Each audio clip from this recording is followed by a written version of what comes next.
Bukkake. I'm gonna buy Legos again because like this was so fun. No one told me this was a race. It's not a race. No. Oh yeah. Now, yeah. You were really intently looking at something. I dropped the piece and I can't find it. It got interesting. Being interviewed and trying to do Lego at the same time, harder than it seems. But I hadn't built Legos since I was a youngin', and I don't know exactly what I'm doing. Yeah. Okay. No big deal. It's a great guest to have on too. In the beginning, he was kind of like, as we all were in the beginning, how should we act and stuff like that. Now he's such a fun guy to be around.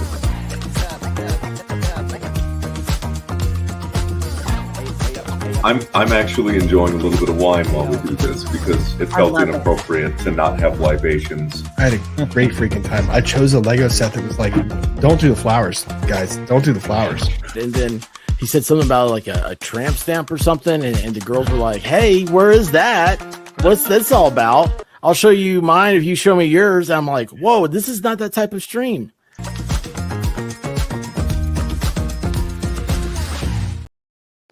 Hey, what is going on, everybody? Oh, I'm so excited right now. Ready to go. Happy Mother's Day to all the mothers out there. Yay. This is a wonderful Mother's Day stream. That's what we got.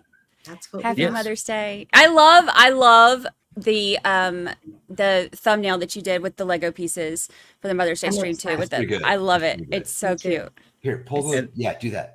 Yeah, see, so when we pull the chats up, you can see us. That's so cool. That's good. We should have put us in the right order, but that's okay. We're good. Well, we could move ourselves around, I guess. Yeah, all right. Here we Whatever go. we want. We have Brandi Churchwell here, so it's on. There we go. All right. See, now we're by each other. Now we are. Now we're good. There we go. Wait, yeah, I did that right. Okay. Look at us go. This is going to be so fun. This is going to be so fun. And I don't have to build anything tonight. So you don't have to. I mean, I don't get to. There you go. That's a better term. I like that better. That hurts less in my soul.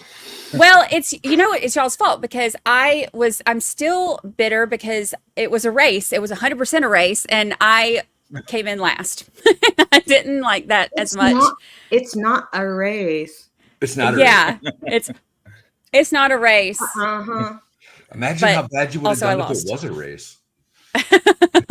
Yeah.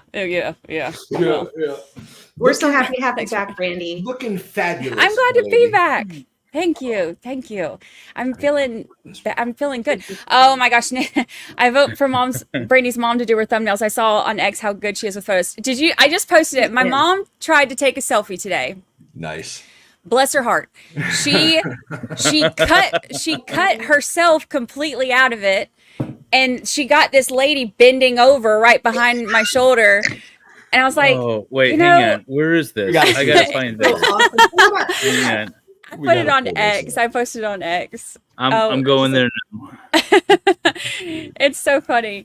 Yeah, she tries, but that's awesome. She's a trip. Okay. All right. This is amazing. Hang on. Let me share this. Well, hang on. I hit the wrong button. There we go. Take your time. Take your time. We'll just wait here. The laptop is like far away from me so I can build Lego. Not like we're waiting on this to do a Lego stream or anything.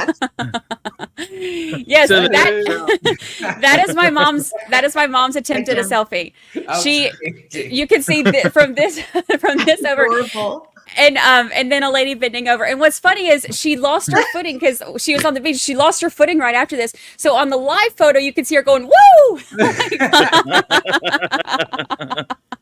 I should have made it a GIF or whatever, but it was funny. We need to like somehow zoom in on the woman. Can we?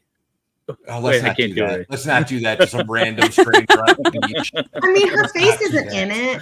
Hey, she let her little brats keep throwing sand on us, so zoom in all you want. Part of her is in it, right? It's full of sand. Yeah. Yes. Happy Mother's Day, where we dog mothers on the beach. That's what we do here. Better So than for those dogging that- this mother online. Right? So for those that don't remember or recall or weren't sure or didn't hear, tonight we're going to do things a little bit different. Tonight, Wendy is going to build Lego with us, and Brandi is here to MC. Yes. Because she's fantastic. Yes. Wendy's building the roses. Wendy needs in on the action. I like it. Here we go. All right. This was So, Brandy's- Leah, what are you building? This is Brandy's idea, by the way. It's a brilliant idea. Yeah. Nice. It's a brilliant idea. Aren't those beautiful? They are. They are. It's a fun set to build too. In Valhalla, what are you building? I know. Well, I sneak peeked to my members that I was going to do the Kingfisher tonight. Yeah. I don't know. I think I'm going to build the Harry Potter train. How many pieces is that, sir? 1,074. Yes. All right. Okay. That does look hard. Note to self. I think so too. Clear our schedules for tomorrow then? Is that what Shouldn't take Well, that. I am doing this, but I'm doing 2 of them. There you go. So this is going to be about 900 pieces total. So I am doing this for my mother, and then I'm doing this for my wife for Mother's Day. So I'm doing that's this for cute. 2 of them. That's very sweet. I think like I did that. the watering. So I got 2 sets. Yes, That was David loud. Nelson. I finally get my turn. You know what's funny is I've never wanted a turn. I actually enjoy just pulling up chats and hanging out with you guys. And I've been nervous all day. Y'all, the first thing she said to me when we got backstage, she was like, "I'm so scared, Val." It's like, "You're gonna be fine. You're gonna be fine, Wendy. I promise." Yeah, Val gave me a pep talk before we We came. wouldn't just set you up for failure. Aw. We'll fill in any gaps we have to with comedic timing and Yeah, pure wit. right. We'll pull up some nudes on the beach for everyone. Women bending over and whatnot. Yeah. All right, way to go.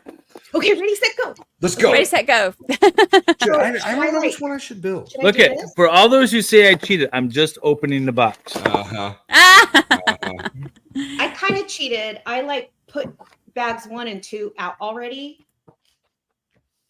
But, Which one should I do first, the boot or the pot? The boot.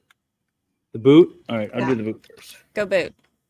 So I've been watching the channel's called Hot Dammy Lane is her name in chat, but she has Elaine and Dot Crafting channel. I don't know if you've all seen that. It's really cute. Oh. And she took it's gonna be hard for me to build and not talk. She took a Western boot, like she had real Western boots in her garage or whatever, and she painted it black, and she's gonna paint the decoration on it white, and she's filling it with flowers for her front door.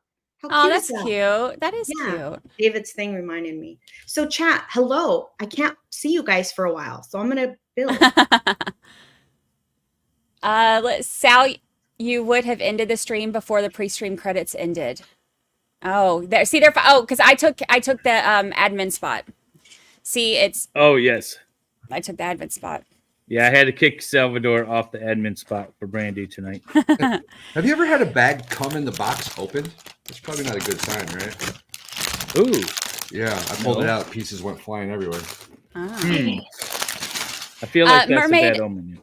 Mermaid Mary says, "Hello, all. Y'all got me addicted to Legos again. I'm building with you." So, she was on the Lego stream that I did, and she ended up sending me a Lego set as a gift. And when it was one of the ones that you can, like the booth that you're doing, where you can do a couple different things.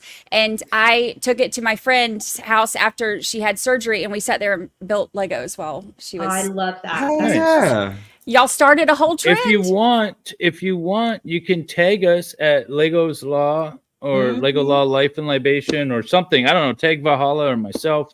And if you're not a member of my channel, although I don't have members right now, if you're not in my Discord, if you don't want to post your Legos in my Discord, which a lot of my members do, you can go ahead and post it on X. We'll try to pull it up. Just tag us in it. That's probably Keep not building good. along. We always encourage. You're fine. You're fine. Just keep building. Katie said, "Hopefully, there's no pieces missing." Yeah, hopefully. Well, I got if there a are, I'm whole sure you bin have. full of pieces. I was gonna say, I'm sure you have extra. I gotta pack up. I gotta disassemble Valhalla's studio and bring it with me to Dollywood next week. I Oh, forgot you about should that. totally do that. That would be Yeah. awesome. I have no directions. I'm just gonna give it to him, and he can build it. I'm gonna get a present from Baker at Dollywood. Oh, what kind of Wouldn't you all like to know? Is it a cream pie? It is, actually. Speaking of, okay, so Brandi, you've been covering a certain case, and apparently some Japanese corn obsession has creeped into the trial. Elise Charlene Fine Art sent a super chat. Good timing, saved by the super chat. Yes. Yeah, it was one of the best and most embarrassing moments of my streaming career at this point. But yeah, the night's young, Brandi. The night is young. The night's young, and I got a strong drink, so we got high hopes for that to get trumped tonight. But yeah, she referred to the witness on the stand referred to Trooper Buchanan as Trooper Bukkake, and I about died. I couldn't even. I was speechless. So I sat there and I was like, I kind of sunk in my chair and I did this and was just. I saw that for 5 minutes. So if you guys don't know who Turtle Boy is, Turtle Boy is he calls himself a blogger, but he also has a YouTube channel. I covered him quite a bit on my old channel, and I've got one of his videos up on my new channel. But he's been covering the Karen Reed trial for about a year, and he has nicknames for a lot of people involved. And for that particular officer, that is his nickname that he has for him during his streams. So the witness has been watching him. So it's funny in so many different ways. The officer's name is Officer Buchanan or something, right? Yeah, so Buchanan, yeah. Turtle Boy has been calling him, Aiden Kearney has been calling him Bukkake. And the witness on the stand just referred to him as Officer Bukkake twice in her testimony. It was great. Bukkake. How do you say Bukkake, right? Bukkake. That's what she kept saying on the stand. Something like that. Said just the greatest she's like Bukkake. She repeated it. It was good, and I was like, that's going to be on the record. That's going to be on the official court transcripts. I thought that witnesses weren't supposed to be watching trials. Oh no. This was the pre-trial stuff. Yeah, the pre-stuff. Yeah, Turtle Boy's been covering this trial for 2 years almost or something crazy since the beginning. All right. Yeah. So since Wendy is the subject of our interview stream today, I have some questions for Wendy.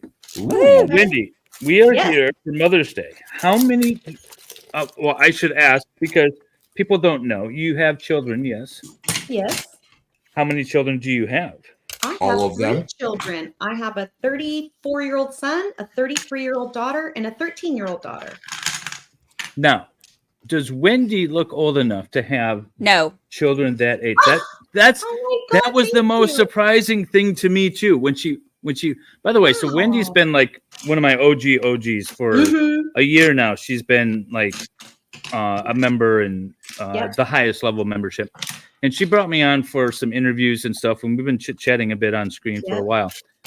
I would not have pegged her to be old enough to have children that age. You wouldn't have and then she also has a 13-year-old, right? Your youngest is 13? I do. So when I was 40, I caught that, Valhalla. Yeah, when I was 41, almost 42, I had a bonus pregnancy later in life. And so bonus pregnancy, that's a good way to put it. She's my bonus baby, like my youngest. Yeah. Well, that's a sweet compliment. I appreciate that. Wait till you see me in person, all the wrinkles show. It's all good.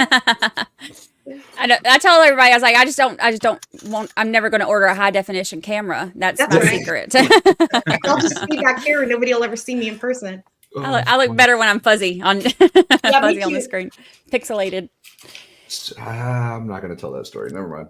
Go ahead. Nope. It's not about me. We'll leave that one alone. I had an experience though where always about you, babe. I was teaching or helping, I guess not teaching, helping somebody set up their StreamYard. Yeah. And they took the blur off their camera and they immediately fixed that. They were like, I don't like this. That's not good. That's hilarious. Wait, you can put a blur on your camera? Yeah. Yeah. Certain cameras you could do a fuzzy effect, you could do a blurred effect. You could do You could do like the TikTok where it white washes you out and you look like a Barbie doll. You could do all kinds of stuff like that. There's lots of effects. Wait, I look depending like on what camera you get. I want to look like a Barbie doll.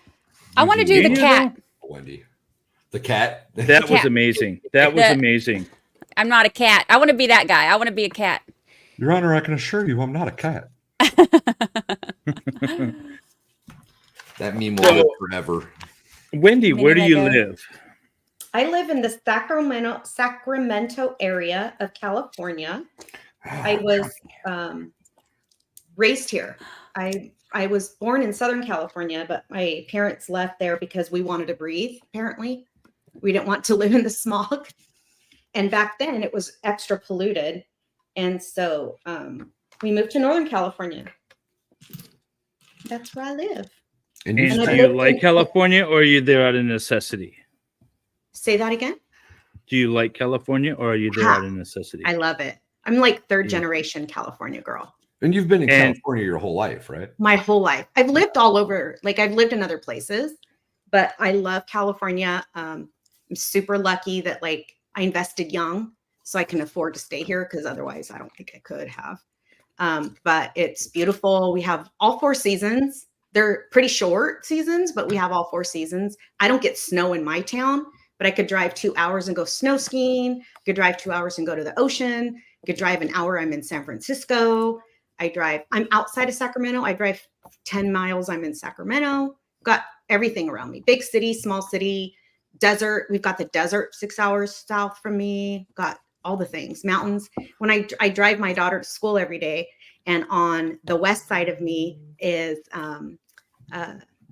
the Sierra Nevadas. So I see the snow top mountains on the way to taking her to school. That's cool. It's beautiful. And on the east side of me, we see the foothills in our area. So it's like country, mountainous, small town, and then the city's right there. So it's beautiful. I love living here. See, everything you're saying, and I just can't get past the fact that it's California. I know y'all That's the hate my problem. California. That's the problem, ain't it? Well, I love it here. I would love to not pay so much taxes, and I would love to have a more reasonable like living expenses. Now we're getting to the issues. But I mean, look, if I move to Tennessee, I'm going to piss them off. If I move to Michigan, I'm going to piss y'all off. And Floridians fit are right bad in with Michigan. Californians, so Yeah, there's Michigan's nowhere else to go. Michigan's pretty leftist as well. Really? Yeah, there was actually a great video that I had just posted on Twitter, kind of going through the political thing with Michigan, going back to about 2000, and why it's both right wing and left wing at the same time. Yeah. Like there hasn't been a Republican that's a presidential candidate that's won Michigan until Trump, back to Reagan. Yet we've constantly had Republicans controlling Lansing and the state house and stuff like that. And the governors usually go back and forth. We get 2 years of a Democrat, 2 years of Republican, 2 years of a Democrat, 2 years of Republican. We're very down the middle of the road for the most part. Awesome. But you're an extreme leftist, almost bordering on communist, right? That is correct. 100%. Yeah, that's what I thought. Yeah. 100%. I think so. Hi, JD fan. Yeah, that sounds about right. JD fan says hi. Candace says we had a baby goat on St. Patrick's Day. We named him Pat. Cute. Oh, nice. That is super cute. Congratulations. They were asking about a baby goat that I just had recently. She's doing wonderful, y'all. She's keeping up with the whole herd and running amok, and she's being a good baby goat. The one with her mama's ears? Yeah.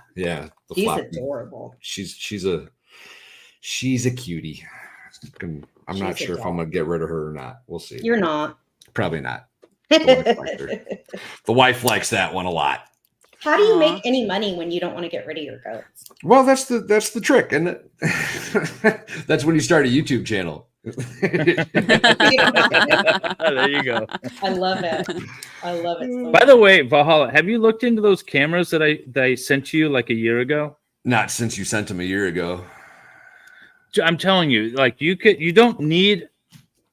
buy them. you can buy them fairly cheap with the little router thing that plugs into your Wi-Fi, and then they're wireless to that, and then like that's it, right? You can get a monthly subscription, but if you're going to live stream your goats, you don't need a monthly subscription because you're just going to live stream it anyways, right? Right. Oh, so it's set up like a security system. It's set up like a security system, and then I pay monthly so that I can go back 7 days and grab and record whatever I want.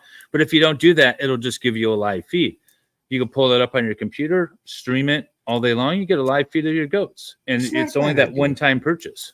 There is something about me though that really is terrified of setting up live feed cameras on my property. I don't. But you can always turn them off, man. It's just, you know, it's That just means a thing. Big Brother's going to be watching you. That's exactly it.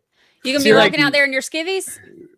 Yeah. You go feed the goat and forget about it. Feed the goat and your skivvies. I will 1000% go outside and smoke on my deck in no clothes at all. Absolutely booty butt.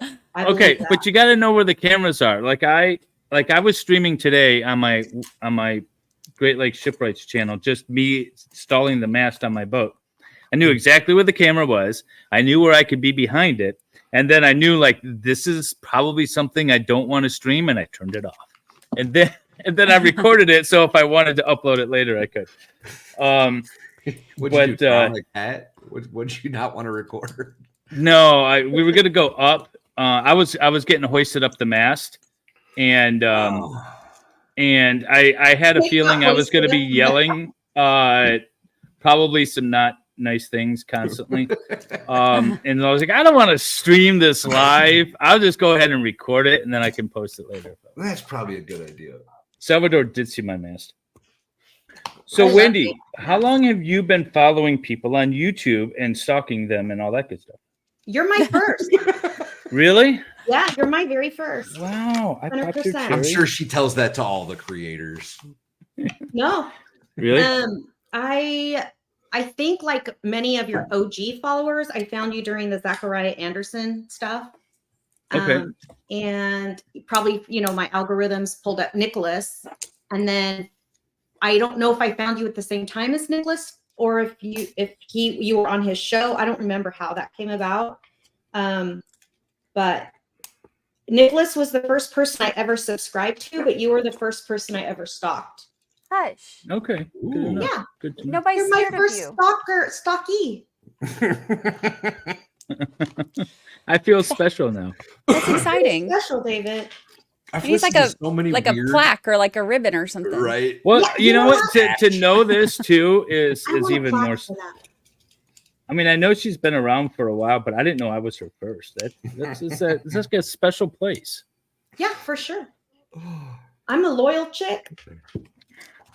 Well, I appreciate it and appreciate you. I see Nick in chat Thank taking you. all the credit. Take it, Nicholas. You know, I think Nicholas is second or third person to join his, you know, like when he got monetized. So I've been following him before he got monetized. That's pretty cool. And I think I was David's first person to. You were my first member, Mm-hmm. and that's what. Then I created the OG position of membership. Oh my God, creator, y'all, David's OG membership was so expensive. It was so badass. I was like, who's gonna pay this? But I'm gonna do it. And if someone actually does this, I'm gonna give them content involvement. Like you can be involved in creating content for the channel. And Wendy was like, "Oh, I'm doing that." I was all about it. I gotta say that is an insanely dangerous idea. Right? Yeah. We happened to get lucky, and We Wendy did. was That's the one that signed up. Right? That's true. Yeah. Well, you know, but there's others. There were others like Josie. It's me, Josie. I don't know. She was an OG member, and I said, "You have content. You know, we can do something together if you want." And we had talked about reviewing this podcast and this trial because the podcast made this guy sound really guilty. But then when we actually watched the trial, it was like, "Oh my God, there's no evidence here." So I was like, all right, hey, let's do a stream about it if you want to work together. And no one else took me up on the offer except for Wendy. She was like, hell yeah, I'll go on. So you guys, this is so funny. So, I didn't know David very well yet. And he sent me an email and he's like, hey, you're my first OG. Like, you get to collaborate with me? And I'm like, okay, cool. Whatever that means, And and then he goes, a couple weeks later, he's like, so what do you want to talk about? We need to set this up. And I'm like, I don't know. And at that time, he was strictly just doing like law stuff, right?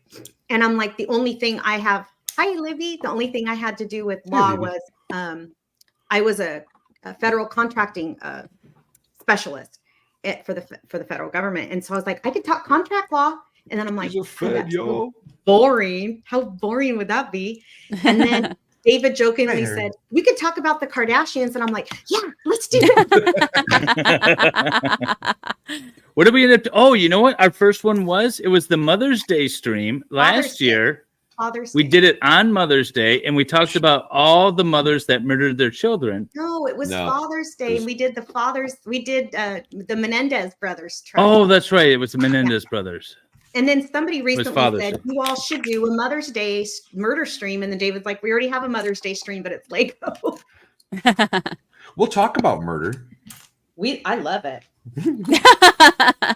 I know. It's like, because I'm so like in it all day, then when I go out with my like real life friends, then that's all I end up talking about. It's like they're talking about, like kids and engagements, and I'm like, yeah, this one, murder, he like, they found DNA and like, and he slit her like, and it's not normal table talk. So people kind of look at me funny these days, but that's maybe that's why we get along so well. Like the three people I hang out with in real life know that I stream a lot of this stuff. And so they'll ask me questions on, what do you think of this? Or what do you think of that? I'm like, I did a stream on that. Just go watch it. Because I don't want to talk about it. Yeah. Just go watch the stream. Give me some watch hours, one of my friends asked me one time about something, and I was like, don't you listen to my podcast? And she was like, I'm a friend, not a fan. I'm not going to listen to your stuff. And I was like, okay, all right, good point. Yeah, my wife doesn't watch me. My wife watches Emily D. Baker. She won't watch me. Yeah, my family doesn't watch me either. I mean, I don't. Wendy, how come you're not streaming yet? That's what I want to know. That's a good question, actually. Valhalla said it the best, in my opinion, several months ago. He said, when this stops becoming fun for him, he doesn't want to do it. And once you get it, once you're professional and you have equipment and people have expectations, it's not fun anymore for some people. I'm not saying that's true for everyone, but I think that I feel that way about it. I think that that's why you retire early. Well, recently retired, started a new channel, streamer. Yeah. I think that thank you, Elizabeth S. I think that if it ever became something that I think if I was more ambitious, let's put it that way, I might. I think that right now I'm in a phase in my life where the ambition has run out. I'm exhausted from working really hard my whole life. Well, that's okay though. I just want to have fun. Yeah.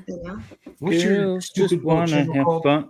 There are a lot more expectations that come along with it. Like you said, like that definitely happens. Like people all of a sudden, when you're in the public, like when you give people access to you, then all of a sudden they a lot of people will tend to feel like like an entitlement towards you and towards your time and things that, like it's a crazy thing. So I get that. Jung has no idea what you're talking about. Could you explain it a little more? Jung Min in the chat. I already messed She has something no up. idea. I was just Jung forever. Here she is. I was just messing with her. Great Lakes Shipwrights. Yeah, that channel's cool. I'm loving that right now. Is that what it is? It's very Zen like. It's Great Lakes Shipwrights. And people have been talking about how Zen it is because it's usually just me working on projects with very little talking. Like last weekend, my son and I were working on his boat up north. And Titanic. Yeah, his boat there it is. Titanic. He calls it Titanic because every time we took it out, it sunk. And so we've been working on it, and it was just us like sanding and vacuuming and like ripping out boards and then fiberglassing. And I don't know, it's a couple, maybe four 4 hours of it or so, and people seem to like it. So we just keep doing that kind of stuff. If you had one where you're pressure washing, I would watch it all day long. Oh, good idea. Okay, that's coming on Monday. There you go. There you go. I will watch it. You will get watch hours from me. It is so like satisfying to just see it, like see stuff. But you got to go. You can't be all willy nilly with it. You have to. Oh yeah, no. We'll go back and forth. Yeah. I got a boat that's very green right now that needs to be power washed, and so if that's something that people will watch, I'll stream it. It is so satisfying. I love it. Is Jung messaging me right now? Yeah, she is. Jung's the boss of everything, in case you all didn't know. Jung's the one in charge. Okay. All right. Hang on. See, Jung has a direct line of communication to me. So Jung says she's messaged this a couple of times, but I'm going to ask it. Wendy, how much to unbutton the top button? Okay, I was ignoring that one because I didn't know if it was that kind of show. I didn't know if like that was like... If Brandi, that was like more of a Brandi, you're so sweet. Brandi was looking out for her girl. I didn't know that was more like an after 10 p.m. thing. Like we should get a couple drinks in her first, or if we were like, yeah, just joking. But yeah, go ahead. After Not to change the subject, but Hospice just asked, what is Wendy building? Roses. Full screen. There we go. Roses. That's a fun set. That's it's pretty. Such a good set. They're and by the way, here's almost one. Look how pretty it is. Oh, that is pretty. Oh, you're not even there yet. It gets way cooler. I know. I can't wait. It gets so cool. I love that set. And Jung, I'm building a boot. I have to think about that. Let me think about that one, babe. How much? Jung's ready to send you some money. I know. I'm trying to think. I'm gonna think. Hold on. Let me see what's on underneath.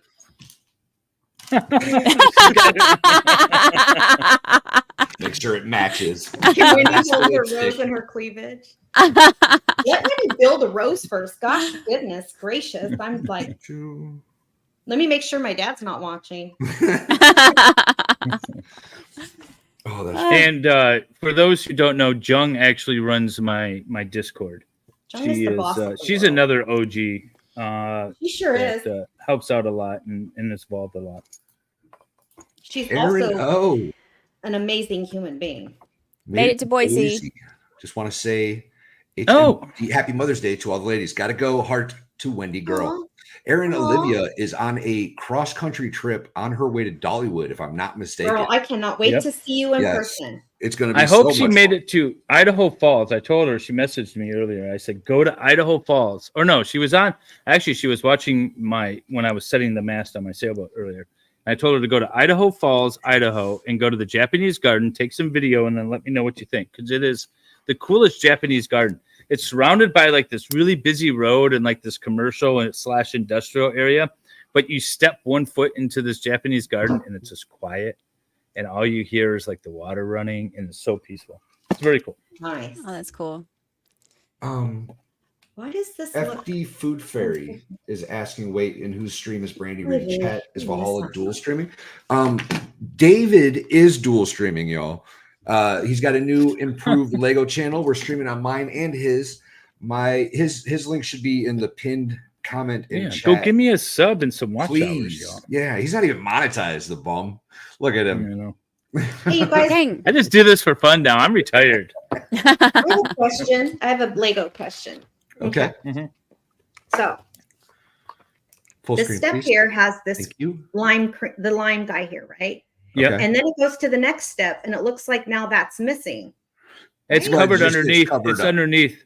Yeah. It's underneath the part that you install on step 9. So when you're looking at step 10, the piece that you install on step 9 is covering the lime green. So you installed it too high. Covered, then that means I did something wrong, right? That means you put it too high. You need to lower it. Probably. You need to lower it down, I think. Like, take it off. Take it off. Come on. take the green part off. No. Take the part that you install on step 9. Take that one off. Okay. Thank you. Just that one. And then install it lower. Oh, so it's covering. Okay. Thank you. There you go. All right. Sal wants to know how much to see David's cleavage. Good question, Salvador. 2 bits, Sal. 2 bits. He might tell You know what? where it's come from. LC, if you guys don't know LC, Lincoln Kane. Lincoln Kane. He's the only one that got a nipple out of me ever on YouTube. Oh my god, I feel like I knew about that. That's funny. Jess So says you we gotta are get LC on here. listening while driving out to see the Northern Lights. Did any of y'all see it last night? The Northern Lights? I did No, not. yeah. I've seen pictures though. So pretty. Oh, here. The pictures were amazing. Let me show you my driveway from last night. I got to send it to myself and then I'll put it up. The beautiful part about that set, Wendy, is all you got to figure out is one, and then you've got the next 4 figured out already. You know what I mean? Yes, I do look forward to getting that part figured out. You know, I'm the kind of person that in my heart, if I was a cheater, I would read the last page of every book I read. But because I get so anxious for the end. But since I hate cheating, I won't do it. But I do feel like this Lego set's a little bit of a cheat, because once you figure out one piece, you're going to get the rest pretty easily. And thank you for the tip. There we go. See? We'll get you there. Phew. Bree H says, when is Dollywood? Dollywood is the next week, y'all. So we are going to the park. We're doing like a meet and greet kind of thing. It's a field trip, right? We're all just going to meet up at the park on Thursday. We're going to hang out at Dollywood all day. And then Friday, we're going to go to, hi, baby. Then Friday, that's Mrs. Valhalla for those that don't know. Aw. Yeah. Hi, Mrs. Valhalla. Hi. Then Friday, we're going to go to a place called Creekside in Knoxville. And we're going to do a live FNL that Friday night. There's going to be other like sporadic hangouts. You know, we'll send some tweets out and let everybody know. I'll be promptly sleeping in my hammock surrounded by goats. But this is the Northern Lights over my driveway, by the way, last night. Oh, that's cool. That's really pretty. It's supposed to be even better tonight, and then the best on Monday night. So That's I'm looking forward to that. Oh no, Sunday night. I'm sorry, Sunday. Yeah, this is Michigan.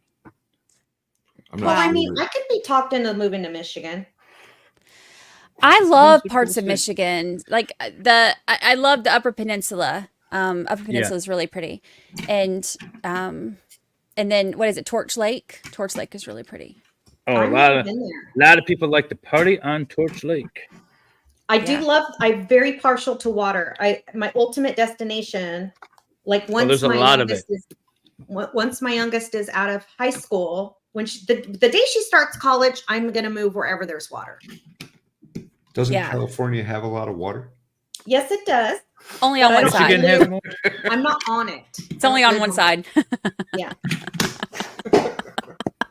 I need to get out of this damn coast and find some beach. That's what I need to do. I did go fishing a few weeks ago. We have I live near the Sacramento River. Obviously, I live in Sacramento area. And I went striper fishing on a beach. It was beautiful. I had a really good time. I do enjoy fishing. I do too. Brandi wants to be a Youper. Yes. I would totally be a Youper. Give me a pasty. Upper Peninsula. You know pasties. That's awesome. Yeah, I used to go to the UP and go fishing and camping twice a year. I would go. Where would you go? I would go in like right over the bridge. St.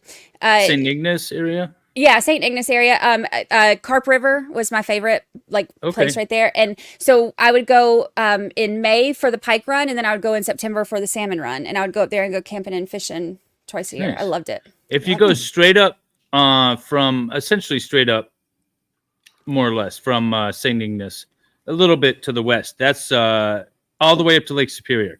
That's where I go deer hunting. And so we do a bunch of stuff up and around there. It's Too Hard River, which actually ends up then coming down in. So it's good fishing up there too. But pasties.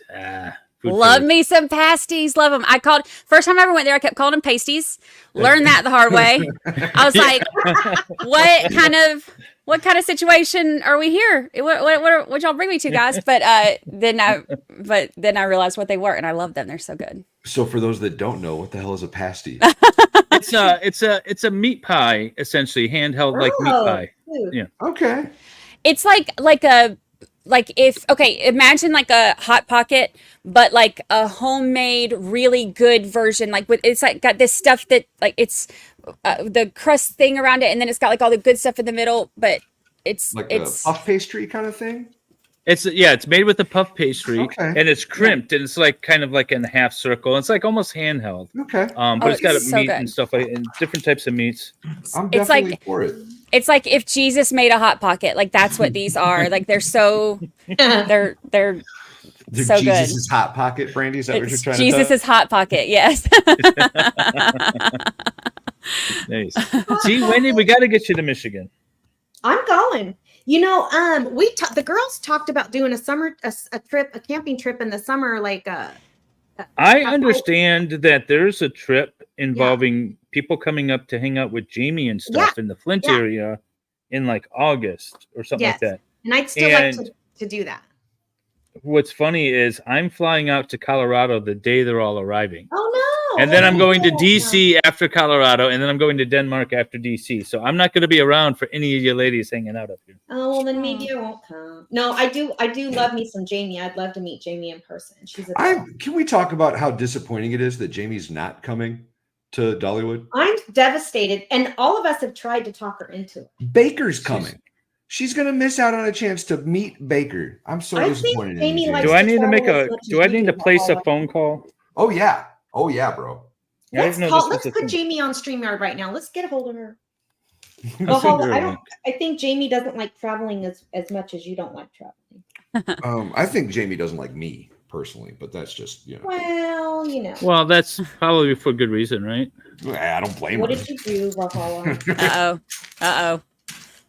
What'd you do? I don't believe it. I can't picture Jamie not liking anybody. I think it's just, because I'm me. I think I have that effect on some people. I do too. It's all right.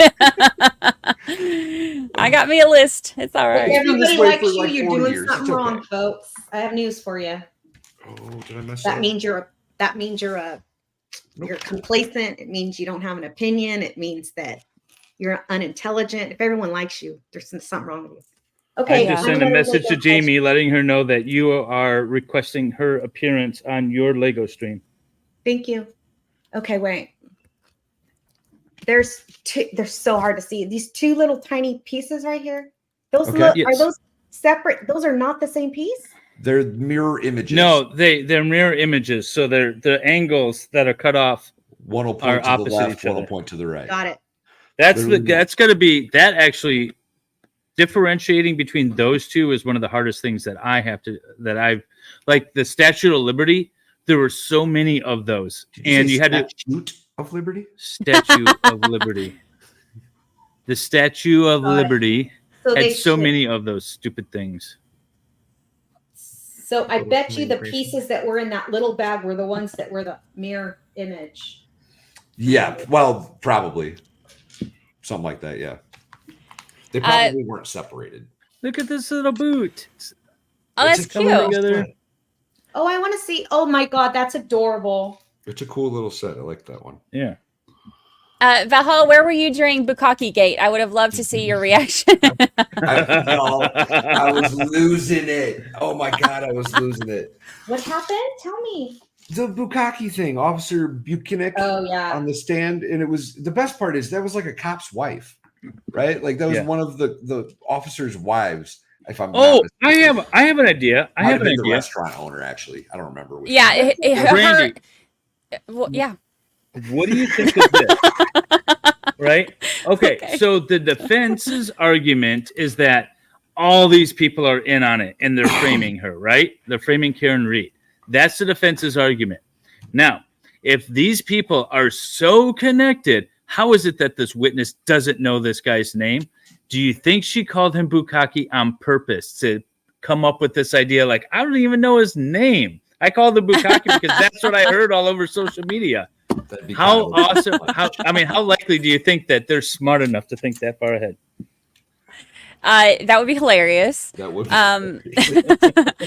but the thing is, it's like I think that as far as the whole conspiracy thing goes, if there's a conspiracy, it is not as huge as some people are saying. It doesn't have to be. It doesn't have to be. It would mostly be, if this is true, what it would be is mostly just, you know, some of the friends and family, like, you know, hey, you know, if anybody asks, like, this is what happened, like, this is where we were, whatever, you know, it wouldn't be as, like, people are making it like.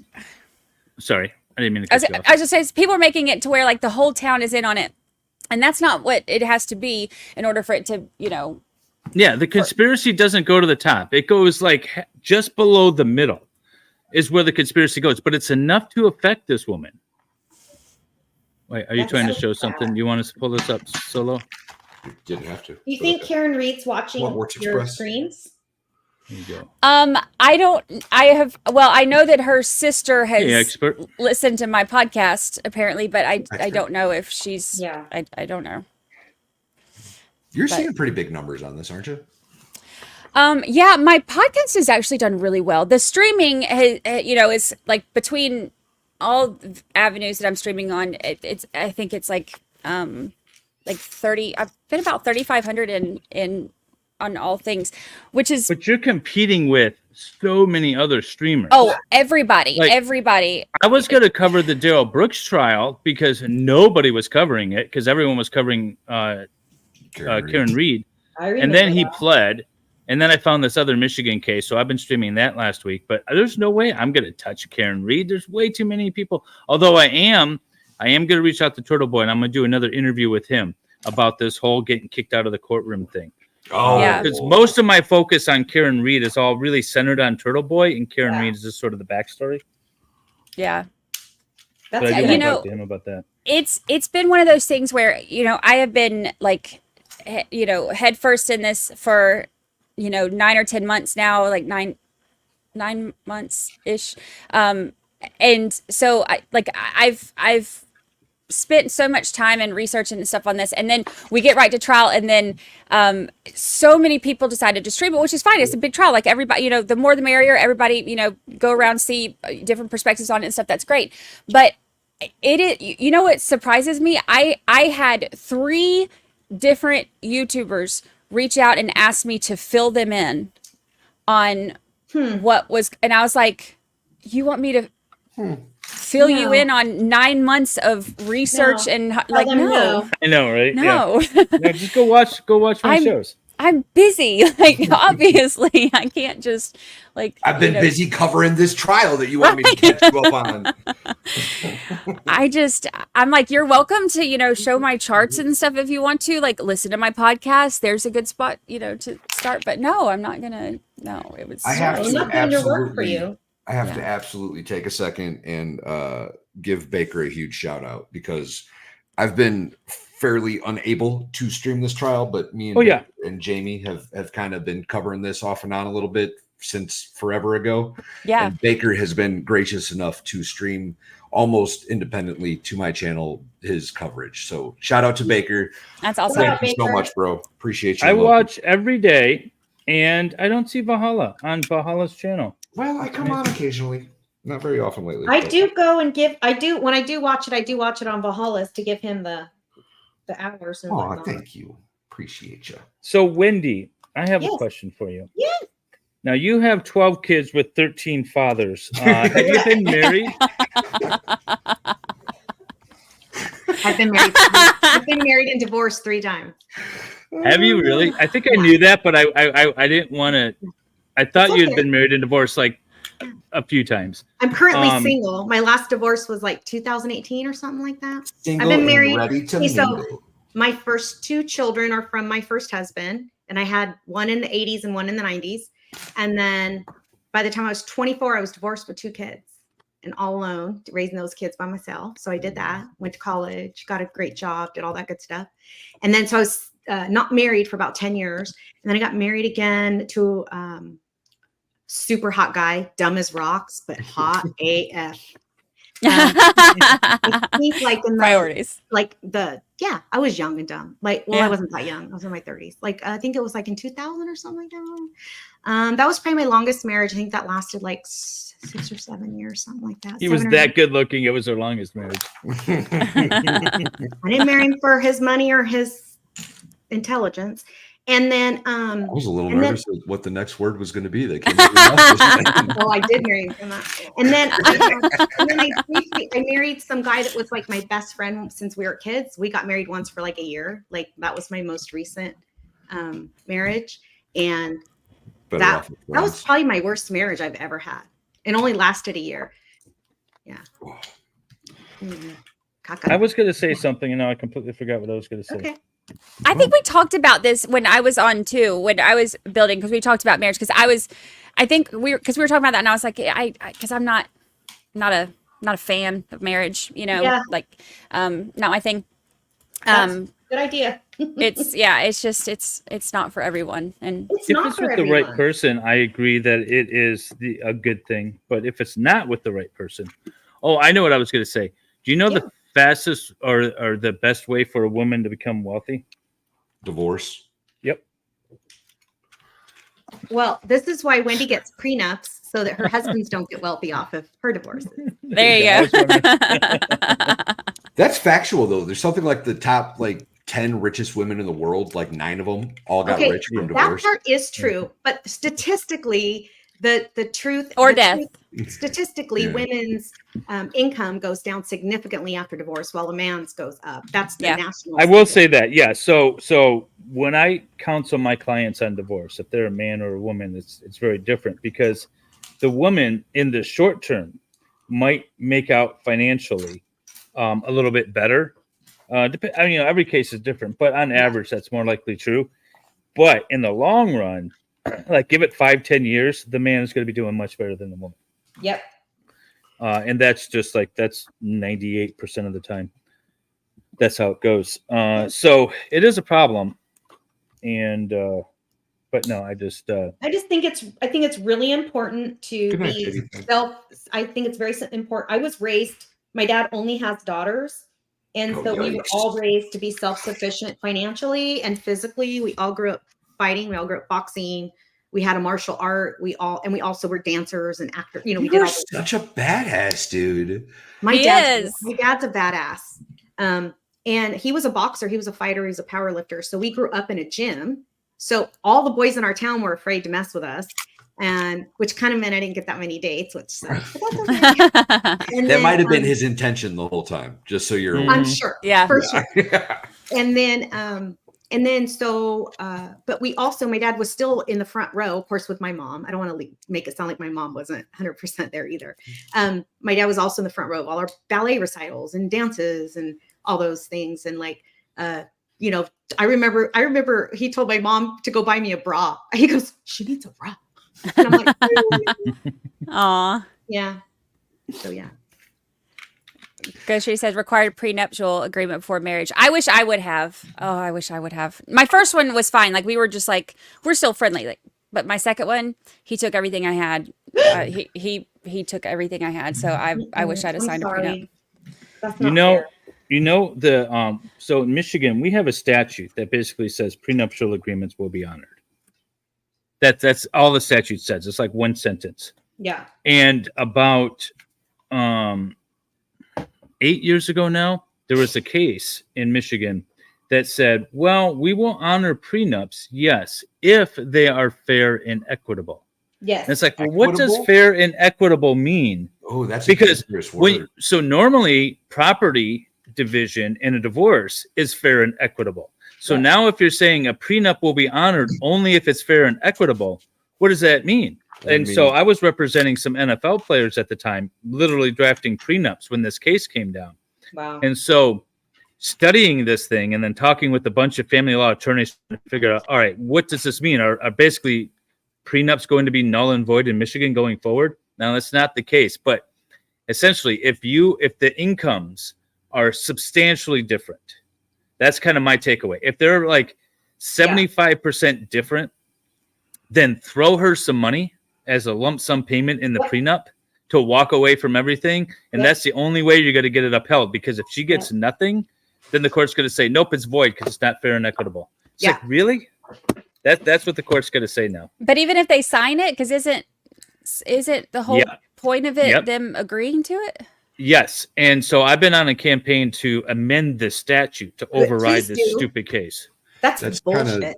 And you know what I don't like is that I could see if like the woman was maybe her English wasn't her first language and she wasn't represented. That's using all. women as the example. Okay, But so going into the legal issues without offering legal advice, like so a prenuptial agreement is a contract. In order for there to be a contract, you have to have two parties. 2 parties. Or You more. have to have Doesn't equal matter. mind. Or you equal can have a mind. contract with yourself. So no, don't listen to Valhalla. How are you gonna have a contract with yourself? A trust agreement. When you form a trust, you are the settler, the former of it, and then it's also an agreement with your Fine, lawyer. You know more law than me. My bad. But you have to have mutuality of agreement, okay? First and foremost, and you have to have consideration, and you have a promise and a benefit for that promise, and a bunch of things like that. But the mutuality of the agreement, meaning you guys both understand what you're getting into, and all that stuff. And so that's the part that you have to obviously understand the language, right? You have to be competent. You have to be 18 to enter into it, and things like that. You can't Meeting be of the minds, right? Something like you have to have the meeting of the minds and all that. And valid consideration on both sides is just, hey, we want to get married and we want to keep our stuff separate. That's valid consideration on both sides.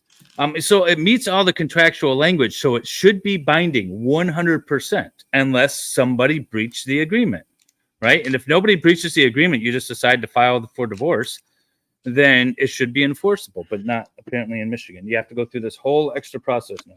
So no, I won't be moving to Michigan. Not till Dave fixes that stupid law Well, I mean, 'cause anyway. I've got another good few marriages left in me. I'm still young. Well, that was actually going to be my follow-up question. Do you intend on getting married again? Or do you think it might happen for you? I don't intend on getting married again, but let me qualify that by saying I never intended to get married the first 3 times either. Okay. I can't even say when I was young. Wendy's going to say, like, I've never met a man I never fell in love with. Or I didn't fall in love with, right? Okay, I had a girlfriend that told me that once. She's like, you don't have to marry every guy you fall in love with. So we had this discussion one day at a family dinner about my dad told me when I was a teenager, my first heartbreak, he said, statistically, you're going to fall in love 5 more times before you get married. So you're fine. Just think of it that way. And I was like, okay, Dad. So you ran through 5 guys real quick. Well, this is so funny. So he forgot, he told me that, right? And we literally had this discussion like 2 months ago. And so I said, do you remember telling me that? He goes, no, but that sounds like something I would say. And I said, so how many times have you been in love? And he's like, I don't know. So he counted, I counted. I have a pretty big family because I'm Mexican. All of my sisters counted. My stepmom counted. I think we had a couple of friends there. Everyone counted. I had the most. Most. Yeah. That's really cute, David. All that means is that you have more love to give, Wendy. That's all that I do. And I just need to learn that I don't need to marry everyone. Yeah. That's ladies out there. You don't have to marry them all. You don't. I've been engaged probably like 6-7 times, maybe. Oh my God. Yeah. You know what? The problem is I end up with guys who want to lock it down. Yeah. And I always used to mistake that as like flattering or like, oh, that's love. No, that's not. That's not. Yeah. No. I always don't want anyone else to have it. I always feel like obligated to say yes at the moment, and then like I immediately start thinking about like how I'm gonna like tell him. Sorry. How many times have you been married? Married? Yeah. Twice. How many times have you been engaged, unfianced? Like where I actually intended to, or where like I said yes accidentally. Because it was know both answers. Yeah, I kind of want to know this. Yes, I said yes accidentally. It wasn't necessarily accidentally. It's just like I didn't want to like ruin their moment. Yeah. So I said, but like, was that a Yankees game on the big screen? I didn't want to be like, no. In public? Like I feel like I'm like, he tried so hard. Like, get up. One of them went and he proposed and he got my name tattooed on his neck. Oh. And I was like, and I was like, okay, take the ring back and use that money to get something, get something happening right there. How many marriage proposals have I had? Okay, so the 2 that I actually married, and then let's see, 3, 4, 5, 6, 7. I think Holy 7. shit. Oh no, 8 proposals. 8 proposals. Nice. Were these like drunken like proposals at a bar on the first date, or were these like serious proposals? Like No. down on one knee with a ring, the whole 9? Every single one of them had a ring. Wow. Nice. Did you Did keep you any keep of the the ring? ring? For the one who was a douchebag, kept that one. Kept that one. The rest of them, no. I was like, I felt bad, and I was like, just you know. I didn't keep any rings either. Also, in California, it's not legal to keep the ring. But Really? Yeah, because it's a contractual. You're giving it in contemplation of marriage. So if it doesn't matter who calls it off. If the wedding doesn't happen, the ring goes back to the giver because the contract wasn't fulfilled. Is that the same after a certain amount of time of marriage? Because in No, Michigan, marriage doesn't count. Only if you break off the engagement, you have to give back the rings. But once you're married legally, you get to keep the ring. Yeah, 100%. Because you fulfilled your obligation. I kept the ring. Oh no, actually, I kept 2 of them. And both of them were a-holes, so I've no regrets on that. But So what did the rings end up buying you? That's what I want to know. One of them, actually, I pawned it and I donated that money to a battered women's shelter because that was going to be his contribution to battered women because he make me cry. He needed to have a contribution for what he had done. And then the other one, I think that I paid some of my dad. That's when my dad was really sick, so I think I helped pay some stuff from all that with that one. So I love that. Yeah. The boot is done. Oh my God. I'm the obsessed boot with looks that good. Boot. Really The boot cute. looks good. It's really, really cute. I like it. It's very cool. I was actually That is cute. disappointed. Love it. I get the one damn. Jung, I saw your question, and I actually don't speak enough Spanish to do that correctly or The vacation. Yeah. The favorite vacation. My Spanish is horrible, but my favorite vacation. Oh my God, I go on vacation. What was all Joe's the time. question? What did I miss? She asked me to say my favorite vacation, but in Spanish only. We're just gonna leave this chat up for the rest of the night. Nice. Hi, Wanda. Oh, I finished a rose. Nice. It looks so good. It looks so good. One down, 11 to go. It looks good with your lipstick too. Thank you. I think we talked about that, didn't we? Jung, I picked out this lipstick. We talked about it back screen or backstage. That's what I meant. We That's what I did. meant. I didn't mean like we talked about it on stream already. Wait, so then Yeah. and then the last page of the first booklet has these on it. Does that mean I make four total with this? You make 4 total. Yep. Okay. You do that over again 3 more times. Hi, Wanda. So how big is my family? My family of origin or my family I created? My family of origin is I was raised with just 4 of us, my mom, my dad, my sister, and I. And then when I was in high school, my parents got divorced and they remarried around the same time. So now I've got my dad remarried a woman that's only 5 years older than me. So she wanted kids when she was in her 30s. And my dad's like, I'm not marrying anyone that wants kids. I already raised my kids. She's like, So I'm super, super lucky because the loves of my life are my 2 sisters. I mean, I love my kids, they're great, but my little sisters are like my loves. And so I have 2 little sisters that are like 30, I don't know, they're born in 90 and like 94, something like that, whatever. And one is a doctor and one owns her own business. She owns a business in a male dominated industry. So I just think that's really cool. I don't want to say what it is because everyone will know, they'll be able to look her up. And she just sold it. So she's probably going to retire at 34. She's a badass. And so is my badass sister that's a doctor. And I have another sister that lives in Mexico who is a really famous motion graphic artist. And she's also, she's the one that's my age. And she's also, I think she's kind of retired now. I don't know. And then, so I have like the best stepmom on the planet. And then my mom got remarried around the same time. And I have 4 step siblings, but we don't use the word step in our family because steps are for stairs. And so they're my siblings. And I have a brother and 3 sisters from my stepdad and some, out of the girls on my dad's kids, I'm the only one that ever got married. So I'm the only one with kids. So on my step family side, my mom's husband, I was the only one with kids for like 20 years. And then my brother finally had two kids, beautiful children. And he has a beautiful wife. And then one of my sisters has a husband who had 5 kids on his before he married her.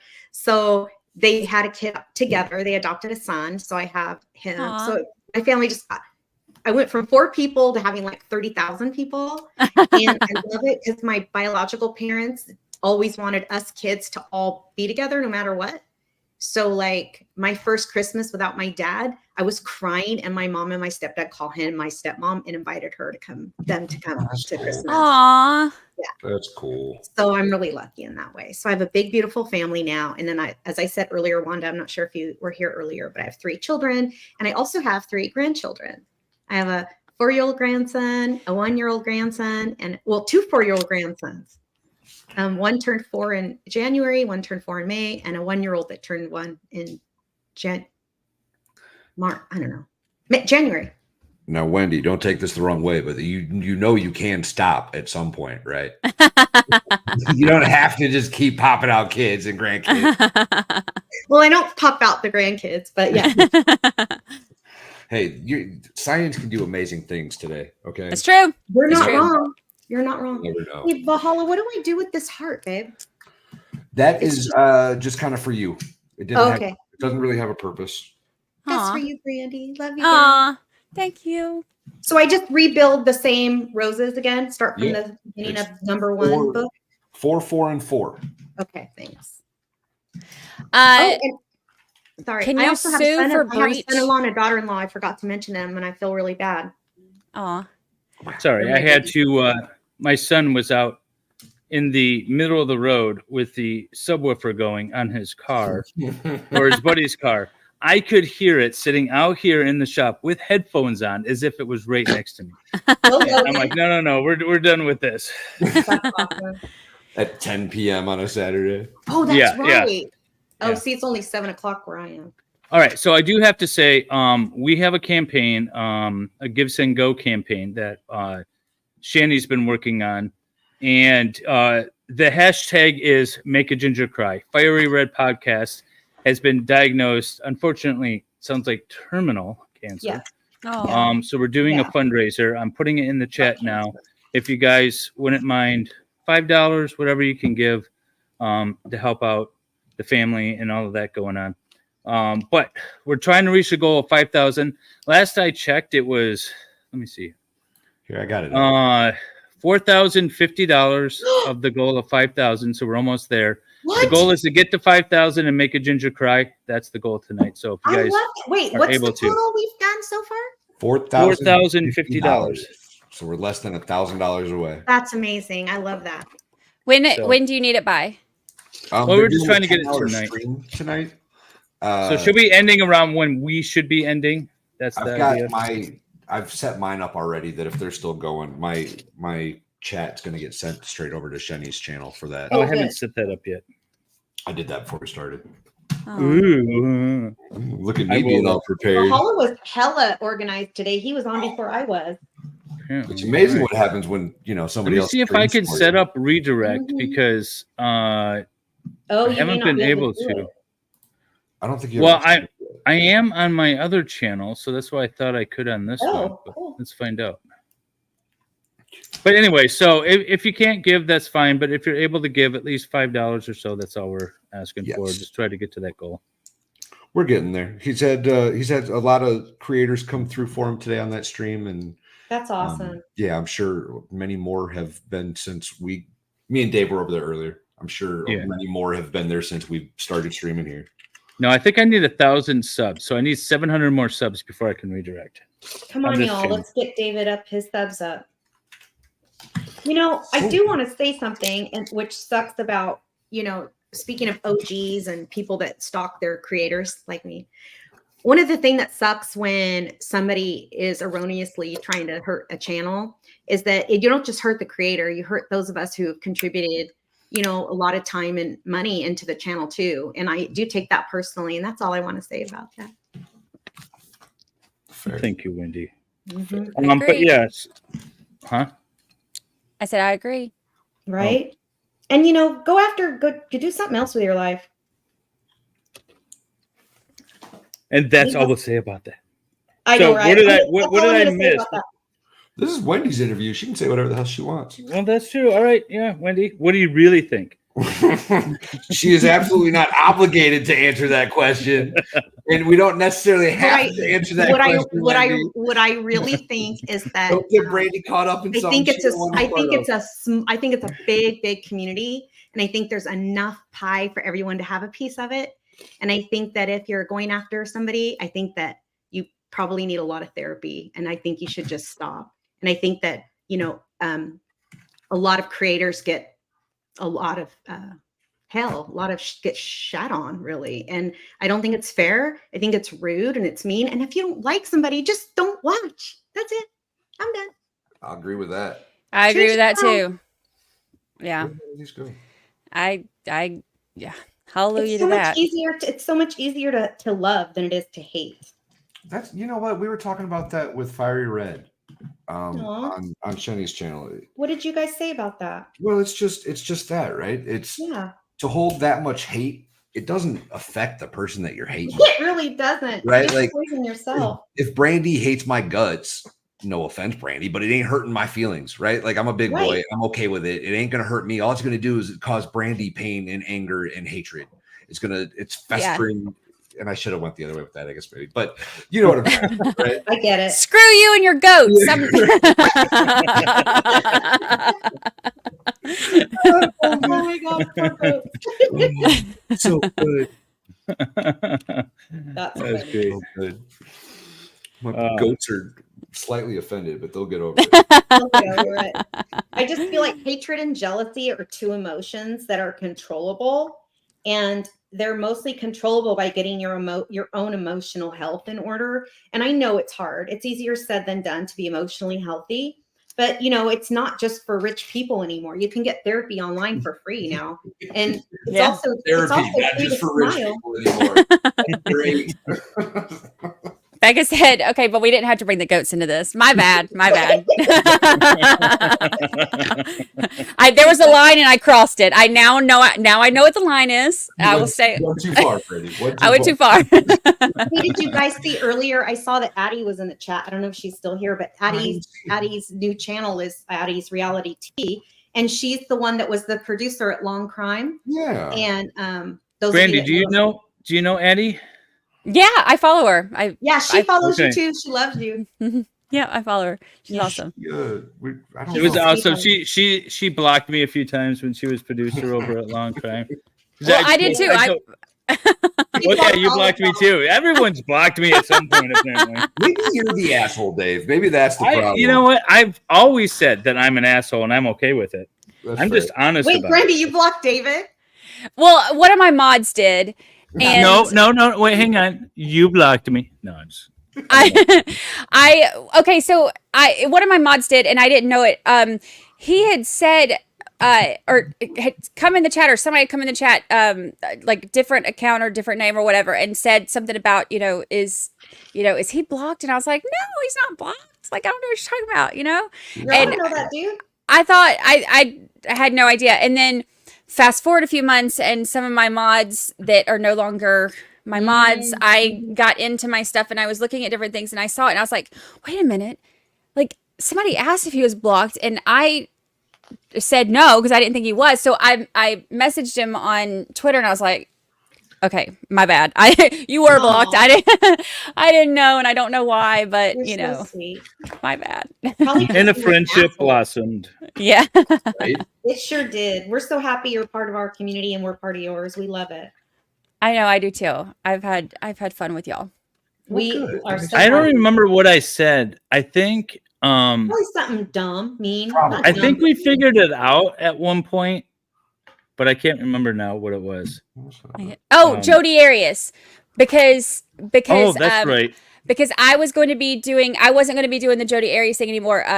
The guy who was on my channel at the time, who's no longer on my channel, that he was going to keep streaming it in the evenings, and I was going to be doing day streaming and instead of the night stuff because it was easier on me.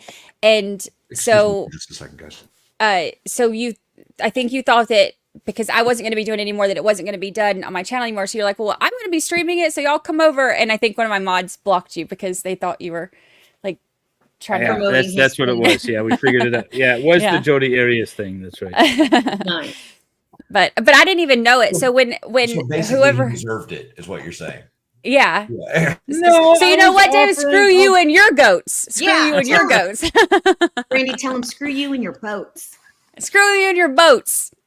Screw you and your boats. Screw you and your goats. Wendy, you're cool. That's so getting clipped.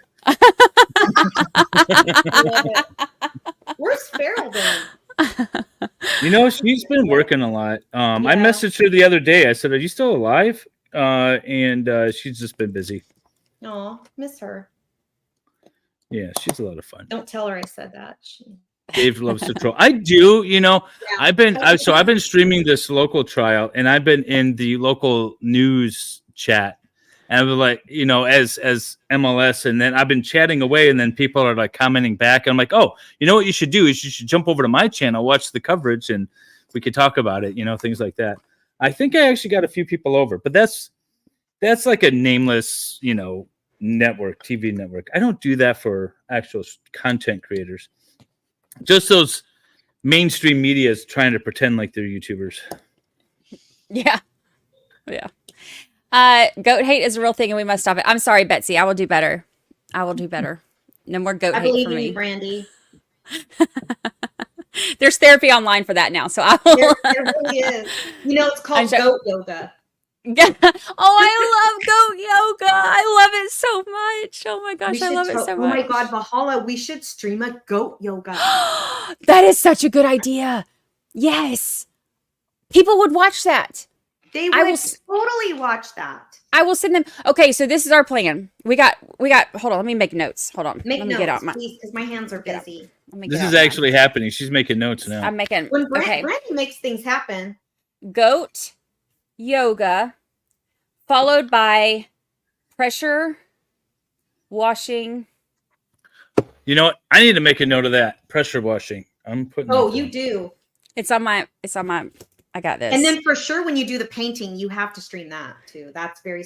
You know what I liked? I liked the Bondo stuff. Even though you didn't think you did a good job, I really liked the way I liked watching that.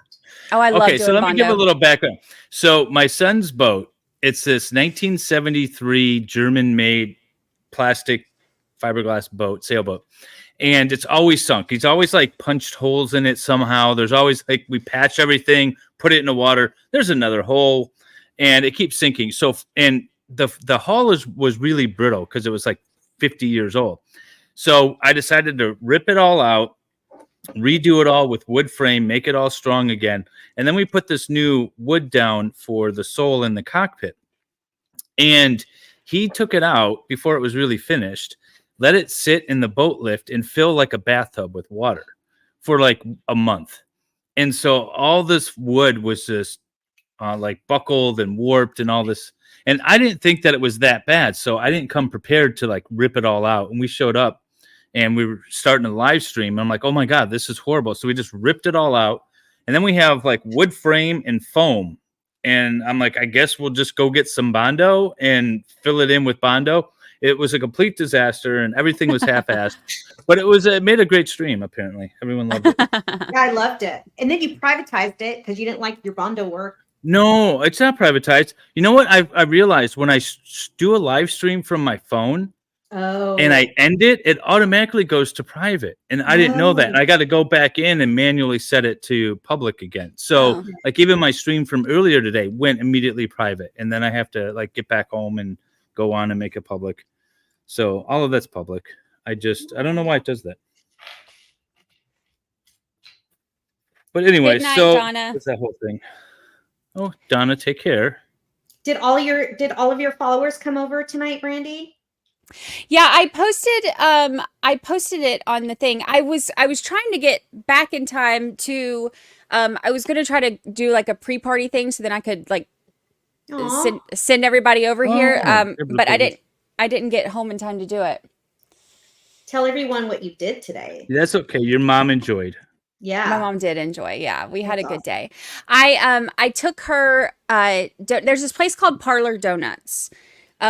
And they have it's like donuts that are like the it's hard to even explain. Like they're donuts, but they're like crazy. Like there's all these different flavors, and they're not like the regular like really sugary donuts. I mean, everything on top is, but they're almost like a croissant type dough. But then all the toppings are like they had one. So I got her a 6. Yeah. If I was to describe them as gourmet So good. donuts, is that an accurate description? Yes. Yeah. Fancy ass donuts. They are, but they're so good though. And like there was like strawberry shortcake and French toast and cinnamon toast Bacon? crunch and there was a maple bacon. And but there were all these different flavors. So I got her some of those, and then I got her one of those or 2 of those sand cloud towels that like don't get the sand in them, you know. So because she lives on the beach too. She's like like a couple, maybe a mile or 2 that way. But she's on the beach too, so she likes to go out there and stuff. So I got her some of the sand cloud towels that don't pick up the sand, and so I took that over there this morning, and then she and I hung out on the beach all day for Mother's Day. So Aw, I love that. Nice. it was fun. So Wendy, what are you doing tomorrow for Mother's Day? I am having a spa day. Oh, that's fun. What are you going to do there? What I kind am of going to treatments? get an 80-minute deep tissue massage from Miguel, who's my favorite guy, and my favorite massage therapist guy. I mean, and then I'm going to get an 80-minute. Do any extras come with that? Just curious. With what? Your massage. No, I don't think so. Okay. I've never asked, and I don't want to get kicked out of the spa. It's a really high, really nice. And then I'm going to get a hydrofacial from my girl Maria, who's my favorite esthetician. And a hydrofacial is super fancy, like it's with a machine. Oh yeah, and it sucks. It's like Does it power wash your face? yeah, totally. Hi, Candace. Yeah. yes. Some of my jurors are saying hi. They're here. Oh, sweet. And I'm going to do that with my oldest daughter, who's here only 1 week before she moves back to their next duty station will be in Ohio. And That's right. You're going to come close to me when you go visit them. Yeah, I am. That's what Farrell said. She goes, your daughter's going to be stationed like an hour from my house. I'm like, yes. Oh really? What part of Ohio? Dayton. Oh okay. Oh, I used to live there. You did? Yeah, I lived in when I moved from Georgia. I lived in Miamisburg, which is just south of Dayton, for like 6 years. Very cool. Yeah, they were Wendy. stationed at Fort Walton Beach. Yeah.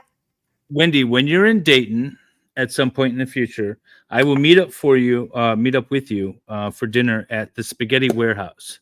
Okay. Brandi, so do you know the good. spaghetti? Yes, Yeah. it's so good. Oh, All it's right. so That'll be good. so much fun. I'll totally do that. Yes, I love it. Spaghetti And, Warehouse is the shit. I love that place. it's so good. It's so Is that like the Spaghetti Factory? Do you know if that's the same? Pretty thing? similar. Well, the Spaghetti Factory is actually what it's called. I'm sorry, the Spaghetti Oh. Factory. Oh, okay. I love that place. That's where I'll be on Saturday after Tennessee. Oh, is that what you're gonna do? You're gonna go to the Spaghetti Factory in Tennessee, or when you get In back? Dayton. In Dayton. Oh, you're gonna stop in Ohio. Yeah. Nice. Are you gonna see Farrell? No. Bummer. No, she doesn't You know want to your see me. sister? What the hell, Farrell? She doesn't want to Come see on, me. Farrell. Get it together. I didn't answer. Somebody asked. Oh, Jung asked me about my favorite vacation that I've ever been on. Oh yeah. That's it. You know, I don't know. That's a good question. Well, I'm going to go to Paris and London in early June for 2 weeks with my mom and my You youngest can actually see the Louvre this time. Oh, that's awesome. I'm going to actually see the Louvre this time. I'm glad you remembered that. Okay, so tell people who don't know about your going to France because she wants to see all the painting stories. So I'm a Francophile, which means I love all things French. Good. And when I was a kid, I like took 4 years of French. I learned about all the French Impressionists. I studied them intently. Like I thought I was so smart. And all I wanted to do my whole life was go to Paris and go to the Louvre and see all the French Impressionists. Not that that's the only place to see them, but I wanted to go to the Louvre for sure. And I wanted to go to Avignon, go hang out where Vincent van Gogh lived and all these cool things. So my mom takes my sister and I to Europe for one summer. We're going to go like hang out for like a month in Europe when I was like, I don't know, still in college. And the whole trip was just a fiasco. But anyway, we get to Paris and they're having a strike. The whole city is on strike. So all the museums were closed down. Oh no. Every single museum. All of the like any touristy like, yeah. So we left Paris and we went to Provence and stuff like that. But so you didn't get to see anything. Nothing. Oh no. All I cared about my whole life was to see those paintings in person.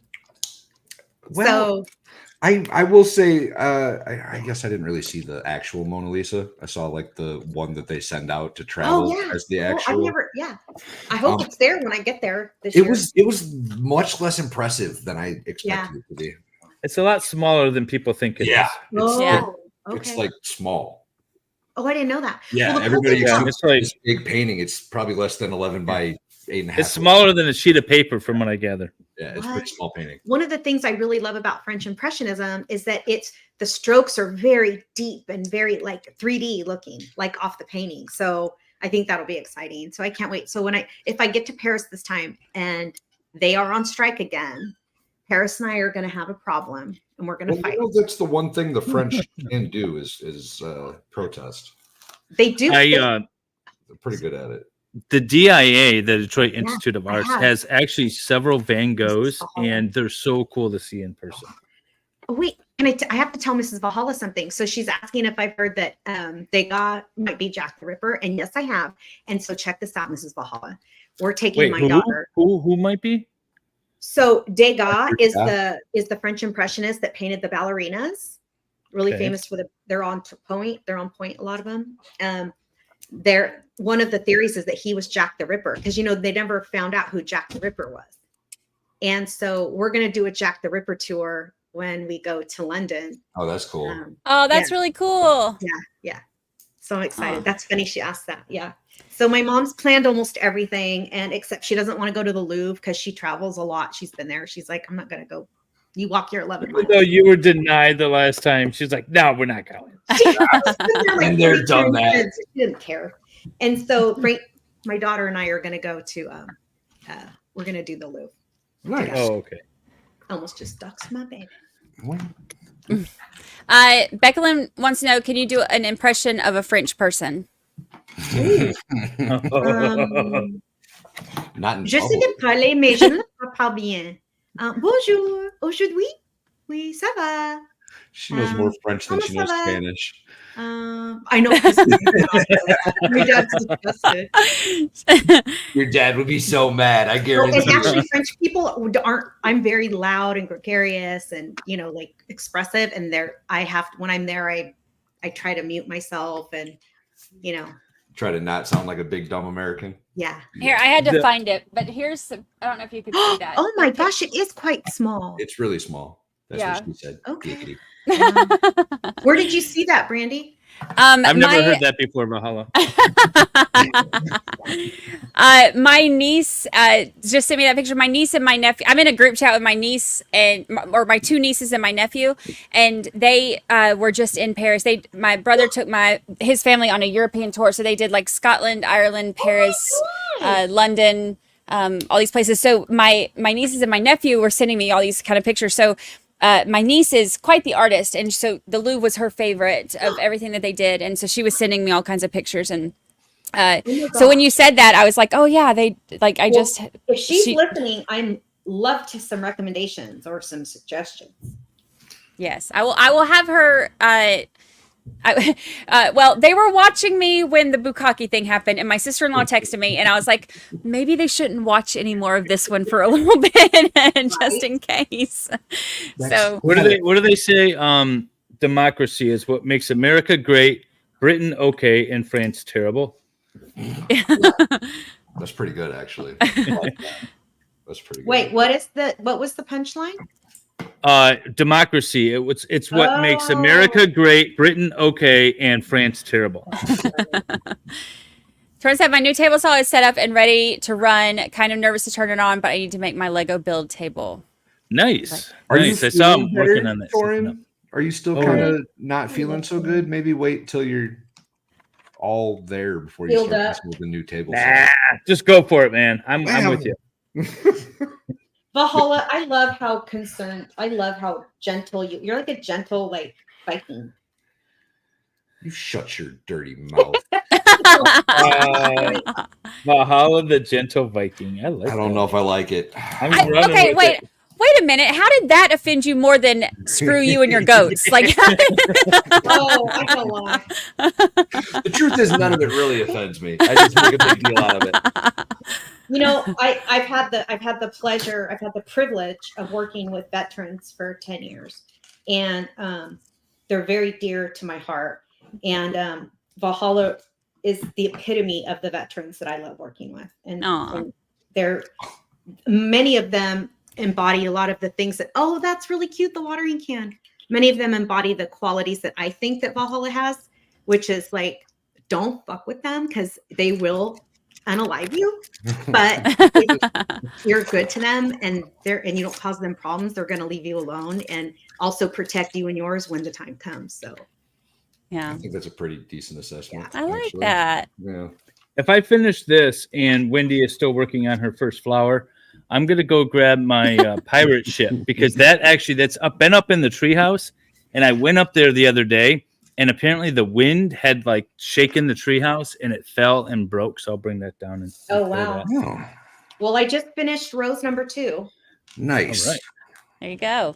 You know, Valhalla, I'm really glad you told me to do this one because I was really nervous. No, I told you it was good.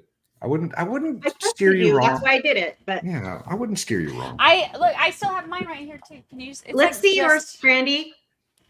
Yeah. Oh, it's so pretty. I love it. Hang on, full screen. There we go. It is good. That was a good one. Yeah, I love that one. God, it's just all the gorgeous. little pink frogs. Yeah. Did you see T. Underwood's comment? Jack the Ripper was committing his crimes in the same area as my great grandmother lived in London. That's terrifying. I know, right? It's crazy. We had my Sacramento had the first known woman serial killer, Dorothy Puente. Oh, really? U of M. Hers is kind U of of boring. M trained America's first serial killer. Wait, who? What? U of M, University of Michigan, trained America's first serial killer. H.H. Holmes. H.H. Holmes, yeah, the Triple H guy. Yeah, that guy. Are you familiar with his? Yes. So he was he was out of control, man. How do we? I don't know how you say it on YouTube. He liked them younger. That's what eventually got him nabbed, by the way, and convicted was that. But he built this like creepy mansion in Chicago that had. So he would build this thing with like secret entranceways and secret chambers to dump the bodies down to the basement, he would fire his torture house, y'all. He built the torture house. Don't sell it short. This man built like a secret labyrinth in this giant hotel specifically just to like capture, torment, dismember, and it was and wild. He did it, and he opened it during the World's Fair. So hundreds and thousands of people were just coming in 1900, and these people went missing, and they were like, oh, okay. So like, you know, whoever Susie went to Chicago for the World's Fair and never came home. We don't know. He would torture them, dismember them, and then use an acid wash to strip down their bones, make skeletons for medical schools, and sell them back to U of M and all this stuff. Oh my God. So he was an entrepreneurial serial killer. He actually eventually had the Pinkertons hunt him down, and he went on like his last like hurrah. He ended up taking like his wife or some woman that he, forced to marry him kind of thing. With her daughter. I think 2 kids originally. Yeah. Well, yeah, there were originally 2 kids. One was too much for him, so he got rid of it very quickly. And then he ended up running like around Lake Michigan, like trying to escape the Pinkertons. And they eventually caught up with him, and the other daughter was already gone by then. And it was a whole thing. But he was trained as a physician at U of M. That's so crazy. Yay! Go blue or go blue. Mermaid Mary Arian says, Valhalla, did you miss the goat yoga plan? Did you miss the you're going to do goat yoga and you're going to stream it. All right. I need to tell you guys though, that some of my goats are really big and they hurt. Don't use the big ones, sir. Don't use the big ones.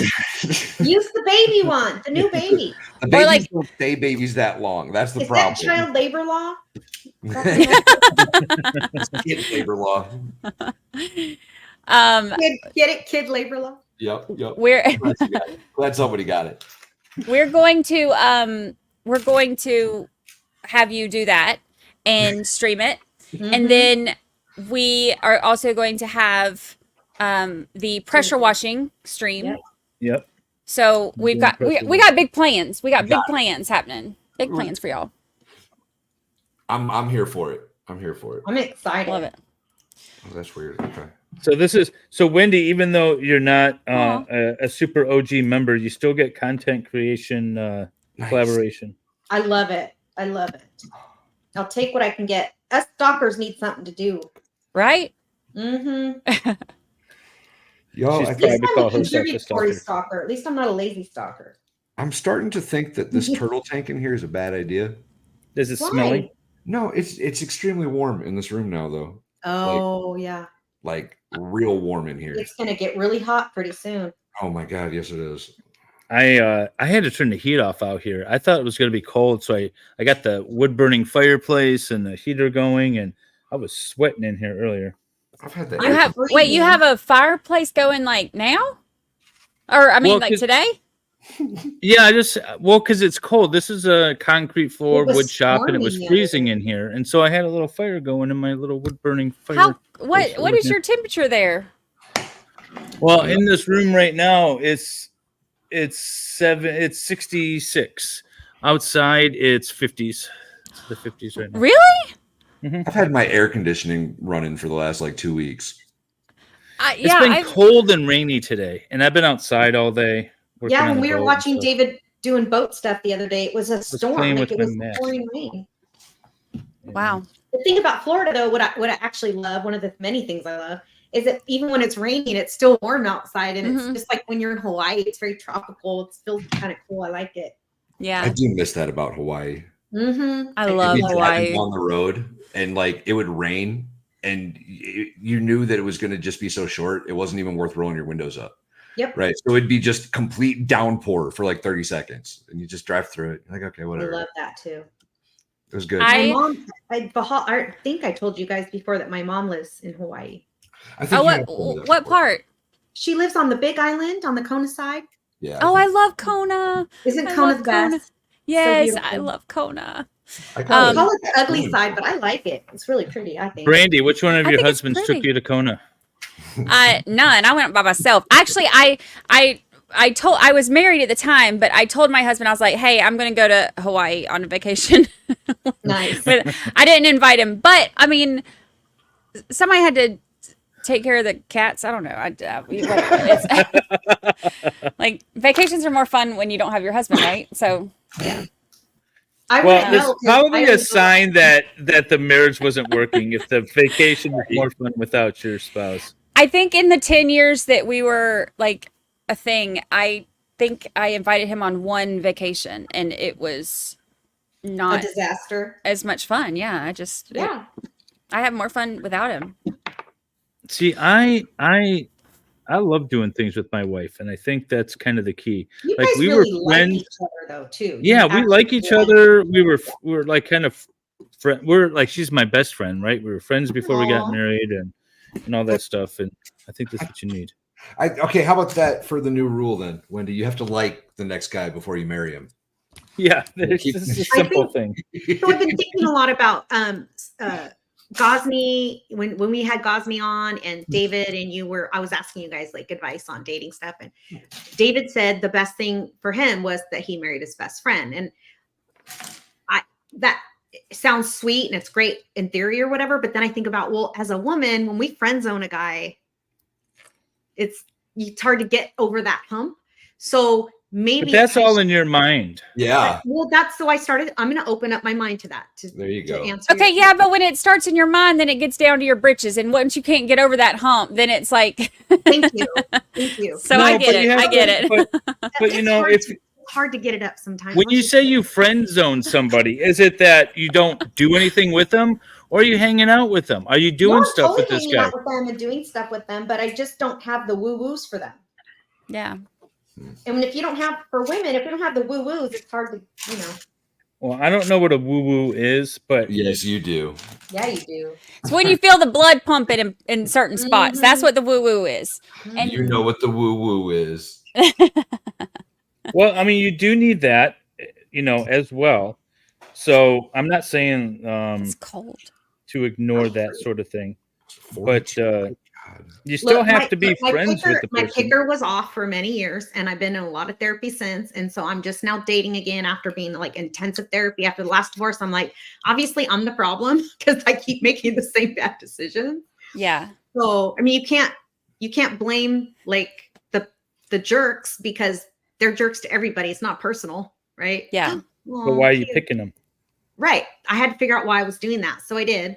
And I put my therapist's kid through college doing so. But now I'm on the apps and I'm dating. And I guess you have to, figure out what gives you the woo-woos, because to me, someone who's willing to hang out with you, be your friend, you like spending time with them, they like spending time with you, I bet you that person's going to be loyal to you. And you already like hanging out with that person, right? Good point. Yeah, I agree. So I don't understand the issue. You're describing my pit bull, aren't you? Loyal, love hanging out with her, good friend.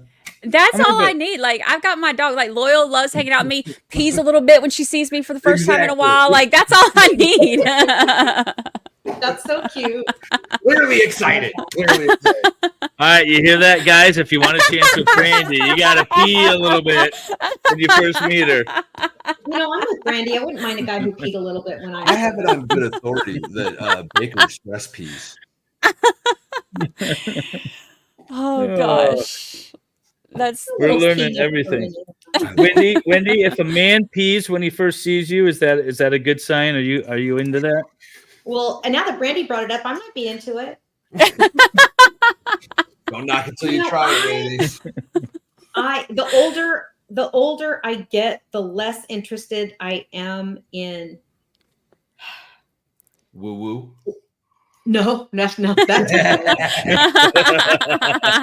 that's still fine. She says that's still fine. Oh, it only happens to men. Women don't. I feel very what's the word? Protective.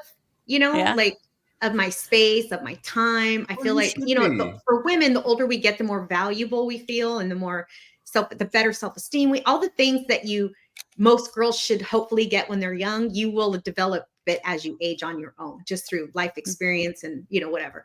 Mm-hmm. And so it's the bar's set high because I feel like I'm like David has this numbering system or whatever. Like I'm a 25, and so I want a 25 or 40.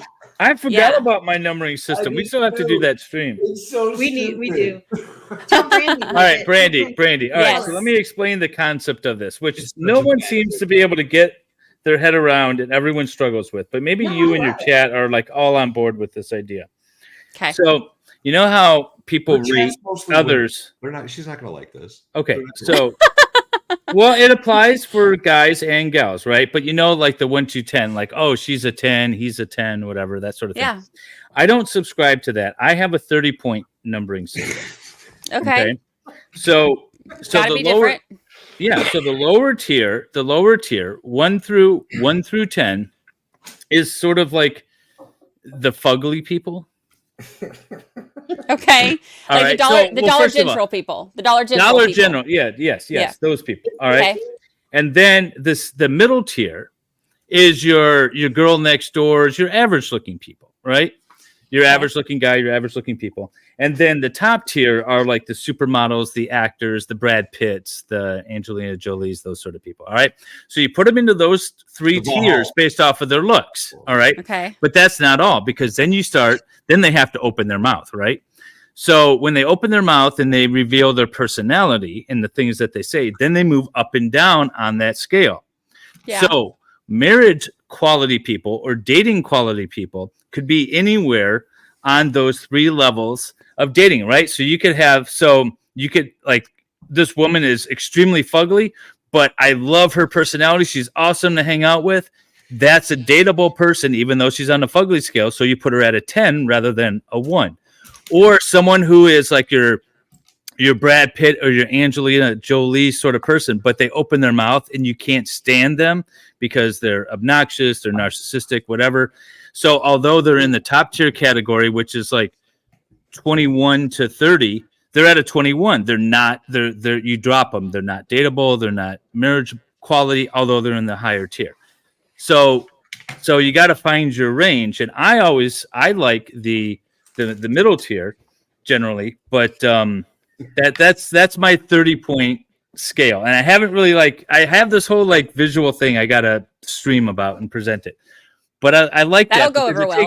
Because it takes more than just looks into consideration. It also takes personality into consideration and whether or not you guys bet. All right. So what do you think of this concept? People hate it and they don't understand it and they say it's stupid, but I like it. I get it. I'm just saying maybe you should make sure you have enough mod coverage on that day when you present that. I'm just throwing ideas out, but mod coverage is yeah. That's awesome. I love that. Zach said, "Are we discussing the hot to crazy matrix?" No, it's not. No, it's not the hot to crazy matrix. No, it's not. It's not the scale. About that. What's the hot to? You don't know the hot to crazy matrix? No, please explain. Oh. Okay. There's a video on it that explains it super well, but I don't know if we'll be able to. I don't know if we'll get exactly stuck for it. Okay, so there's this matrix that I got you. You got it. Okay, he's gonna draw it out. Hang on. We're gonna do full screen for Valhalla. Okay. Here's the hot crazy matrix, right? XY axis, hot, crazy. Okay. Right? Yeah. Well, we'll just go 1 to 10, something like that. Down here, 1 on the crazy, 1 on the hot. You don't want to mess with that, right? She's not crazy, but she's not hot. Right. The further up in crazy you go, the hotter she gets. So there's danger zones, right? Anything above like an 8, you really want to avoid that, right? You don't want to go more than 8 crazy. So you got to find like that 8 or 7, somewhere on this axis, right? Okay. That's what you're looking for, but not up here. Avoid this region. Now, wait, would that be like the Courtney Clinton region? Like yes. Okay, gotcha. We're with you. Avoid that. Now, there is no such thing as like a 10 hot and a 1 crazy. That doesn't exist. So this whole region here non-existent. Doesn't work. Unicorn. Doesn't work. The unicorn. Yeah, that's the unicorn range. The unicorn is this little range up here where it's all crazy or all hot and no crazy. Okay? Oh, okay. That's the unicorn. Range. That makes Unfortunately, those are usually transvestites. So you want to avoid those all together. Just completely ignore that whole section. If she's that cool, she's a dude. That was the idea. That if she's that cool, she's got to be a dude. She can't be. Can't be. Go look up the video. It's way better than what I just did. It's way better than, but that's not that crazy matrix. I like that. I like your explanation because you did visual, and I have the attention span of an ant, so that works for me. I can't watch. Yeah, see, I don't have a visual for my 30-point system. My 30-point system, it's a logical. It's just one line, right? But it's got these little boxes. It's got 3 boxes. And you put them in the box according to their looks, and then you grade them according to their personality. And within each box, there's a range of, leave alone, date, hit it and quit it kind of thing, or marry. And But it takes. Yeah. I like it. Shut up. Watch that. You had me on your 30-point system until you tried to convince me that like a 27 was a worse option than a 17 or something, and I was like, okay, Yeah, yeah, because you're taking into consideration their personality. See, so like a 10 on my system is someone with an awesome personality that you could consider mirroring, although they might be a little fugly, which would be better than, say, a 13 who is more attractive but has a shit personality. I like David's system. It's a stupid system, Wendy. Stop it. I like, you know what? I like it because it's fair. It gives a chance to even the uggos get a chance. Yes. Thank you, Wendy. Speaking of Ohio, as someone like me, I need that kind of system. There's an officer-involved shooting in Euclid, Ohio, right now. I just got a notification. So we were talking about Ohio. Hope he's safe. Scanner's giving me notifications. I saw a question. Where did it go? Oh, this is sweet. Betsy says, my husband and I will have been married for 39 years on May 20th. You need to find someone who you can laugh with. Happy early anniversary. That is beautiful. Thank you, Betsy. You know what? I'm a huge, like, I go to comedy shows. I took my adult daughter to go see Pete Davidson last night at the Hard Rock Cafe in Sacramento. And he sucked, by the way. Oh, really? Who's Pete Davidson? Is that skinny guy? Saturday Night Live guy. He's not good. The Saturday Night Live guy, right? Yeah. Yeah, he's the sickly, ugly dude that was with Kim Kardashian for a minute. Val, I can't believe you continue to ruin your own Chan by having a little egotistical, narcissistic baby named Dve on your channel. Bad duck. I know. Bless bad your duck. heart. Bless your heart. Anyway, I didn't love Pete Davidson, but anyway, I love comedy shows. So, who was the lady who said that about her husband? The laughter is the. Oh, let me go back. Betsy. Betsy, I agree. So if I can find a guy who can make me laugh, like Joe Coy makes me laugh, or Chris Rock makes me laugh, or I'm down. I don't care how. I'm the same. Like. I mean, that gets my woo woos going. If you know what I'm the same way. It is humor for me, hands down. 100%. I like looks are not a big thing for me. I'm not super into like skinny. I like some meat. I want to wear your hoodie. You know, like I'm cute. I like that. So I'm not into like it's and nothing wrong with it. I'm not body shaming. It's just not my thing. It's not your thing. But I need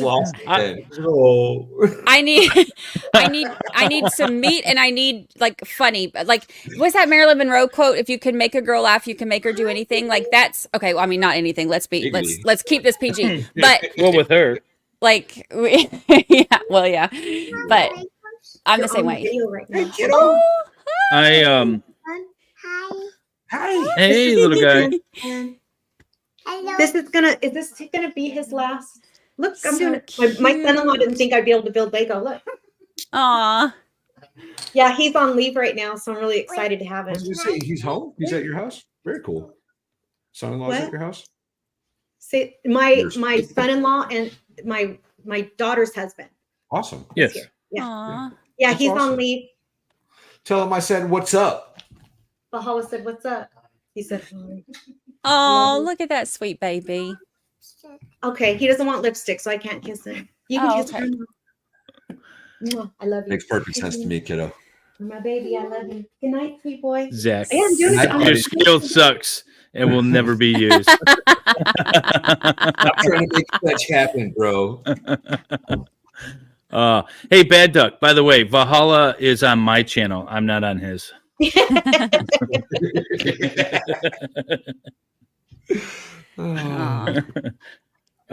Again, you don't have to watch. But we're so glad you're all here. We're glad you're here. Yes, we are. By the way, I'm gonna say it again. So it's all good. Oh, I love being trolled. Go check out though. Go check out. I know Brandi can't get her head around that, but go check out if you're in the chat the Give Send Go for Fiery Red podcast. Please. Yes. We are trying to make a ginger cry tonight by reaching his goal. Where are we? Make a ginger cry. I think we can do it, though.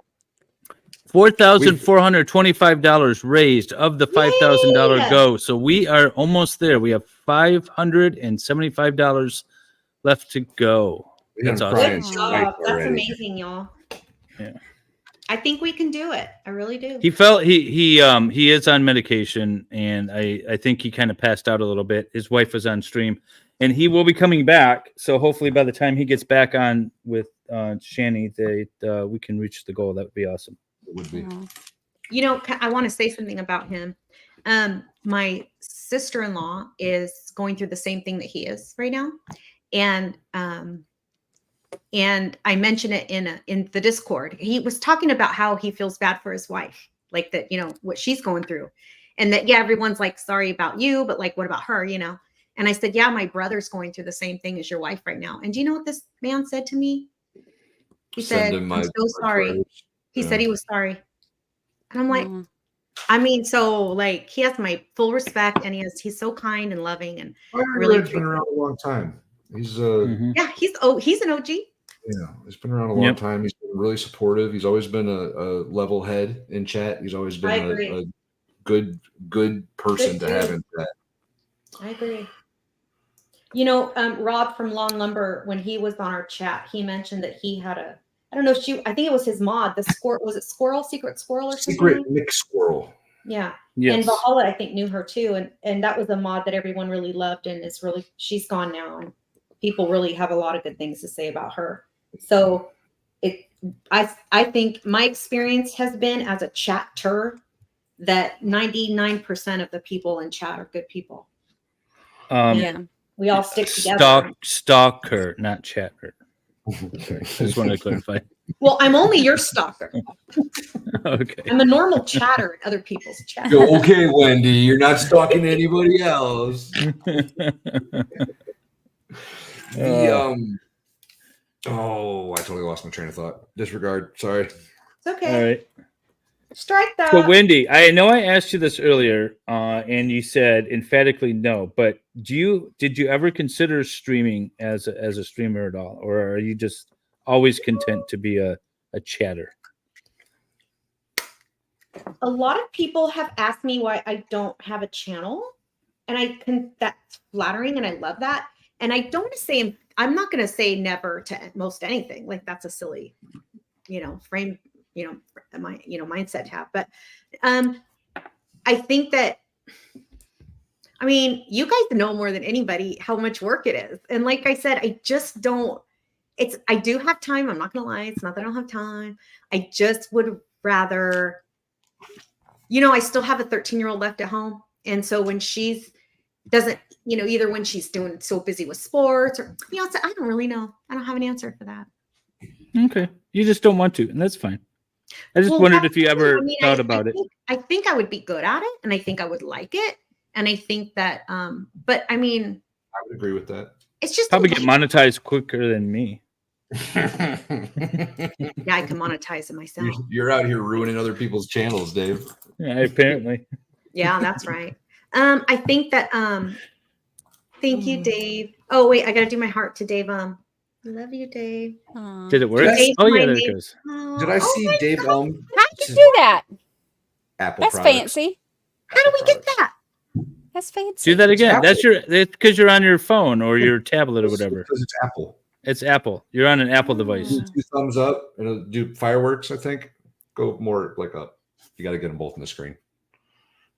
That's it. I don't know. There's a bunch of stuff that happens. I think 1 thumb up. I saw a like thing a minute ago when it came up for you, and I was like, "Where'd that come from?" But I thought I saw a thumbs up on screen earlier, but I thought you guys were doing that. No, that was all you, babe. Cute. Dave's my neighbor up north. Dave lives in Oregon, and Dave's more OG than me for this, David. Yeah, because I used to stream on Facebook, and Dave was always in Facebook. Hi, Rabbit. How you Part of the Slug Crew. And Dave came over. Dave says he came over to YouTube because of me. Nice. Hi, Rabbit. Dave said earlier, if I'm not mistaken, that tomorrow is his 40th anniversary, I think. Wow. Did I hear that right? Did I recall that correctly, That's sir? awesome. Congratulations on that. Congratulations. Big round of applause. That's an accomplishment. He's been married 40 years. And I To the think the same two ladies lady. on the stream have been married 40 times combined. Totally. Dave Plum gives us hope. That's funny. She got to pop it out though, you know. Just joking. Hello, hi, Nicholas. Hi, Nicholas. How do you say that? He's one of my favorites. He's been Nicolasi? and yeah, How and do you he'll say good night in Italian and stuff, which is Outstanding. Boy. Wendy, you can't marry him. You don't know him. Stop it. Wendy just had a woo woo moment, I think.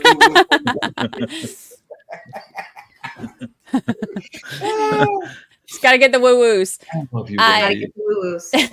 Turns out, I think the key thing with being a successful streamer is having a thing you can do regularly that you like doing most times, so you don't feel like it is a slog creating content. I've said that That's before, good and advice. I know that I've got like I don't have the little channel anymore. Dave does now. But I don't do the whole like everyday streaming thing, and I don't know that I could. Right, like if I streamed every day, I think I'd get so bitter so fast that like nobody would want to watch that. It'd be horrible. I think so too. I like streaming when I want to talk about something or when I want to cover a particular thing. And, or, like the Jodi Arias trial, I want to see that all the way through. That's an amazing trial. She's just a disaster of a human being. And the, but like I wanted to do Daryl Brooks, and I made a plan with Salvador to do Daryl Brooks, and then he ended up pleading. But then I found this is another case out of Detroit, but it's a nobody little evidence case, and I was like, this would be interesting to compare to, say, Zachariah Anderson, where we have nobody little evidence kind of thing.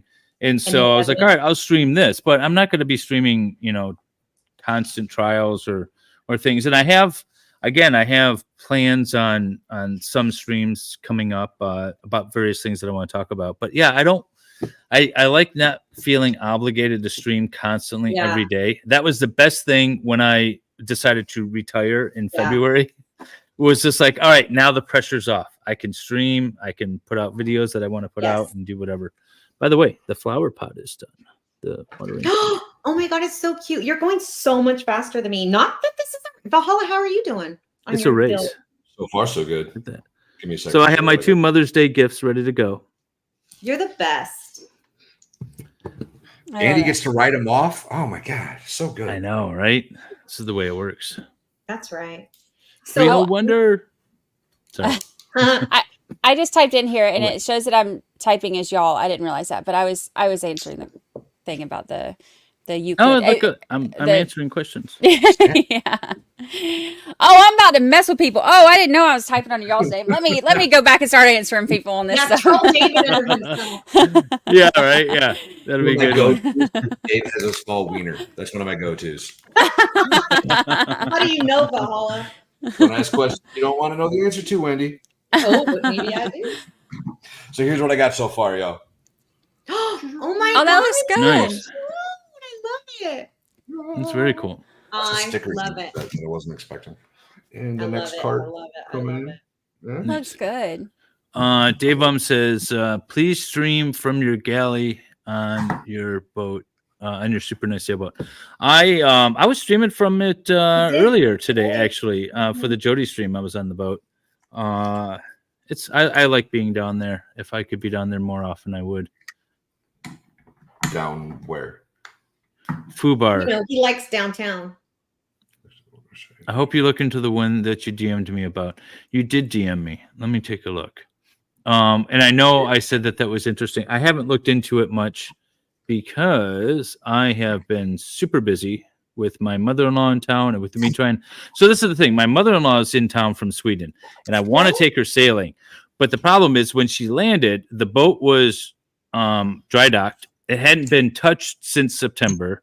The mast was taken down because I had to do all the new wiring and nothing had been touched. So I've been like focused on getting this boat in the water so I can go take her sailing before she heads back. And now with this stupid Tennessee trip, I don't know who planned this. That takes like 4 days out of my schedule. So I'm going to, I'm just like focusing on darn. Dave's making a trip to Gatlinburg to come to Dollywood. What a dredge. What a horrible 4 days. I love I'm very Gatlinburg. excited about this Beautiful. trip. It's so beautiful, y'all. Yeah, Wendy's coming. Brandi, you should join us. I wish Should. Brandi was You're not coming. that far away. It's not that I far will. from you. I know, but I will actually be in Tennessee like a week later. I'm going to CrimeCon in Nashville. In Nashville. Yeah. Dude, That I looked sounds at gross. CrimeCon last year, because it was like right around this time last year that I like first got some level of success, and I was like, "Ooh, this CrimeCon looks kind of cool," and then I Yeah. never followed up with it. It's But really that cool. actually looks really cool.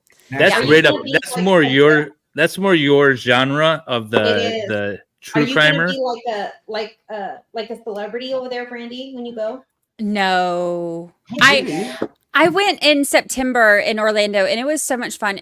Like being able to meet you know, a lot of the people that you see and like communicate with online all the time and stuff, and you know, other content creators and stuff like that. It was really cool. But also I think one of the things was there were like I had, you know, conversations with like Gabby Petito's family, and that was really interesting. Like having some of the families of, you know, victims and stuff there, it's almost like it kind of grounds you and reminds you, like, you know, why these are you're real doing things, and like I that bet. this is real, like this, These like are hearing people. their perspectives of how things are. It's so, I think, great to be able to hear their interpretations of how they, you know, have to go through this and the things. It was just, I thought it was amazing.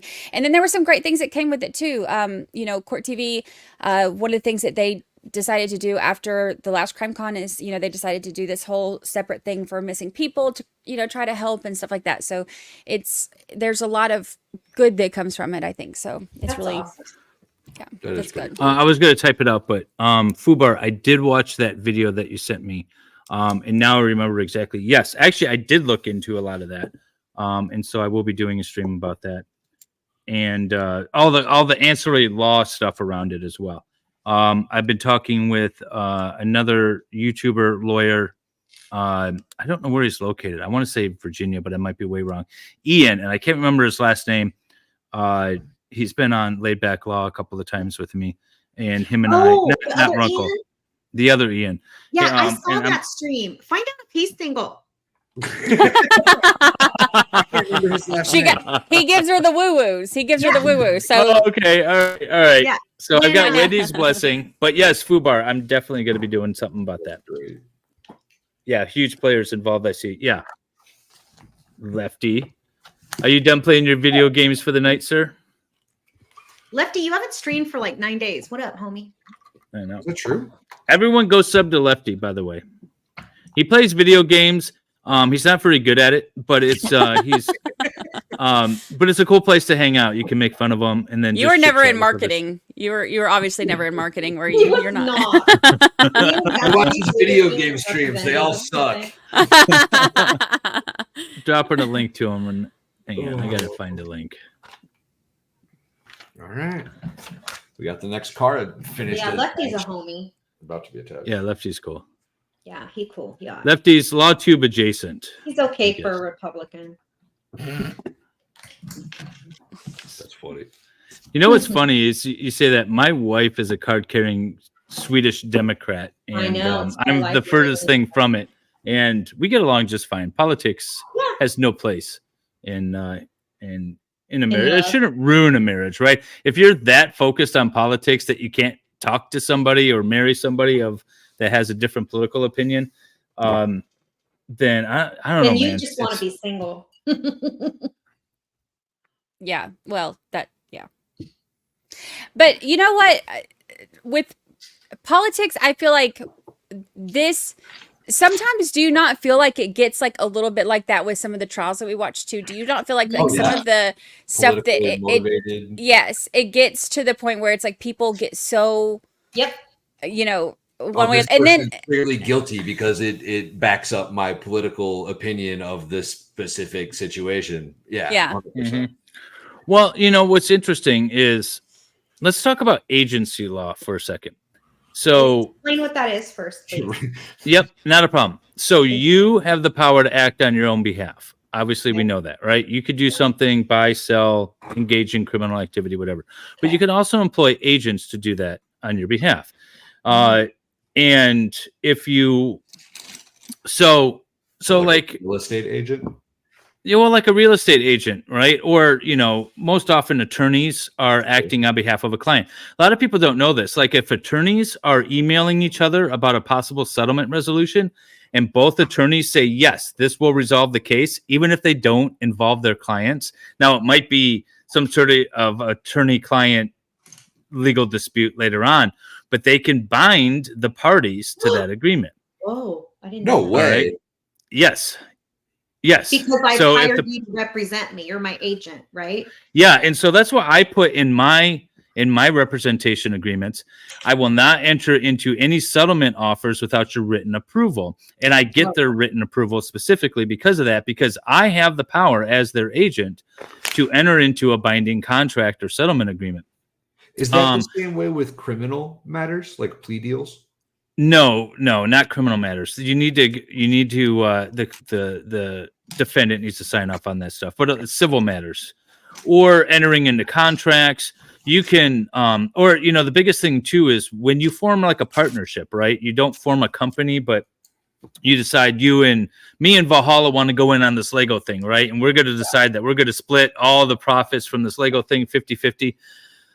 Anything that Valhalla does then is acting on behalf of the partnership, right? And so I'm bound by what Valhalla would do in that sort of situation. So if he decides, hey, we're going to start advertising and marketing this, I'm now bound to that. That's under agency law. He's acting on behalf of this partnership. So with agency law, and particularly with the attorneys, like the question for Trump and his current trial is, did he act? Which one? The one in New York with the Stormy Daniels settlement thing. Did he act, or did his attorney act as an agent of him? And the question most definitely is yes. Now, the issue is whether or not that was legal action. I think it's completely legal because parties do it all the time. People settle legal disputes before there's even a legal filing all the time. So I don't think it was necessarily criminal, but the attorney is definitely acting as an agent for Trump because he's employed to act as an agent for Trump. But someone who's doing things rogue without, a lot of people are concerned, or particularly with Turtle Boy, the allegation is that he's using his channel to influence others to harass witnesses in Karen Reed's case. Well, is he? Are they just listening to him and then going and doing it? Or is he actually, asking them to do it? Are they acting as agents of him? And I don't think they are. There's no agency superior relationship where you are working for me and I'm asking you to do this specific act. Nice. So, y'all, nice. I have the candy trolley from my Hollywood Express. Hang on, let's do that full screen. It's the candy trolley. That's awesome. Oh my God, so Fix cute. yourself. There it goes. There you go. That's I cool. love it. The little swirly lollipops. Oh my God. So I just got into a bunch of legalese, and now I forget exactly what my point was. But that's essentially what agency law is. Another great example of that is employees. Employees, direct employees or contract employees, are agents for the employer. So, like if you give your employees a vehicle to drive and they go get into a car accident, the employer is on the hook for that. So that's the agency sort of relationship. But I can step back and say Trump is guilty if what his attorney did is a crime because he's acting as an agent.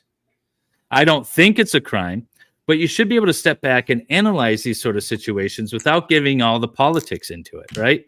Well, but people are just so one-sided. Like my mother-in-law is here. And she's like, oh, he's a liar. He's guilty. I'm like, guilty of what exactly? Please explain. Please explain to me, because I think you're just going with a gut instinct in a political position and not necessarily looking at it. Valhalla, you are way out of focus, by the way. Oh, no. Oh, you use the forks like I do. I do that too. I do that too. So that was a long way of me saying, like, you can analyze things without throwing the politics and the emotions into it. There we go. And Turtle Boy is the exact same way. If you look at Grant on on Twitter. Everything he does is anti-Turtle Boy. It's get me into arguments with that guy on Twitter. It has nothing to do with the case, except he wants to rub Turtle Boy's nose in something. That's all he's doing there. Yeah. You see that newest video of him freaking out on Turtle Boy? Mm-hmm.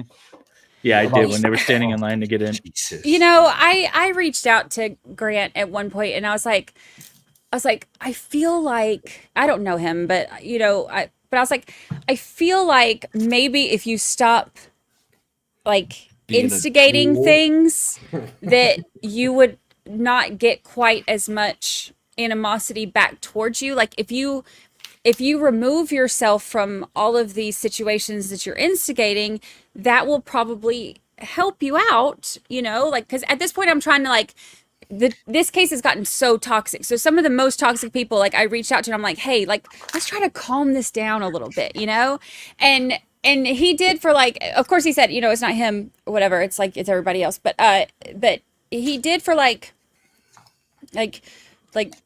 2 or 3 hours. I don't know. And then, and then was right back to it. And so I don't know. I think that, I think that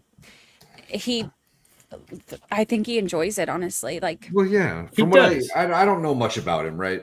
I don't care to know much about him, but from what I understand, he seems to be a fairly, let's use the word lost individual that comes from money and doesn't really know what to do other than what he deems being right, and whether or not he's right, open for debate. But I think that that's where he's coming from. Oh yeah, no, there's no debate. Yeah, he's wrong like the majority of the time. He's a fucking idiot. Let's call it like it is. He's a fucking idiot. It's like he knows that. And I even asked him one time, I was like, you're posting things that like are like like you're wrong. Like you attack. It doesn't necessarily matter that he's wrong. What matters is that it's gonna hurt Turtle Boy's feelings when he gets called a graper. You know what I mean? That's what he's going for. He's going for that shock, that just attack. He doesn't give a shit about the actual truth of the matter. It doesn't affect him in any way. I'm speculating, of course. They get so, and then seeing like this whole, like seeing the fight of them in the morning and stuff, like, and then you see like the actual journalist on the side of them, like looking at them like, what is happening right now? Like what is, like, why, when did we enter the middle school playground? Like, I don't even understand did you see that? That was amazing. That video of him sitting in the line. It was just, it was so, if you guys don't know, I'm going to try to find it. If you guys don't know what we're talking about, let's see here.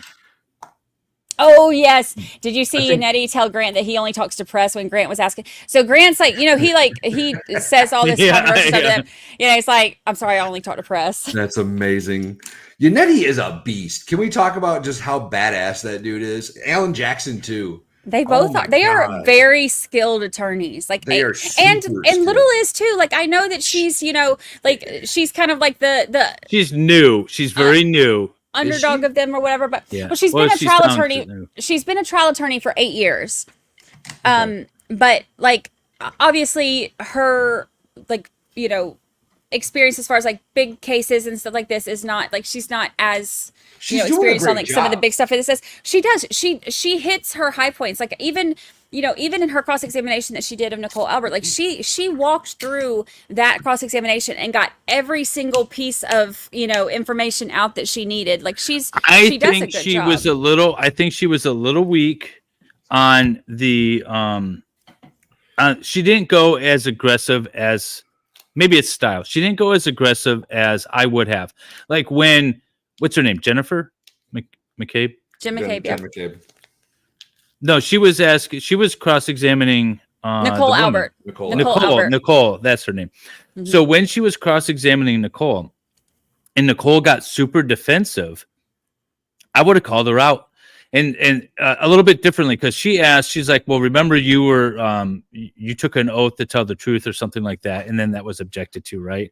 And then she just sort of moved on. But you can ask it a different way by simply saying, why are you being so defensive in your answers right now?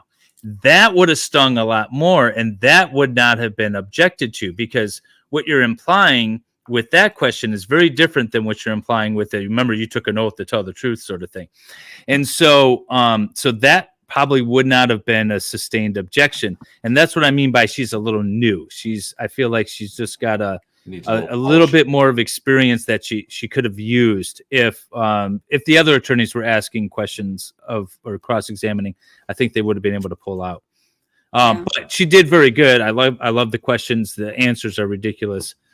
Ridiculous.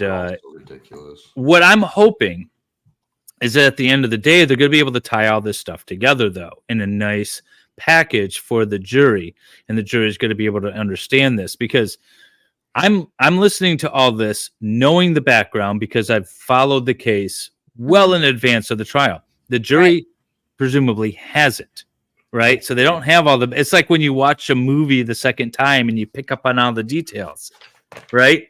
Yeah. So the jury is only watching this movie the once. And so you got to make sure that you can tie it up in a neat little bow for them. Yeah. This is the video. Do you guys want to watch this? Yeah. I'm for it. All right. Hang on. So background, this guy is Grant, and Turtle Boy is filming this, and they're both waiting in line because they both have press passes to get in to the trial. This was Wednesday morning, I think? Something like that. Yeah. Wednesday or Thursday. You are an accused rapist. You sent a video of you raping Lindsay Gattani to her, and you admitted to it in text. Fuck you. Get to the back of the line. Do not touch property that does not belong to you. You may leave the line if you want to go to the bathroom. You may leave the line if you want to go get something to eat. You may not touch stuff that does not belong to you, you fucking accused rapist. Get out of my fucking line. He's a line leader. Talk to me like that. I dare you. I dare you. He's a professional journalist, ladies and gentlemen, completely unbiased, and just offering quality content. Oh, what an idiot. This is great. What an idiot. Yeah, I've only been on it just The way he's just standing there. Staring at you are an accused rapist. Just look. Just this. What's up with the purple phone case, bro? Well, he's pretty. I mean, he's not pretty. The phone case is pretty. I'm like, okay, like he's not a bad guy.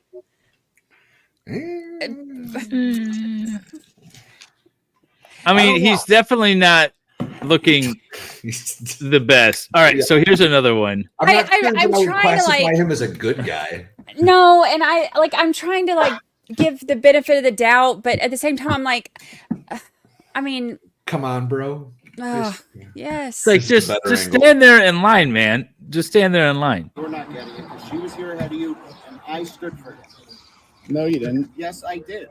Fucking accused rapist. You want me to tell them about the text messages and the video you said? Okay, this is not journalism. This is stupidity, ego.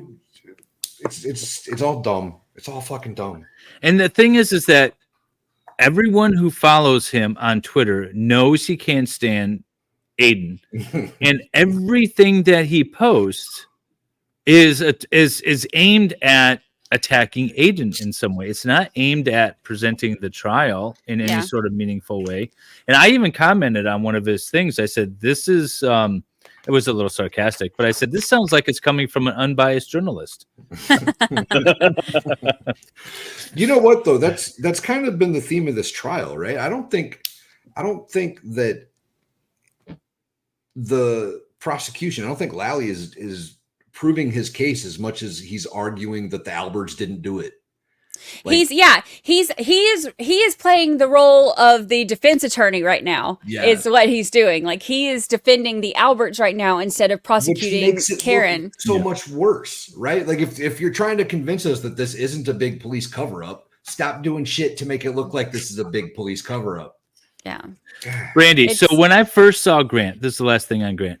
When I first saw Grant, I immediately had an image of an actor in my mind. And I created this little meme. And I want to know what your thoughts are. Doesn't that look just like him? Oh, I fucking love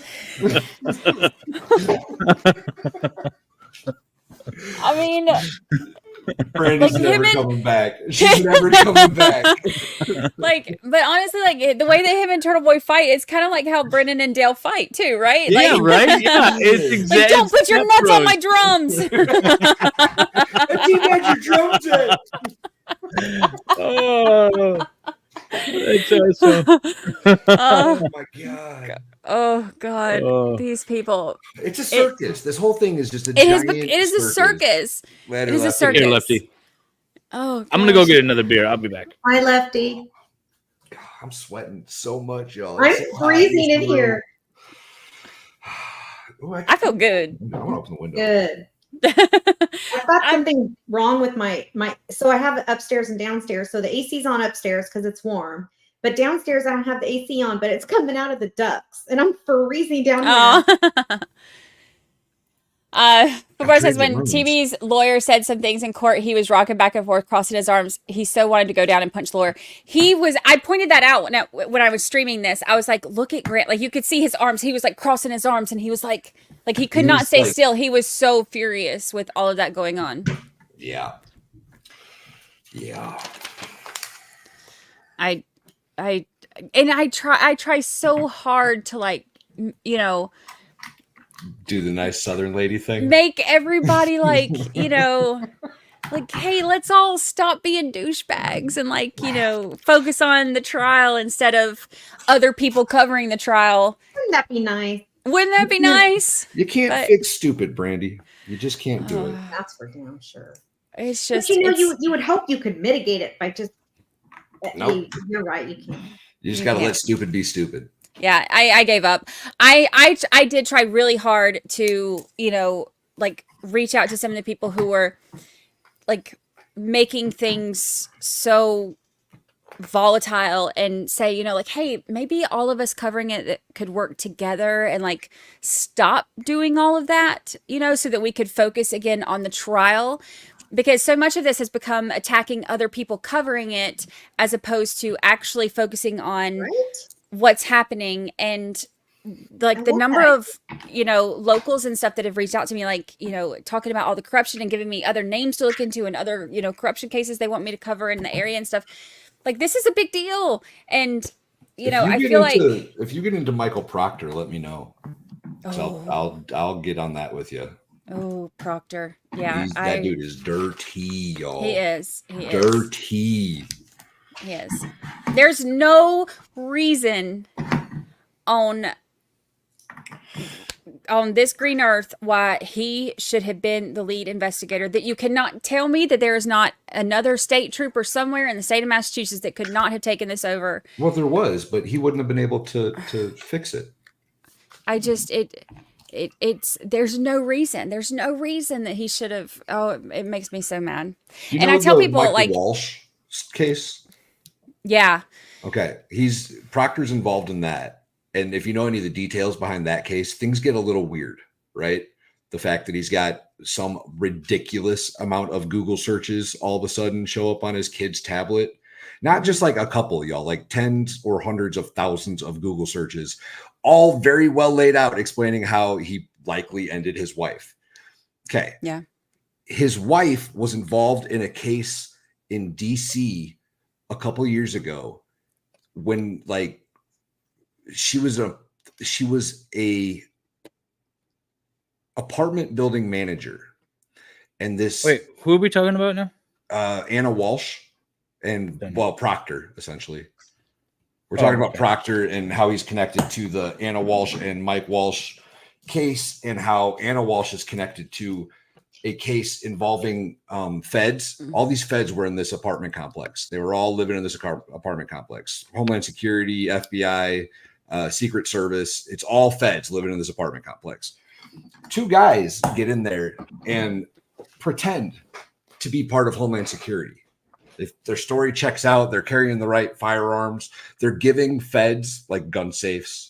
I think one of them gave him like a sight for a firearm. You know, they're in the group of feds that live in this apartment complex. Turns out neither of them are actually feds. Turns out that one of them is a foreign national from like Turkey or some crazy place, someplace close to the Middle East. The other one was either another foreign national or just an idiot that kind of got sucked into this whole thing, one of the two. But Michael Proctor was involved in that whole thing too. And the media was trying to say, oh, these guys definitely aren't spies. They're definitely not spying. They had the whole apartment complex rigged up with surveillance. They had access to 24-hour monitoring of the entire complex. These two guys did that faked their way in. Michael Proctor's dirty as hell. He's got way too many weird connections for there not to be something there. Yeah. So Wendy, what has been your favorite trial to watch? I was going to ask her literally that same question. Good question. You son of a gun. Like, you. Since I've been into YouTube or like my whole life? Well, both, I guess. Okay, well, my whole life was was probably the O.J. Simpson trial when I was a kid, and it was on. Like, I watched it. Like, that's how old I am. I watched it happening. And I was a brand new mom, a stay-at-home mom, and I was nursing my oldest daughter. And so I had all the time in the world, and I just, watched the hell out of that trial. And I've always been obsessed with the law and legal stuff and all that. Even as a kid, like I told my dad when I was a little kid, I wanted to be an attorney, a lawyer when I grew up. And he's like, well, you better learn to argue intelligently. You can't just argue.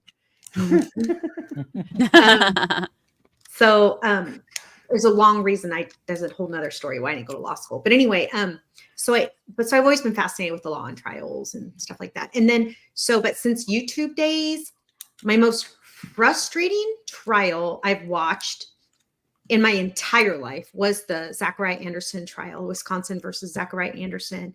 The most frustrating, the most gut wrenching, the most unfair, like just as a human being, it just felt icky and gross to me. And I had no, what do you call it? Like I had no preconceived notions of anything. Like everyone else, I'm like, ooh, obsessed ex-boyfriend murder trial. Hell yeah. Like I want to watch that. Right. And I was watching it in Long Crime, and I was like, why are people saying, I didn't agree with a lot of things people were saying. And I also didn't agree with how the trial was going. And so I think that reinvigorated my interest into trial watching, only because it was during that time that I found the YouTube LawTube community and made some I know we're not real to each other for the most part, most of us, but I feel like I made really good friends and people that I'm going to hopefully will be in each other's lives forever. And so it wasn't necessarily just the trial watching, but the relationships that I've made since being in chat and hanging out with different creators and mostly just the people in chat. I feel like we're friends, Yeah. And it doesn't matter if it's real, like in real life. I mean, these people genuinely they're like, oh, how was your trip to Mexico? They know what you're doing in your life. And the creator could be going on and on and on about the trial, but we're all talking about our dogs and our kids and our goats and, that sort of thing. And so I feel like, so that really didn't answer the question. Zachariah Anderson was not my favorite trial to watch. It was the one that brought the people I care about the most in this community together. So that's why it's important. And I think that it also reinvigorated. Objection non-responsive. That's for sure. Welcome to my parents' world.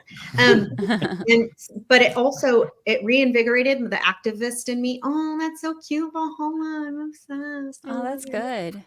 And I used to be a political activist and I used to do a lot of really cool stuff. And it made me, activism is for the young for a reason. And it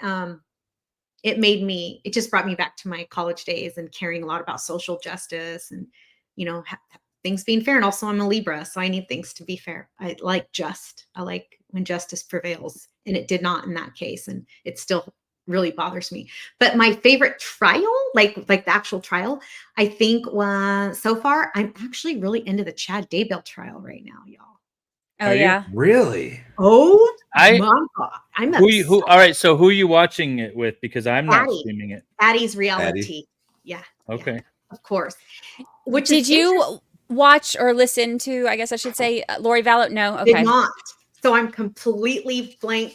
I have a clean slate to this. Yeah. It's riveting. Yeah.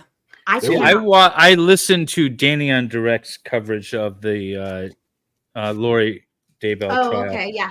And now I'm kind of bored of it because I've already watched hers. And I would imagine it's a lot of redundancy if you. It is, yeah. But yeah, I couldn't get into his after paying attention to hers. Right? Yeah. I wouldn't imagine. Oh, cute. I'm also obsessed with religions. Like I study, like I was a cultural studies major in college. And so I love religious studies and all that sort of stuff. So I'm super obsessed with like culty religions. And I'm sorry if that's offensive to anyone, but I am. Do you ever like go out to like, I kind of want to experience this religion? Oh, I've gone to every single church that I can go into legally. Yeah. Legally? Yeah.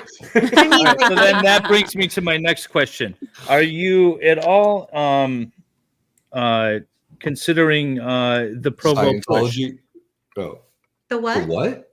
The Provo push. Tell me what that means.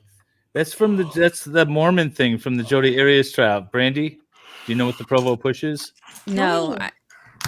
I remember I didn't watch the end of it. I Also, Brandy's innocent. You're gonna corrupt her. Okay, so apparently, didn't you see my reaction to Bukaku? Right. So apparently, the Mormon Church frowns on having relations before marriage. So some teens have figured out a way around it. Oh, yeah. First, there's soaking, which is entering but no movement. That's soaking. Yeah. And it's not technically engaging in that activity because you're not moving. Then you employ a third to kind of jump on the bed, which is the Provo push. Wait, say that again? You heard it right. No, I did. I was trying to figure this Lego piece out and I lost it. So basically, a young couple that wants to mess around in the Mormon religion, whatever, will enter and just kind of lay there because that's called soaking. That's called soaking. Okay. You get in and you just stay in and right. So the Provo push is when you get somebody else to jump on the bed for you. A third person to jump on the bed, and that you're technically not doing anything. But you know what I'm picturing? You know, like when you're young and like you lay down on the trampoline and you wait for your friend to jump as hard as they can to like bounce you as high. That's what I'm picturing right now. I feel like that's about accurate. Results may vary, but yeah, that's what you're doing.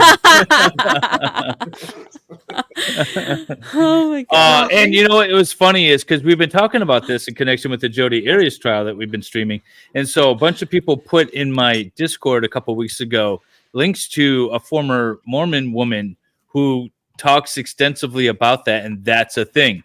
Because we're always like, is that really a thing? And apparently it is.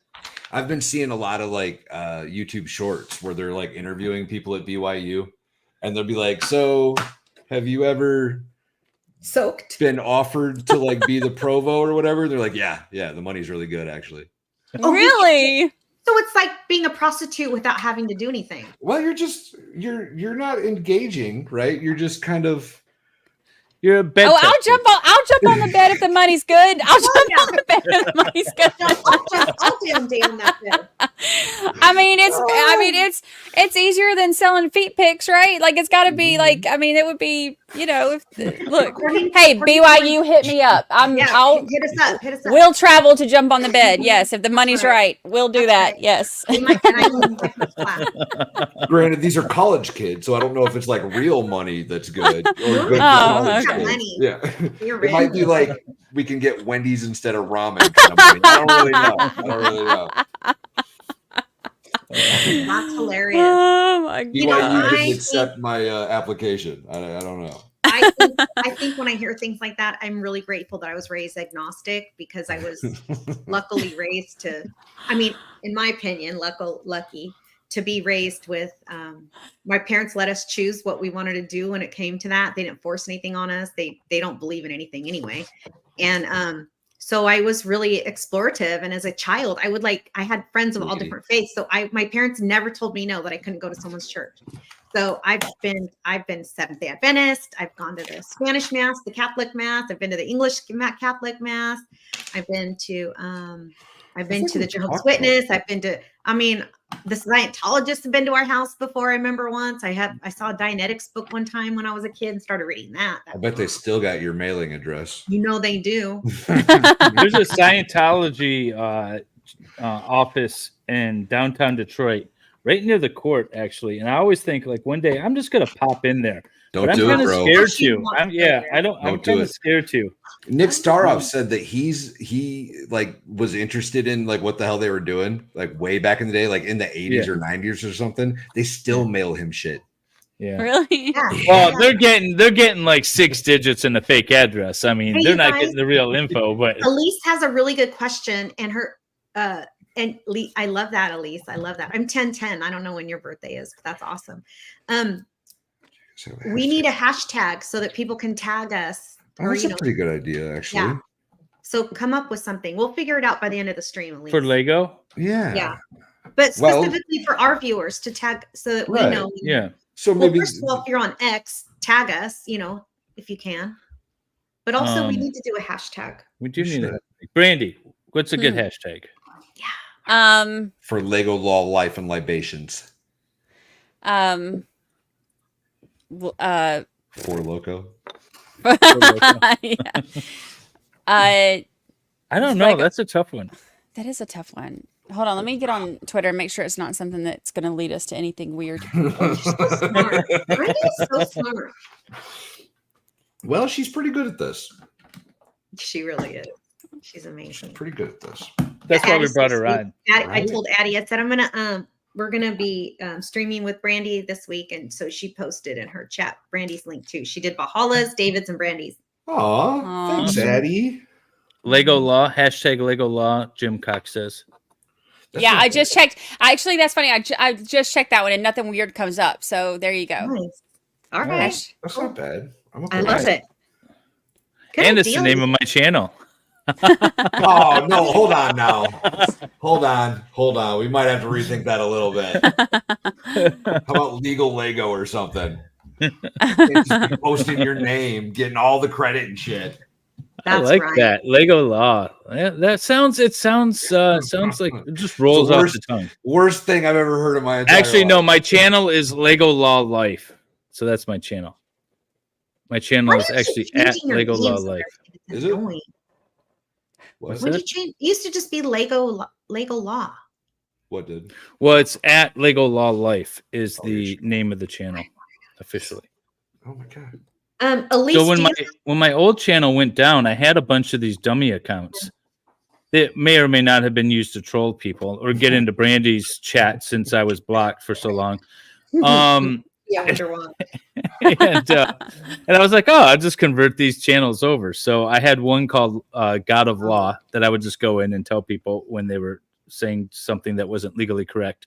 That's And then this one, the Lego Law one, God, what was it? Can't remember what it was. That's pretty funny, actually. Oh, you know what it was? Actually, this was my old law firm channel. So I have some older videos and stuff like that. That's what this one was. Elise, I want to know if you're a fine artist. Do you have a website or do you have anything you want to promote for us? We'd love to look at your stuff. Lego Awaits. Ooh, Lego Awaits. That ain't bad. Oh, I love that. I'm not Wait, that has Valhalla's name in it. I'm going to object. Overruled. Lego Law Awaits. No, I like Lego Awaits. Actually, that sounds good. I like Lego Awaits. All right. Nothing weird comes up, so you're good. All right. So Nothing do we comes want to up. run with Lego Awaits? I'm all right with it if you are. Cool. All right. Lego Awaits it is. Love it. Good idea, Elise. Thank you. And if you have some art you want to show us, let us know. I am putting that in my channel description now. Lego Awaits. You know what you need to do in your David on your new channels? You know what you need to do is like where it has the description or whatever, like you need to put all your other links for your other channels. I do. I know. I do. Good night. See, I told you he'll do. Look, I'm gonna say I don't this. know what to Y'all say. ready for this? Y'all ready for my? Yeah. Mm-hmm. Yeah. Adoro questo flusso buonanotte a tutti pace e amor. Outstanding. Nailed it. Nailed it. Nailed it. Ciao, Nicolas. I'm never gonna make fun of Baker's accent ever again. Oh, I am. Who am I kidding? So am I. I know. The only thing that sucks about Baker is sometimes his English is better than ours, so I just try not to make fun of him. You know that son of a gun speaks like 4 different languages? Yeah, everyone in Europe does, except we don't. We also don't live by a bunch of other countries. That's true. Most of us. Some of us do, because I live in California, so I'm by Mexico. Look, Miss Valhalla, she's like, You guys want to know a fun fact about Mexico and California?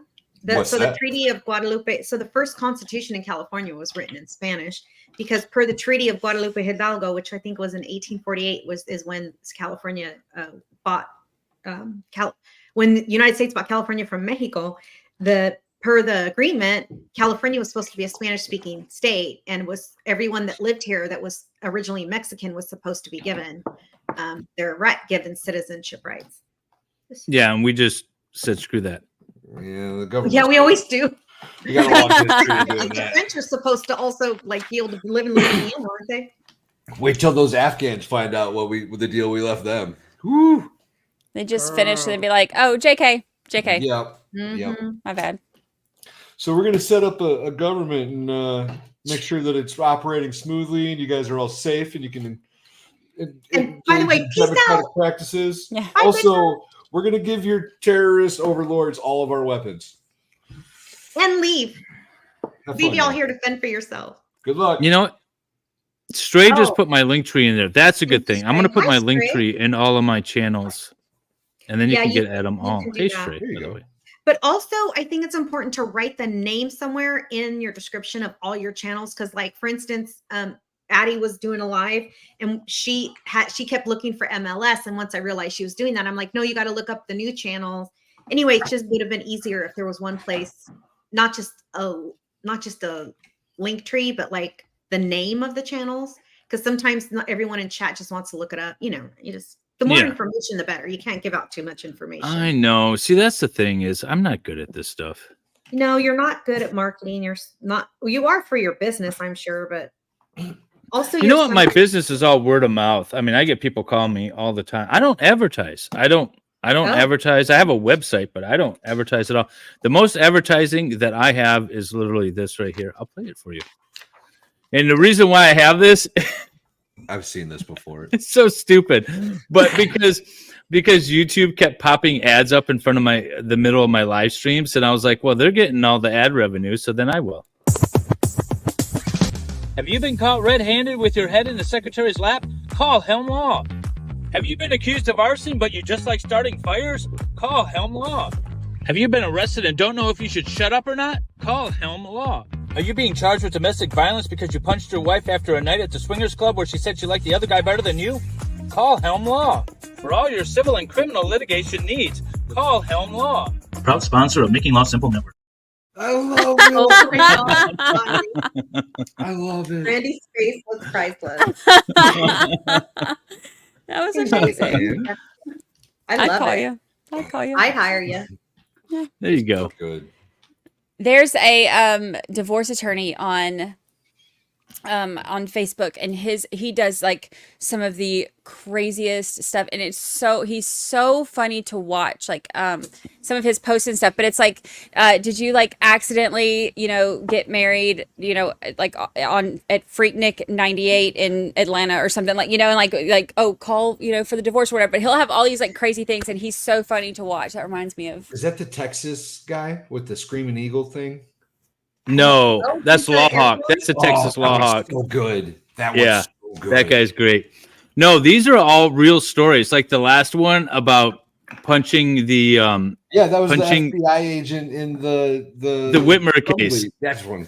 No, in the Whitmer kidnapping case, one of the FBI agents wasn't able to testify because he was currently under criminal indictment for punching a guy after a swingers club. I thought it was his wife was really into. No, he punched his wife. He punched his wife. Yeah, it was charged. It was domestic. Yeah, because his wife was more into the other guy at the swingers club. Apparently, and so he beat up his wife. Don't Yeah, take your wife to a swingers club, then, genius. yeah, maybe. Yeah, maybe just don't do that. James McMinn, that's his name. James McMinn. If you don't follow him, you are missing out. He is so funny. He's on Facebook, you said? Yeah, I follow him on Facebook. He might be on Twitter too. I don't know, but I started following him before I ever had a Twitter. But he's so funny. Like some of his stuff. But he has like, oh gosh, hold on, let me pull him up. Let me see. How do you spell the last name? McMinn.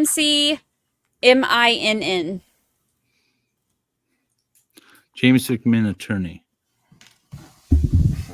Where does he work out of? Hotlanta.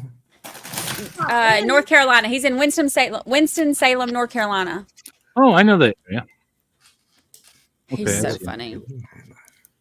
I need another bio break because I am dying in here, y'all. It is so fucking hot. I'll be back. What is wrong with you, Valhalla? Dude, I don't know. He's having his change of life. He's going through his flashes. The thermostat is in the kitchen. This room's shut away. I got a giant aquarium putting off heat. This computer's been on Is it for this like guy? 4 days. Yes. Outstanding. Okay. Hi, Toy. Thank you, Toy. I Thank appreciate you. you, baby. He's so funny. Toy comes and hangs out with the he has a Hell yeah. he has a cat named Lau Menendez, and I'm obsessed with Menendez brothers. He's got a list of serial killers and their signs. Okay, so I bet you there's no Libras. Nope, not one. Mm-hmm. Oh shit. no. Nope, not one. Oh, there's a few There's all Pisces. Yeah, that tracks. He does it. Yep. Yes, it does. he said on this one, I'm scrolling through his stuff. It says, "Want to serve her with divorce papers on Mother's Day? That's cold. Hit me up though. Here's the number." That's awesome. David loves that. That is awesome. Yeah, I like that. Oh yeah, I see it. That's awesome. Elise, thank you for the super chat. Oh, he's got a bunch of haters too. There's like comments like your license is suspended. I love it when people pull that stuff up. I'm gonna. I want to type. Thank you, Elise. I'm gonna put that on my phone so I don't forget. Does your car keep doing that thing where you get in it and suddenly you have tickets? Hit me up. And yes. Oh, I like those. He has this Yeah, one but I that don't says do any advertising at all. the one that's like the guy says, "Me having a heart attack, call 911. Her, quick, what's your phone password?" He said, let me try to walk it off. Some of the divorce ones are my favorites. It's really funny. He's funny. That's great. Oh, Okay. wait. Let me do Thanks, it. Elise. Thank you for the super chat. Oh, I'm signed into all kinds of different Elise accounts has been right now. around a long time too. Yes. How long have you had your channel? A year. Me? Over a year. Yeah. Well, so my original channel has been around actually for like 7-8 years, but I haven't really done much on it. I started live streaming trials when the Crumblies were going through their preliminary examination. So that was February of 2022. Nobody was really watching me until the Zachariah Anderson trial, which was a year ago. And then people started kind of following me and finding me. And then, so I was just streaming with that. And then at the end of Jennifer Crumbley's trial, I decided this wasn't really a financial venture or a sustainable financial venture. As much as I was streaming and things like that, it just wasn't supplementing the time that it was taking. Yeah. So I decided, like, all right, I'm just going to like retire. I'll still be around. I'll still stream from time to time, but I'm not streaming constantly like I was for a year. And so I kind of just slipped back and didn't really stream a whole lot for a while. And I'm still not really streaming that much. I'm doing a trial here and there. You know, when I want to talk about something, I stream. But yeah. So I think people don't realize how much work goes into it versus how much money you actually make from it. Like, it's not like people think that it's just like you're just rolling in the dough when you're doing this, and it's not like that at all. Like, if you average out the money that I make versus the hours of work I put into it, it's not like it's. yeah, I did the calculations on one of my streams because I don't know, people wanted to know, but you know, so my most like like towards the end, like January, February, the most I was making wasn't that much. It was like maybe $2,700, I think. But I had put in so many hours, and more importantly, so many lost billable hours. Like I have clients still, right? Like I'm working, and the money was just, I mean, that's not enough to sustain anything. So We it's couldn't just pay him really $300 wasn't. an hour to stay on YouTube. Yeah, that, I mean, that's the bottom line. If you want to pay me $300 an hour, I'll sit here and smile all day long. Yeah. But no, it's just, it's not there, you know. And even Gosney, Steve Gosney did a stream yesterday or the day before, and he was like, all right, guess how much I made in ad revenue for Rumble and YouTube combined since the beginning of the new year. And everyone's like throwing up numbers. I said $300, but I guess I overestimated how much he was streaming. It was something like $57. Yeah, he doesn't stream very much. But still, I mean, it's not that much, you Not guys, worth it. we make here. Yeah. Yeah, not worth it. So this is just for fun, you know. And yeah. So my channel was taken down because of BS copyright strikes, and it is what it is. I've got 3 new channels, and I'll just stream for fun. Again, this isn't a money making venture. If I only have the subs that I have now, then so be it. At least there's someone that wants to watch me. Wendy will always be here. Yeah. So, and Stray too. Stray will always be here. Stray will always be here. I didn't see Josie tonight. Have you seen Josie? I'm not looking at chat though. No, I haven't actually seen Josie at all. There's actually quite a few people I haven't seen. What you did her? No, Josie's fine. Hi, Volpe. We were just chit-chatting. Oh, good. Hey, Fox, welcome.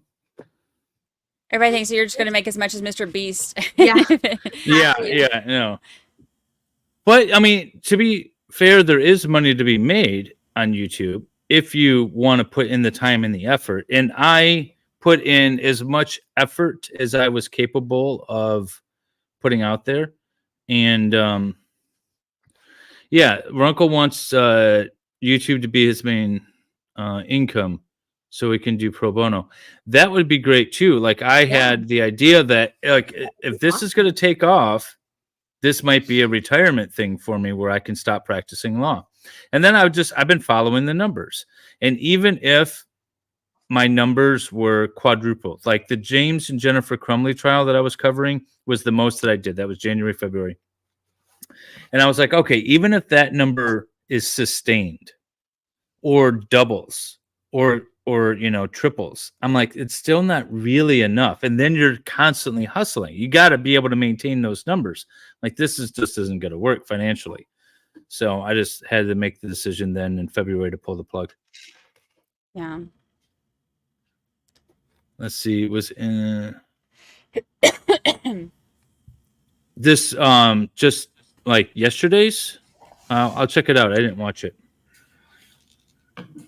And in the, I think that's right. yeah, Ian Corzone. Actually, it's funny because he put out a YouTube short in February, and I thought he was legally wrong, and so I grabbed it, and then I did a little reply short back to him with it about your right to vote for president. So I'm gonna. And we've chit-chatted a little bit. I'm going to bring him on and talk to him about some stuff. He's really smart. He's really good. YouTube is not a good retirement plan. I know.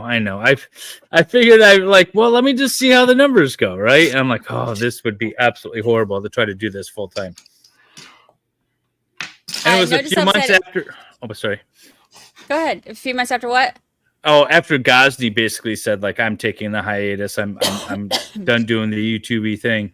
And so I woke up one morning and I was like, you know what? I'm done streaming. And the first person I messaged was him. And I was like, I think he had it right. You know?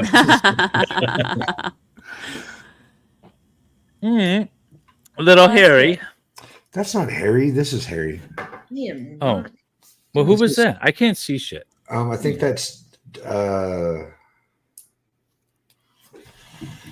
I don't know.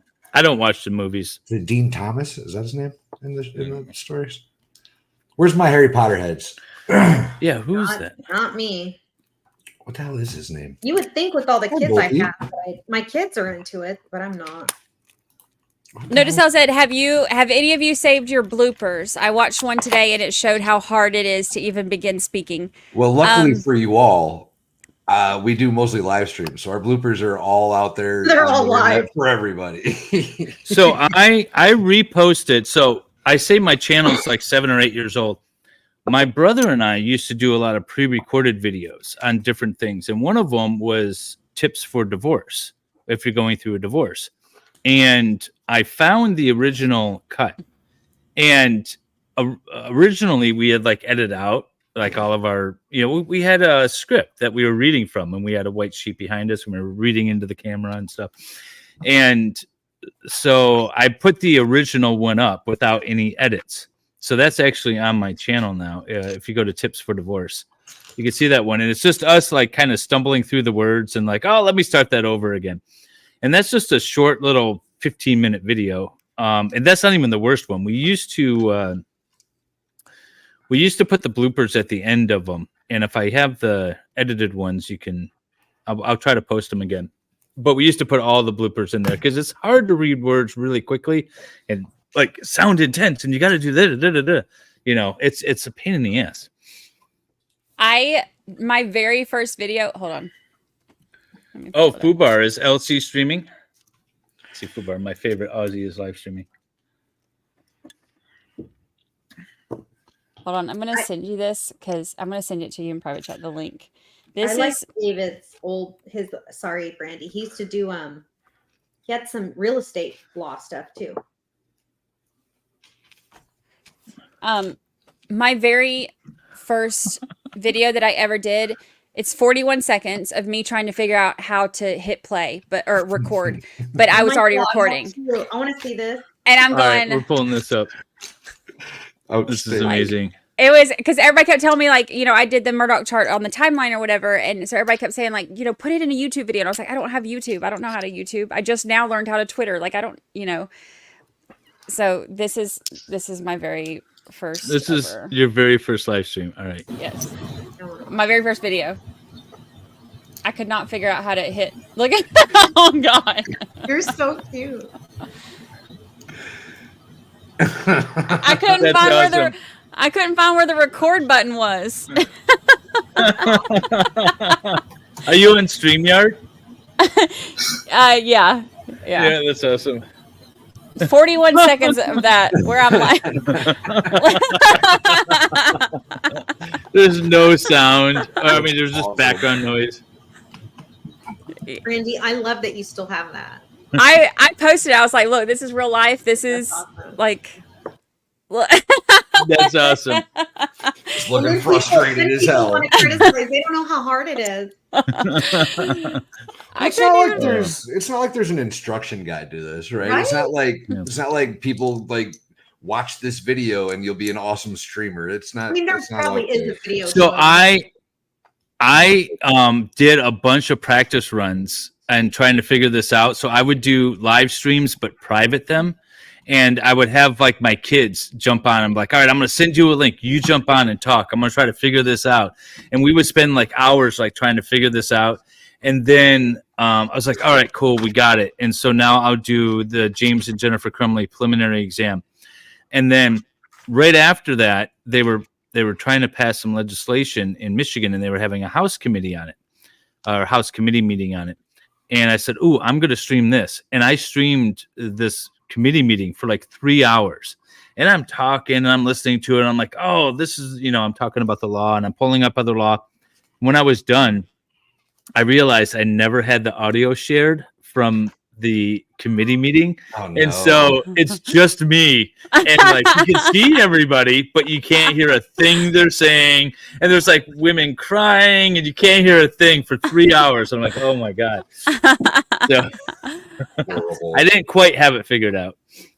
So here's the first of the second set of roses. They're different than these. They're more like the fat kind, and these are like the more, look how cute. Nice. I'm pretty sure I did something wrong inside of one of these, but I'm okay with that. Hey, so Wendy, how are you finding doing Legos and answering questions? if I just build, if I build and I don't do this, I'm good. Like if I'm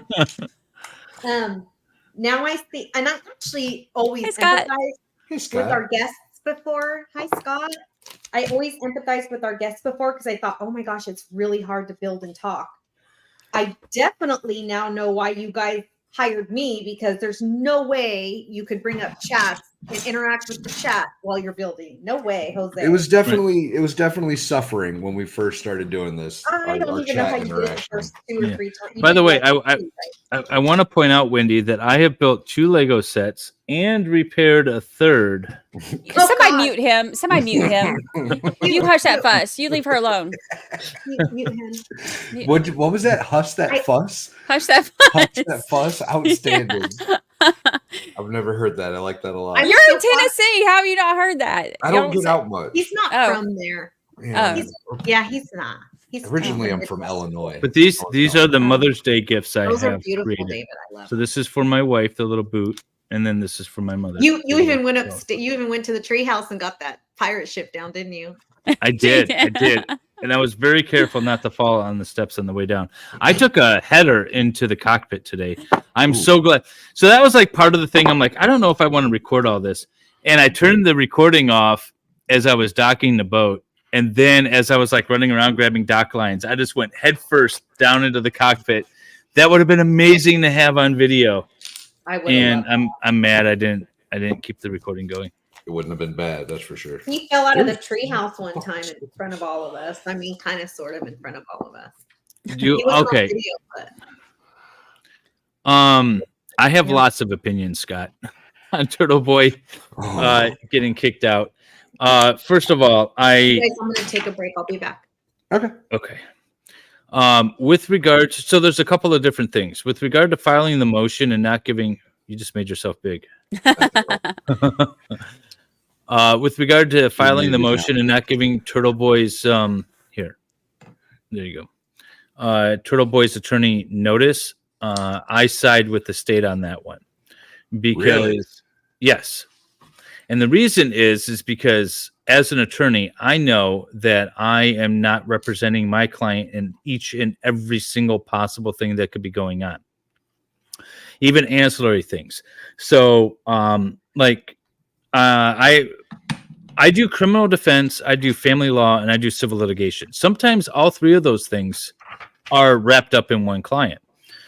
And so, for example, I have a client that lived with his girlfriend, and they separated. So he had a custody case, and then she wanted to claim an interest in the home. So there was a civil case, and then she was also bringing up a bunch of BS that led to criminal charges. Well, just because I represent him in the civil matter first doesn't mean I was going to take on his family law case or mean that I was going to represent him in the criminal thing. And in fact, there were 2 criminal cases, and I only represented him in one. So the only person that needs to be notified under the law would be the individual, not their attorney, if the attorney hadn't filed an appearance on that. So I side with the state on that one, because that is the person who's truly in jeopardy is Turtle Boy, and he's the one that needs to get noticed, not his attorney. But outside of that, everything else is BS. They litigated it. The judge made a decision that Aiden could be there. And it was, the other thing is the judge said, here's the thing that bothers me the most. The judge said that the defendant has the right to a fair and impartial jury or trial, really. And that's why I'm excluding Aiden. The problem with that idea is that Aiden being there doesn't hurt the defense. It helps the defense. So you can't say that it hurts the defense by Aiden being there. Secondly, if you're going to take that position, then why wasn't the defendant and her attorneys in the room on the record addressing that issue? If they were concerned with it? They were specifically removed from the room to address this issue, the courtroom, I mean. And that is a problem I have, because the defendant is the one that the judge is supposedly acting on behalf of, and the defendant needs to be in the room with her attorneys to address that issue. So, I didn't realize they kicked Karen Reed and her lawyers out of the... Yep, the judge specifically said it before she went on the record. that Karen Reed and her attorneys have been asked to step out so we can address this issue, and so that I have a problem with. And I think the judge made the wrong ruling to begin with too, because he's just sitting there. Now, if a member of the media sitting in the courtroom is a problem for the witnesses, then that's a witness problem. Then that's a problem for the witness, right? You put on your big boy pants and say what you're going to say. So I think the judge made the wrong ruling. On the procedural notice issue, I think the judge made the right ruling. But those are my. The other judge had already ruled, right? Like the other judge had already said, yeah, this is perfectly acceptable. So why is this judge not? 2 judges, weren't there 2 that? It might have been. I think that case has been going on for a long time now too, right? Like all the silly witness tampering or whatever the hell they charged him with. Yeah, I think that there were 2 previous judges that said that it was okay for him to. So why does Bev still have the authority to say no? Well, because it's her courtroom and it's her trial, so she does have the authority to say no. So she does, because the judge is the king of their courtroom, and the judge has the control over the timing. If the judge wanted to say, "Hey, listen, we're going to take all next week off. We're not going to have a trial," that's up to the judge, right? The judge has that control. Sure. So it's the judge's trial, it's the judge's case, and it's the judge's courtroom, and so the judge can exclude whoever they want if it's done for the right reasons. And I just think it was not a proper ruling. But by the time you go through all the appellate things like that, it's not going to do with it. I noticed that too. The judge Bev was like, if you feel wronged, you can appeal this or whatever. But by the time they get to the appeal process, all the witnesses that she listed are going to be done, and the case is going to be over with anyway. Yeah. So there's not a chance in the world that this wasn't just Lally and the judge trying to kick Turtle Boy out. Like that's all that was. It has nothing to do with Karen Reed. It has nothing to do with the witnesses. They just didn't want Turtle Boy there. Yeah. If the witness told the truth, they shouldn't have any issues. Yeah, I mean, that's the thing. And you know what? When I was originally reviewing Turtle Boy's case, I compared it to Michigan's case or Michigan's statute, because we have a anti-harassing witness statute sort of thing too, intimidating witness and all that.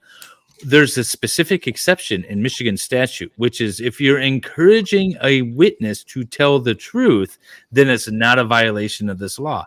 That's the part that's missing in the Massachusetts statute, is that Aiden's simply telling the witnesses to tell the truth. And but apparently in Massachusetts, that's still enough to be witness intimidating or intimidation, rather. Paul's behavior. Who's Paul? His brother, John O'Keefe's brother. Is that the bar owner?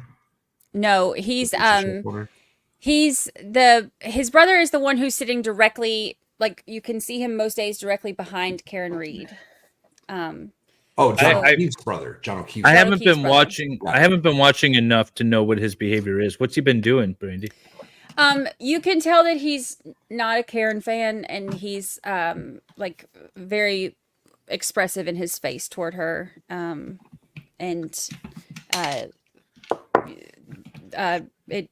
can tell he's not happy. So far, him and his wife have been the only one that even spoke remotely negative about Karen Reed on the stand so far, like of all the witnesses. Yes, but even the stuff that they said, though, they still said, it wasn't that bad. It wasn't that, like he still said, like that he was appreciative of what she had done for John and the kids, and that, like, so even with that. Valhalla, what are you building real quick? Sorry. Give me just 1 second. I'll show you. Somebody just sent me a compilation of reactions from the bukkake moment. Oh, yes. Send that to me. We'll play that. That was great. I saw that earlier. We are building the Harry Potter Hogwarts Express. Nice. It's a very cool set. Mrs. Valhalla wanted it, and she wanted me to build it, so we're building it. So far, we have the train done. Got a bunch of figures over there. Put this together. Got a little. Who's Aussie Insider? Aussie Insider. I don't know. I've seen her. Like I follow her on Twitter. She's got a YouTube where she does like little things like this, but she puts together some good stuff. Yeah, this is great. Do you see the toilet It's a Lego. Oh yeah. That's awesome. There's no Lego head toilets. It's put together. It's like like 5 or 6 different pieces. Pretty awesome. All right, so here's the, and if you I guys haven't missed seen the this. intro, oh, you haven't seen this? Oh, okay. All right. They just now said it to me. What was his name? Say his name. The glare had a good My one. husband, Trooper Proctor, and Trooper Bukkake.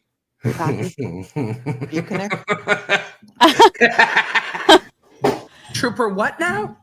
Bukkake.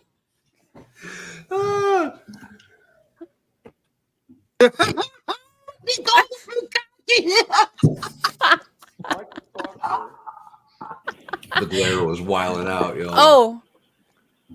I think that means something else that she doesn't intend.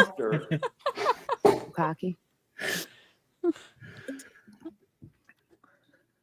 She wouldn't even look Trooper, up. what now? Michael Proctor agreed to interview you and your husband together. She did. Michael Proctor agreed to interview you and your husband together, correct? Action.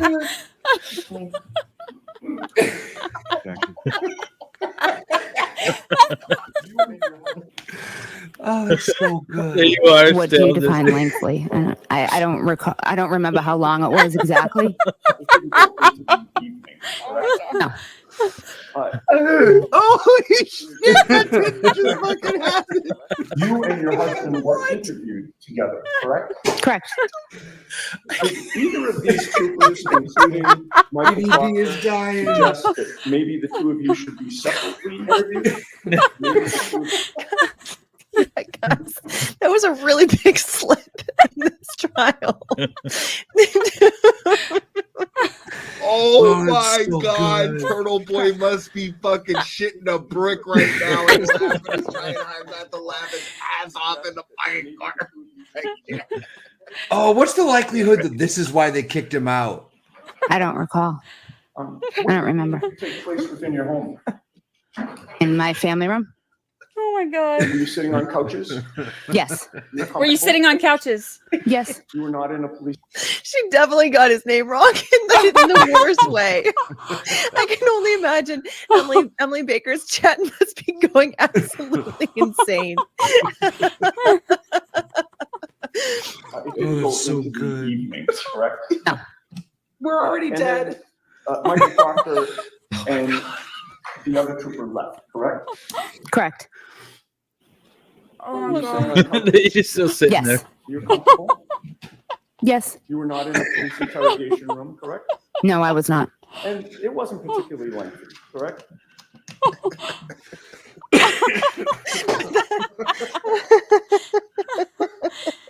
Oh, that was a bad one. That was a really bad one. Okay. Yeah, I hope the video doesn't get flagged. And then Michael Proctor and the other trooper I couldn't left, breathe. correct? Correct. Then at 6:17 p.m. that same night, Oh, it's so What do you good. define lengthily? I don't That's what recall. she said. I don't remember how long it was exactly. I mean, I'm not gonna keep saying it, but like, yeah, Matthew Baxter. Oh. Yeah. Okay. All right, you guys. shortly after you had been interviewed, you called Michael Proctor's personal cell phone number, correct? I don't remember. At 6:17 p.m. I can't believe how long this goes. She called him Sergeant Bukkake, Detective Trooper Bukkake. That's my name. I thought that was a joke. It's gonna get flipped and blasted so all good. over fucking Twitter, Facebook, everywhere. Jesus, lady. Of all things. Of all things. Oh my god. I told everybody, I was like, if you were at work, don't Google that. Do not Google that on a work computer. Do not Google that. And what's funny is, like, okay, have we reached the point in the night where we can be a little bit more... We started Okay, at that point. When he keeps going, he's like, were you sitting on a couch? Were you comfortable? Have you seen the meme The actual where she's on the couch and it's like all the guys like ready to do this whole bukkake thing and like Oh no. and so when it's a he's meme. Oh, yes, no. well, yes, that's a whole thing. There's a whole thing. Like, there's this girl on a couch, like right before she had like partakes in a bukkake. So he's like, "Were you on a couch? Were you comfortable?" I was like, "Shut up! He did not just say that. Shut up! He did not just say that." Oh my god! Oh, that's so good. It was so bad. It was so bad. It was so bad. Oh my god! All I could tell everybody was, please don't Google that on your work computer. Like, just don't. See, that's where me and you are different. I would have encouraged looking that up on the work computer. Yeah, you would have. If you don't know what this means, you need to Google it immediately because it's Here, let me spell it for you. Let me spell B-U. It's so bad. Oh, I love it. God. Oh shit. Oh my god, it was so bad. That's so bad. funny.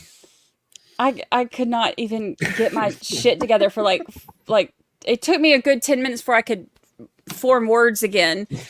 Oh my gosh, so funny. Yeah, you looked like you were in utter shock. If I was, First thing I did is look at the chat, like, do they know what this means? Do they know what this means? And like, probably half of them did and half of them didn't. I learned a lot about my chat that day. I'll tell you that much. I learned a lot about my chat that day. Oh, I know which one of you were the dirty girls. I know. Oh, that's so funny. Torin. Oh my gosh. Oh, That's so bad. So funny. It was so bad. My first, like I'm sitting there, all the thoughts are going through my head, and I'm like, does my chat know what this means? How do I react? Do I respond at all? This is going to be on court record. Oh my gosh, it's going to be all over every social media there ever was. Oh, like, this is all the things going through my mind. Man, that was like one of the best moments ever. It was one of That the was best great. moments. Yeah, no, that's going to be in the transcripts, people. In the transcripts. That's Twice. going to the Court of Appeals if it's not Twice. She repeated it. Twice, yes. Do you think the court reporter spelled it right? I don't know. She's gonna have to Google it on a court. That is worth paying. However expensive these transcripts are going to be. Just every single one of us who covered it is going to need to chip in on this to get it, so that we can have it in writing that bukkake is on the transcripts twice. Oh my gosh, so funny. That's so funny. good. That was great. That Wendy, will how we doing definitely over there? Immortal. I'm struggling. Are you? Well, I mean, yeah, a little bit. It's Where just we at? tedious. Remember what Rob said? He said, "Don't do the flowers." I saw that. I'm like, damn it. Well, yeah. I mean, I've got 3. How many you got complete over there? I have enough for a bouquet. I'm good. I mean, look how pretty this is. That's definitely enough. How far? Oh, now I'm dropping shit. How Just far? swipe all those others off. I'm like, I'll throw all the loose Lego out. I don't give How far you got, Valhalla, left? Like, how much more do you have? I'm opening my last bag right now. You know what? Me too. How many what do you got on your table right now? I have a bouquet. What do you got on your table right now? You know what? I'm gonna finish what I have on my table. That's what I'm saying. Yeah, that's what I'm for saying. sure. All right. Sounds good. I'm only gonna allow this for one reason, and that's if we go over 6 hours, YouTube won't let me edit the intro out anymore, and my whole stream gets demonetized now. Yeah, we don't want that. Why don't you just pay for the service, Brandi? Why don't Do we you use use music that doesn't have copyright, so I don't have to pay money to do Lego? learn the guitar and to sing, and we're good to go, man? YouTube has creator music. Have we looked at any of that? I like our music. Our I music do is too. awesome. And I got no problem with it as long as. I'm gonna buy Legos again because, like, You gotta learn the bass. Steve Cosby plays bass. Yeah, why doesn't he play this for us? Well, we can even get if Steve to somebody do a cover of that song for us, and then we're good to go. If it's a Does it work copywritten that way? song or a trademark, whatever, you still can't play it live, right? Even if it's your So. instrument. Yeah, I don't think so. No, you can do that. I don't. No, think you can cover a song. When I got that copyright deal the other day, I was reading it and it said you could hum a song and they could get you for it. Really?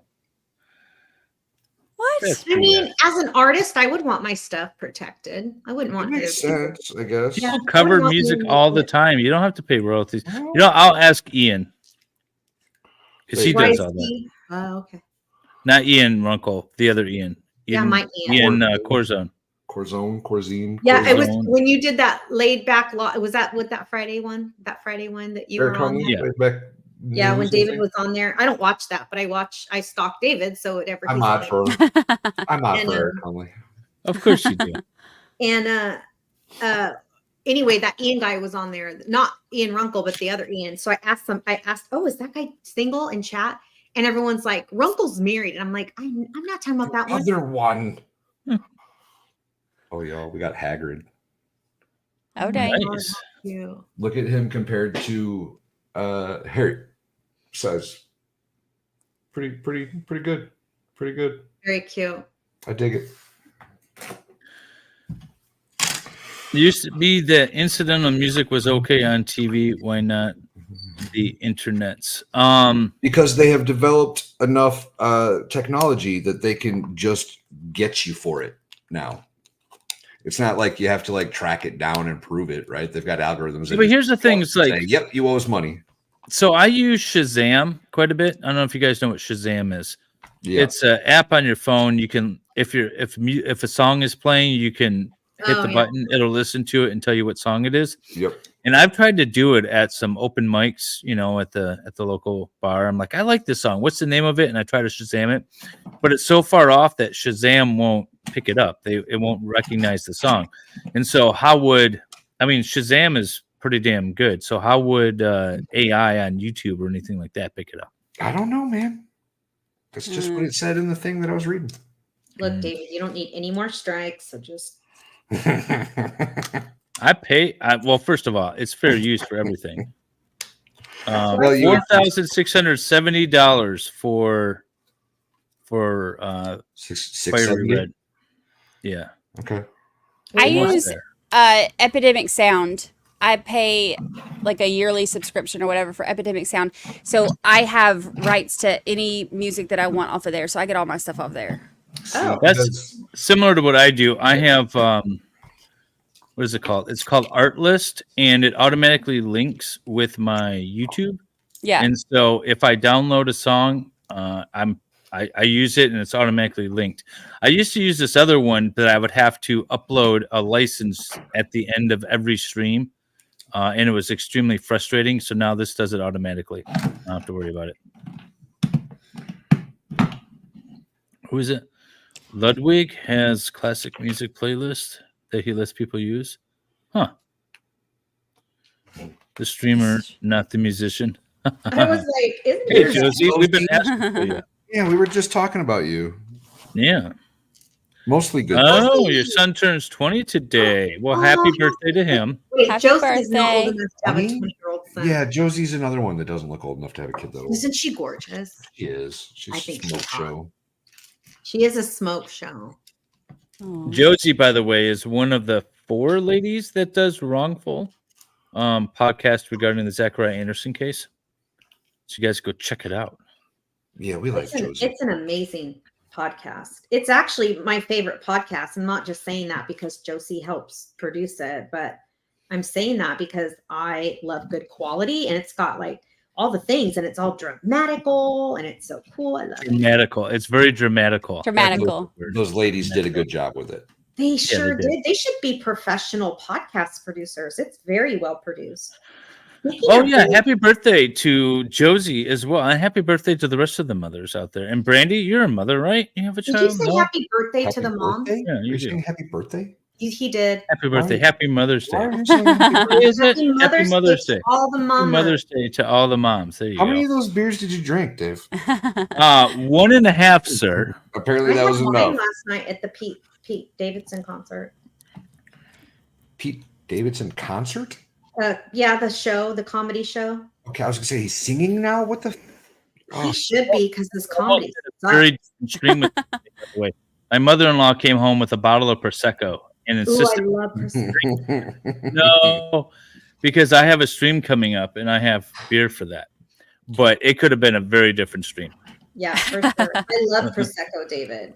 We've seen David on Prosecco before. It gets fun. Yeah, Prosecco David calls the courts in the middle of trials. It's freaking hilarious. Yeah, that actually happened, y'all.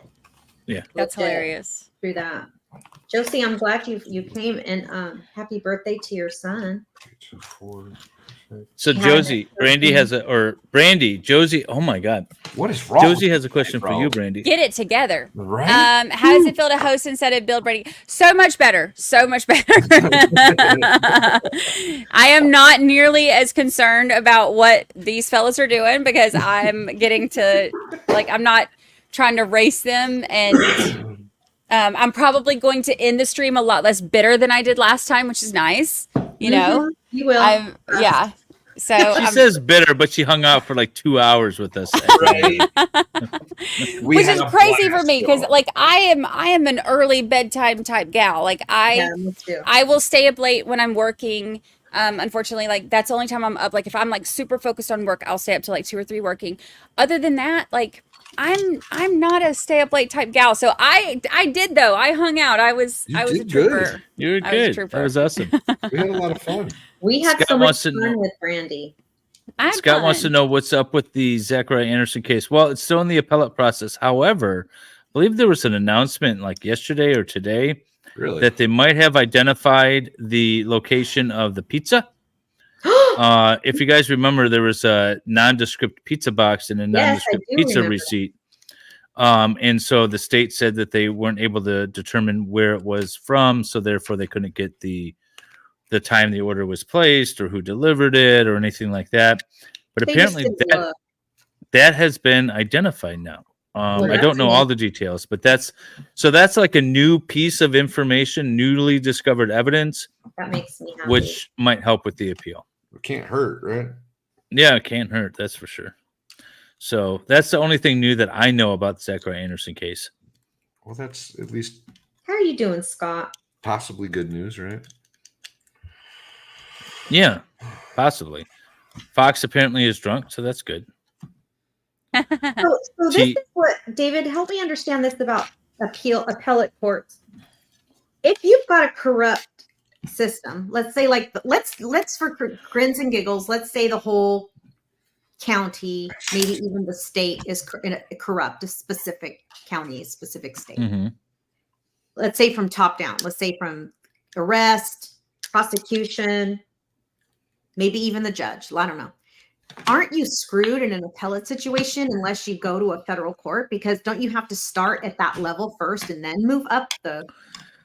Yeah, so generally federal courts won't take a state case unless you've exhausted all of your state remedies. Right. So depending on what your state remedies are, you have to exhaust them all before the U.S. Supreme Court will even consider your case. So, and the only way they would consider your case would be on a habeas petition, which is basically saying, listen, I'm being incarcerated and held in violation of my constitutional rights. So you'd have to really narrow it down to federal constitutional protected rights that were violated if you want to go to the Supreme Court. And before all that, you have to get through all the state appellate options. So assuming Wisconsin is similar to Michigan, which I don't know that to be the case, you have your first right of appeal, which takes you to the Court of Appeals. Then after that, you can go to the Wisconsin Supreme Court and file the petition for leave to appeal, right? You have to ask permission to appeal and say, hey, these are noteworthy things. You don't get a right to appeal that way. And then if you exhaust that, there are other possible remedies like newly discovered evidence and things like that that can take you back to the Court of Appeals. But again, it's still all leave to appeal. It's not a right to appeal. So there's a bunch of steps that you have to jump through at the state level before you can even consider the Supreme Court level. It's like years. It's 7, 8, 10 years. Maybe at that point you can get to the U.S. Supreme Court. So you got to jump around a lot in the state. So if this So even if one part of the system is corrupt, you're really screwed. Like, right. And yeah. that's the problem is the Court of Appeals isn't looking at the facts, right? They're not a fact-finding court. Right. They're just looking at problems that you're alleging happened in the first trial. Yeah. Yeah. So should the state have been allowed to call the witness that changed their story, after they met with the prosecutor? That's a legal decision that the Court of Appeals could say, no, they shouldn't have been allowed to do that. First of all, so let's assume that there was a violation, right? Let's say that was a violation of some statute or court rule or something. So first you have to convince the Court of Appeals that this was a violation. Then you have to convince the Court of Appeals that it materially impacted the outcome of the case. Because if you have one without the other, it's still not going to be overturned. They're going to call it harmless error. So you have to convince the Court of Appeals of two things. And then they have to determine whether or not the conviction should be set aside or if there's other remedies available. So once you convince them of the two things, then you have to convince them that the conviction needs to be set aside because there's no other available remedy. So there's a bunch of things that you have to do, and that's why this is so important. This is why Natalie Wisco is working, very hard, and it's taking time. Natalie. Yeah, Natalie, I haven't seen her in a while because she's been working diligently. Good. But that's what we paid her the big bucks for. She just filed an extension on her brief, which is very common, by the way, because I know a lot of people have questions about that. It's very common. Yeah. But you want to make sure that you have gone over everything you possibly can. You're narrowing the issues to the appropriate issues, and you don't also want to throw in all the little issues unless you're really trying to show an aggregate of little technical issues that added up to a real substantial issue at the end of the day. But you really want to stay focused when it comes to appellate work and things like that. The goal is to aim small, miss small, and so it's a process, and you're really just trying to pick the best of your arguments. Well, Michigan is not a understand charge stacking state like Massachusetts, meaning when the DA mostly upcharged Karen Reed to murder 2, he retained the lesser charges of vehicular.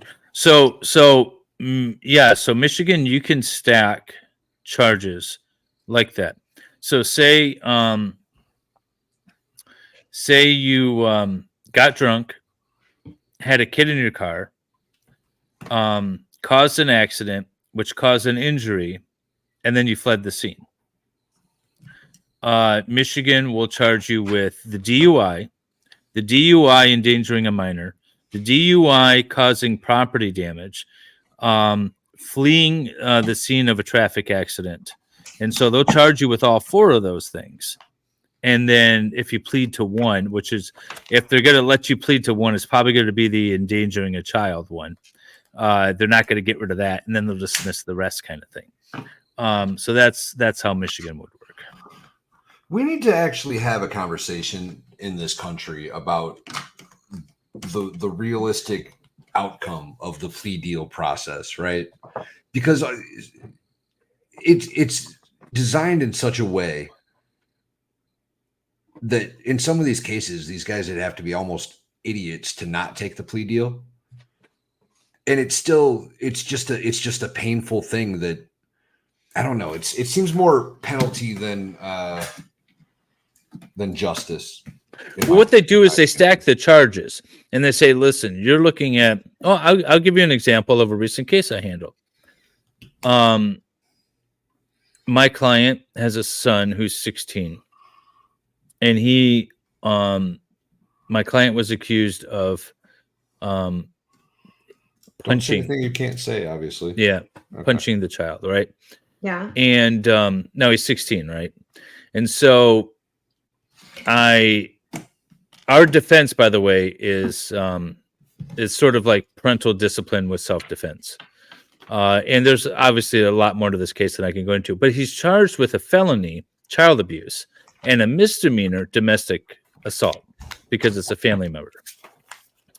And so we are literally like a day before trial, and the state comes to us and says, after they lose a bunch of motions, by the way, I filed motion after motion after motion, and they lost every single one of them, and the court gave me everything I wanted in preparation for trial. And then they came to us and were like, oh, have your client plead to the misdemeanor and we'll dismiss the felony. And a lot of people, that's extremely enticing because, I don't want a felony on my record, a misdemeanor. Everyone's got at least one misdemeanor on the record, right? Whatever. So they, oftentimes they take the misdemeanor. I feel personally attacked by that statement, sir. Not I. So a lot of times people will take that. Now, my guy, and even what I've looked at, I'm like, this is not a criminal offense. This was literally parental discipline in self-defense.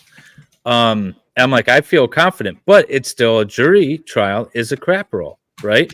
Mm-hmm. I might feel confident about it. He might feel confident about it, but I have no idea what the jury's going to say. The jury could come back and find him guilty on the felony.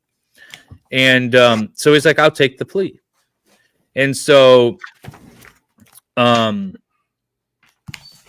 that's how it happens most of the time, because a plea to something lesser is always like a safer bet because you know what you're getting. You kind of have an idea, like, I'm not going to prison for this. I'm not going to have a felony.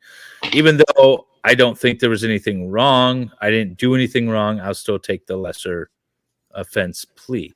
And that's how the state gets 99% of its convictions, is with that exact scenario with that sort of plea deal. That's disgusting. That's absolutely disgusting. And I see there's they're like blackmailing people into pleading guilty for things they're not guilty to, just so they don't have to take the chances. Yeah. I mean, if somebody's looking at a potential 10-year prison sentence, or you can take this deal for a 3 years probation, take these classes, pay this money for the next 3-6 years. Obviously, that's the one you're going to take, right? For most people, I would think. Yep. It's built in a deceitful manner. It's built to take advantage. It's a lie, because especially if you're not guilty, you're actually lying. Right. How about this one? Let me give you this. So for years, Michigan was allowing this to happen. And I discovered this when I was clerking for my first judge. The police would pull a bunch of people over for speeding and issue them speeding tickets, whatever it is. And they would give them the same date to show up on. And when I was clerking there, this is what would happen. The police officer would walk into the courtroom and he'd have like 100 people that he had pulled over in the last few weeks, all sitting there. And he would stand up in front and he was like, listen, all of you guys have tickets here, and we can have hearings on them all. Or instead of your speeding tickets, I'll agree to reduce all of them to impeding traffic, which is 0 points, doesn't get reported to the Secretary of State. So your insurance company doesn't find out about it. You get no points on your license, nothing like that. And I'll sign off on them right now, and you can go pay at the counter. And the municipality made all kinds of money off of it. Hell yeah. The municipality gets that money instead of the state if it was a speeding ticket, and the fine is $100 more. But people are like, no insurance, no reporting, no points. I'll pay an extra $100, and they all lined up. I would. And paid it, and they would do that on Tuesdays and Thursdays. Jeez. And that's the stuff that really irks me, because they made millions of dollars doing that. That's got to be illegal. Well, it is now. They passed a law and said that you can't do that, but otherwise it was legal, and that's the way they manipulate the system like that. Let's see here. Oh, Original Chin went to bed. Good night. Is that how? Am I saying it right? Original Chin, Sin with a C. Sin. Original Sin. Original Sin. There you go. That's got. Wendy, are you stuck or are you frozen? Oh no. Did Wendy freeze? Wendy, come back. Oh my gosh, I was literally starting to sing that. I was literally the starting song? to sing that. Wendy, come back. Instead of baby, come back. I literally was like, ooh, and then he didn't. Oh, She froze. I think she froze. Spending too much time with y'all. Oh, yep. It's I a wonder if bad her thing. laptop died. She's hit me up. Is it just me? Yep. Oh yeah, she froze. Yep. Oh, the lady of the hour has disappeared. Wendy, you didn't have to just Jump dip back out on. like that. Yeah, we could cancel. Or She was like, "I'm done with Legos. Screw this." We don't have to keep doing this if you don't want to, Wendy. All right, I'm done, y'all. Say hi. Say hi. Say hi. What's the difference between Dave? What's the difference between? I think this says MLS, Dave, and the room he streams in.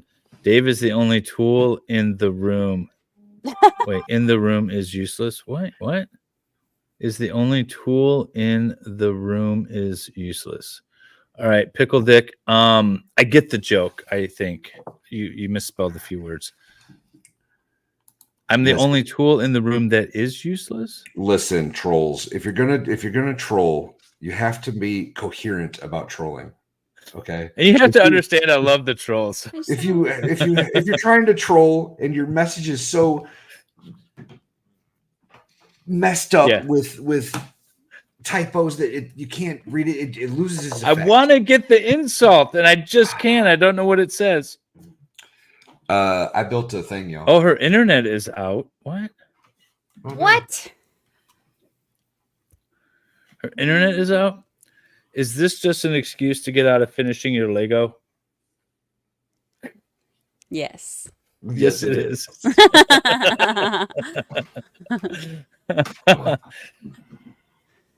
All right, so Brandi, you got Karen Reed you're covering. What is coming up next on your radar after Karen Reed finishes in the next 6 months? Vacation. Tell her to jump on your phone, Wendy. Just jump on your phone for a little bit so we can close out. Tired, so I'm going to take a vacation. I feel like I've been following you on Twitter. I feel like you've been taking a lot of time at the beach. Does it feel like that? Because it doesn't feel like that to me. Well, I live at the beach. So like for me, taking time at the beach is like I can, walk. I'll try to make a point to walk out there. I don't get out there every day, but I try to at least go out there, like for sunset or something like a couple times a week because it grounds me, especially because I get so much hate online and it gets exhausting. You do? Oh yeah. Why? Nonstop. Why do you get the hate? I don't. Yeah, you're like so mild mannered and mellow, and there she is. Hey! I was like, back? oh my God, Sal came and ended our stream again. Sorry about that. I don't know what happened. I thought the internet went out, but it was StreamYard was doing something weird. Oh, it's something. Are you back on the computer or are you on your phone? No, I'm on my laptop again. Yeah. Okay. Yes, they are. Wait, hang on. We gotta make this right. There we go. Okay. There we go. Now we all line up with our characters again. Got our Lego people. Valhalla goes, you just didn't want to finish your Lego set. Wait, I gotta say this. So I showed my wife our little thumbnail, and I was like, "Look, it's all of us in Lego." And oh, nice. That's the. It says Hogwarts and Hogsmeade. Nice. And she's like, "Your guy doesn't look right. He needs more gray, less hair." And I was like, "Thanks, honey." I'm like, we're limited in Lego choices here. That was my excuse. Less hair. No, more Pete, has gray anyone? beard. I haven't seen chat. Has anyone commented on what my Lego lady looks like? Like why it says I love MLS, or does everyone already know? Oh, I think everybody knows. Yeah, everyone knows. You're my stalker. I'm not very subtle. Wendy's stalking MLS is the worst kept secret on YouTube. Yes, it is. Funny how David started that rumor though. So it's all good. Mm-hmm. Yeah, see, that's the thing is I always tease like Farrell is stalking me, and if I get unalived, Farrell did it. Right. But it's probably going to be more likely Wendy did it. Who is this I'm not character? into no, Volpe? I would do more like do something funny stalking, not like unaliving type stalking. I'm a fun stalker. I'm too cute to go to prison. She's the kind of stalker that'll leave you donuts on your car in the morning. Yeah, there you go. Yeah. In a blizzard. In a blizzard at 5:30 in the morning. I'm the kind That's of what stalker normal that people would do. like send your mom roses on Mother's Day. Volpe Fox, you're a Potterhead. Who is this character? Oops, shit. It's a Gryffindor, I think. I can't really see. I'm getting old. I'm pretty sure it's a Gryffindor. I don't know. All right, I'm putting it in the chat again. Make a ginger cry. We are doing a fundraiser for Fiery Red Podcast as well. Thanks, we are $230 away from the goal of $5,000. If you guys have $5 to donate, that would be great. Hoping we can finish it out before this stream ends, and I was right. And make a ginger cry. Fiery Red Podcast, obviously by the name is a ginger.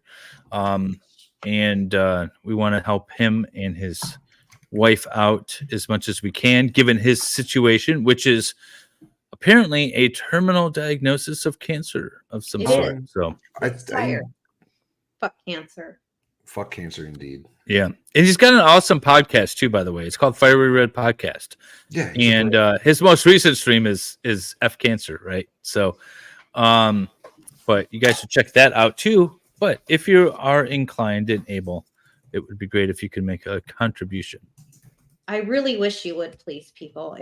Cancer is affecting my family right now too, and I would appreciate any, not to guilt anyone into anything, but I mean, even $5, that would be so helpful right now for them. Well, I think cancer is one of those things that literally everybody can relate to in some way, shape, or form, and understand that it's fucking horrible and horrific and does terrible things to mind, body, soul, family, other. Yep. All the things. Fiery Red's a good dude. He's been around a long time. He's been a supportive chat member. And if we can help him out a little bit, then we absolutely should, in my personal humble opinion. Amen. How far away is it?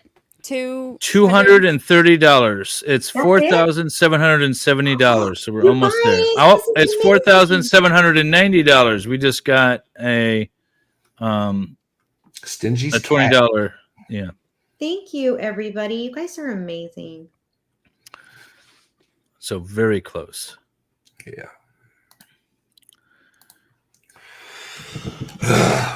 My it's interesting. My stepdaughter's ex-boyfriend. Anyways, his mother had like battled cancer for years, and she was like on her 9th life. Like it went into remission like so many freaking times. She was like get treatment and then it'd come back and then it would go into remission and come back and then she'd get more treatment and I think she just died this past summer. Obviously, it's ex-boyfriend, so I'm not up to the details on this. Sure. But she fought it so many times. She was like, "Oh yeah, it's back again." It was just like so nonchalant. And then she'd get her treatment again. It's never ending. It's a never-ending battle. Yeah, it's not fair. It just has no regard for humans. I mean, it's like cruel. Yeah. Even Runkle donated. Yeah, there was a bunch of Shanigram has been streaming for 8 hours now, I think. Still streaming? 4 p.m. So 9 hours. I think she's still streaming, for 9 hours now. And she's been bringing everybody on, or a lot of people on anyways. So Uncivil Law was there. I don't know if Runkle ever made it onto the stream. He was there very briefly in the beginning. He was supposed to try to make his way back. I don't know if he made it back. Okay. But he was at like some conference in Ontario. But everyone's uniting and trying to help out here. That's beautiful. I love raise that. Some money. On Civil Law give Shani some props for putting that together. Shani, you're amazing. Yes, Shani Graham. That's very sweet. Her and Digger, I believe, put it all together. Digger yes, 420. Digger 420. Yep. So sorry to bring down Wendy's awesome stream. No, not at all. I am pragmatic, and death is part of life, and it's really sad when it's taken too soon. And it's just not fair because it seems like all the shitheads get to live forever, and like good people are dying really young from cancer. And I really fucking hate cancer. Well, then Max Murrah's on there now. They'll be talking forever with I Max. think the moral of that story, Wendy, is to constantly be a shithead then. Yes. I know, right? Shut up, Val. You're not. Are you done already, Valhalla? Did you finish? I got another set to build if you want. No, I'm almost done. No, I'm almost done. I just was like, I love this little boot. So here's the thing with the boot. It's a cool little thing. Like, okay, so there's a lot of women out there, like when it comes fall, they wear their little boots and things like that. But my wife has black boots, but the black rubber boots, and but she wears them for pragmatic purposes. She actually like runs around outside with them and stuff like that. And I just always loved that she wore these boots. And I think she even had them on like not our first date, but the first time I was like, we did something outside of like a restaurant because she's like, yeah, I'm going to go work in the yard. And she put her boots on. So I had to make her a little boot for Mother's Day. Aw. No, you're not on camera. It's facing right here. Mrs. Valhalla had me build her that set, I think, last stream. Oh, really? Or one of the two. Yeah, I just built You did this one. You did this one. Yeah, it was really cute. He's always building stuff for Mrs. Valhalla. Hey, if she picks out a Lego set and is okay with spending the money, I'm okay with building it. My God, I have so many Legos now, just everywhere in the house, that I'm starting to build them so I can give them away. Oh, I've definitely probably need to figure something out. I don't know if I got to build shelves in here or what, but I need more Lego space. Oh, Half Irish did the orchid tonight. Nice. Brandi has the orchid. I do. The orchid's a fun set. Nice. That was fun. Okay, see you guys later. Sorry, the teenagers just came in and wanted to know what was going on. My daughter's best friend his birthday was yesterday, and cierre la puerta. And what was that? Brandi, translate. That was her French. She said, "Shut up." She said, "Get your ass in bed." Close the door. I'm gonna beat you. No, I didn't. I just said close the door. My Face ID will not recognize me for some reason. That's because you're sunburned. Because I'm sunburnt. Because you're sunburned. Yeah. My daughter's best friend his birthday was yesterday, and it's also the anniversary of his mom had breast cancer and died. Oh. So he's been staying with us all day today. So I'm his like surrogate mama. Sean, see, Chat is awesome. Chat has awesome ideas. Auction off your finished Lego sets. That's not a bad idea. Yeah. That's not a bad idea at all. How would you start that? Would you start it at cost? Yeah. Yeah, good idea. Yeah, it started at cost. I think that would be good. I love that. Oh, Torin is taking off. He's falling asleep. Have a good evening. Torin. We'll see you later, buddy. Brandi, have you seen Torin's site? Have you or channel at all? Have you looked at any of this? I don't think so. Torin. Right, I got to pull up Torin for you. Torin, he did the last good dude. 2 Lego streams with us because Yeah, his went so long that we had to do a part 2, which is perfectly acceptable and fine. But it was Now long he had time. like a 2,800 piece set or something like that, right? He built I've never even seen the set that he built. It's like this cool Japanese like temple, castle of something castle. Taki Makaga something. We know he told us what it was called. Now I sound like a racist. God damn it, Wendy. It's called bukkake. It's called bukkake. Bukkake Castle. That's what Bukkake Castle. Of course, make the liberals sound like a racist. That's great. Well, you Hey, know, keep it to if the yourself. shoe fits. I know. All right. So he does this Japanese braiding. And his streams are so like meditative. Let me turn the volume up. Before last, Hamiji. That was the castle. Here, I'll save them up And his voice and is too. give it to them for. So coming it's this Saturday. it's this particular so Japanese 2, braiding. He's got to 5, go and up and 7 over and up and over a certain way. And he has this on the top. computer screen. And Is it 3 Tokihimo? bottom. That's not it. I'm close though. Yakisoba. And That wasn't it. Bottom. 7 on top. And 8 and 9 on the bottom. Check some is good. I did find my mistake. It was only a move and a half back, and I had miscounted, or I was offset by 1, which is why it looked wrong. Kumihimo. Had the bottom. Kumihimo, that's what it's called. It's also supposed to be up there, so it fixed fairly easy, and I got back to where I was with no problem. Oh wow! All right, and it's very intricate, So- very awesome. Yeah, he's just counting. 3 and 4 on the top, 5 on the bottom, 6 on the top, and 7 on the bottom. And It's 8 just like and I would 9. never be able to keep track of this. There's no way. I lost count somewhere here, so let's try this again. And he's been doing it for like 25 years. But so he also makes the loom, I guess, for lack of a better term. He makes all of the equipment. But this is the computer screen that he's watching and he's reading, and I don't know how it works and how exactly he's counting off of that, but that's what he's doing. Oh wow! And it's really cool. And I want him to make one for me because I want to make a necktie. But it'd be like he calculated it out for me. It'd be like $3,000. Oh wow! So I'd have a $3,000 necktie, which I'm very tempted to do. You would because totally I think it would be sweet. Yeah, I would. But it's like this little belt thing. You could see it turns out like this little belt thing. And I guess he made one for Vices and Law and Lumber. Rob from Law and Lumber, and I think he said Ian Runkle too, right? I think Runkle has one. They don't have Torn. a tie. They have something smaller. Yeah, he has a computer screen off the side where he's keeping track. But that's what he does. So his channel is Torn 3, and it's very cool. Also, what's interesting about him is everything. Like 8 years ago, well, he has a crazy ass life, but 8 years ago, he went to the voting booth to vote for a local election, and he saw that no one was running for constable. So he wrote his name in, and he was elected with 100% of the vote. So now he's a constable. That's amazing. Yeah, I know, right? So that's us awesome. in American civics. That's so Okay, funny. so Rackets, Ian Runkle, Law and Lumber, Danny, and Vices all have a braid from him. So Nice. I'm waiting on mine. Well, can he's a sweetheart. I just really like, and he has such cool stories. Yeah, Torn's good people. He's good. I Can you agree. show Brandi Torrance build? Yeah, let me. I can pull it up. His Lego build, you mean?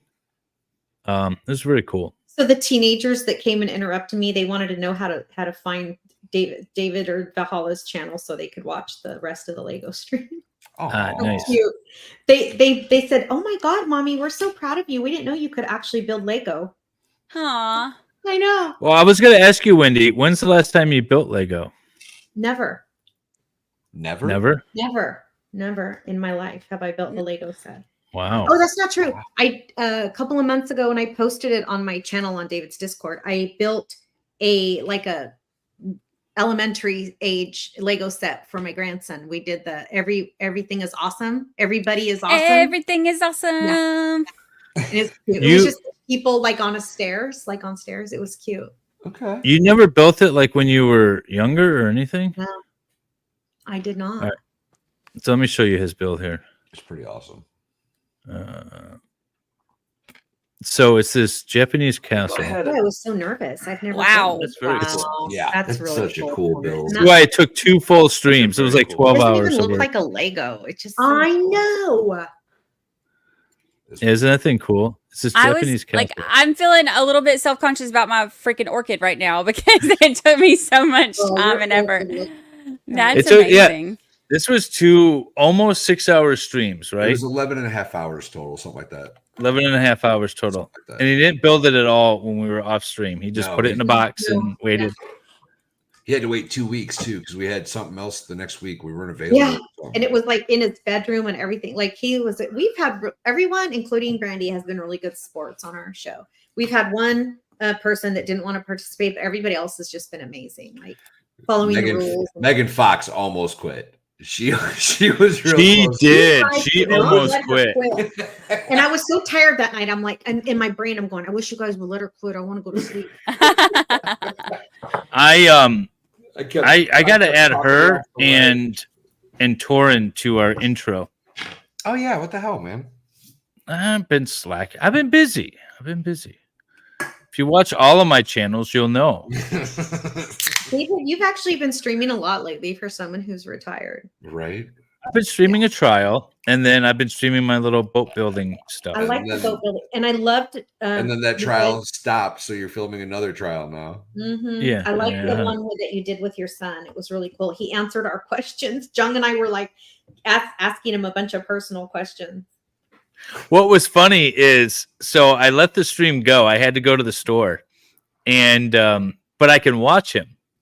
And so we're all in chat. We're like, oh, I wonder if he's just gonna keep working or if he's gonna wander off. And he like vacuumed a little bit and then he disappeared. I was like, yeah.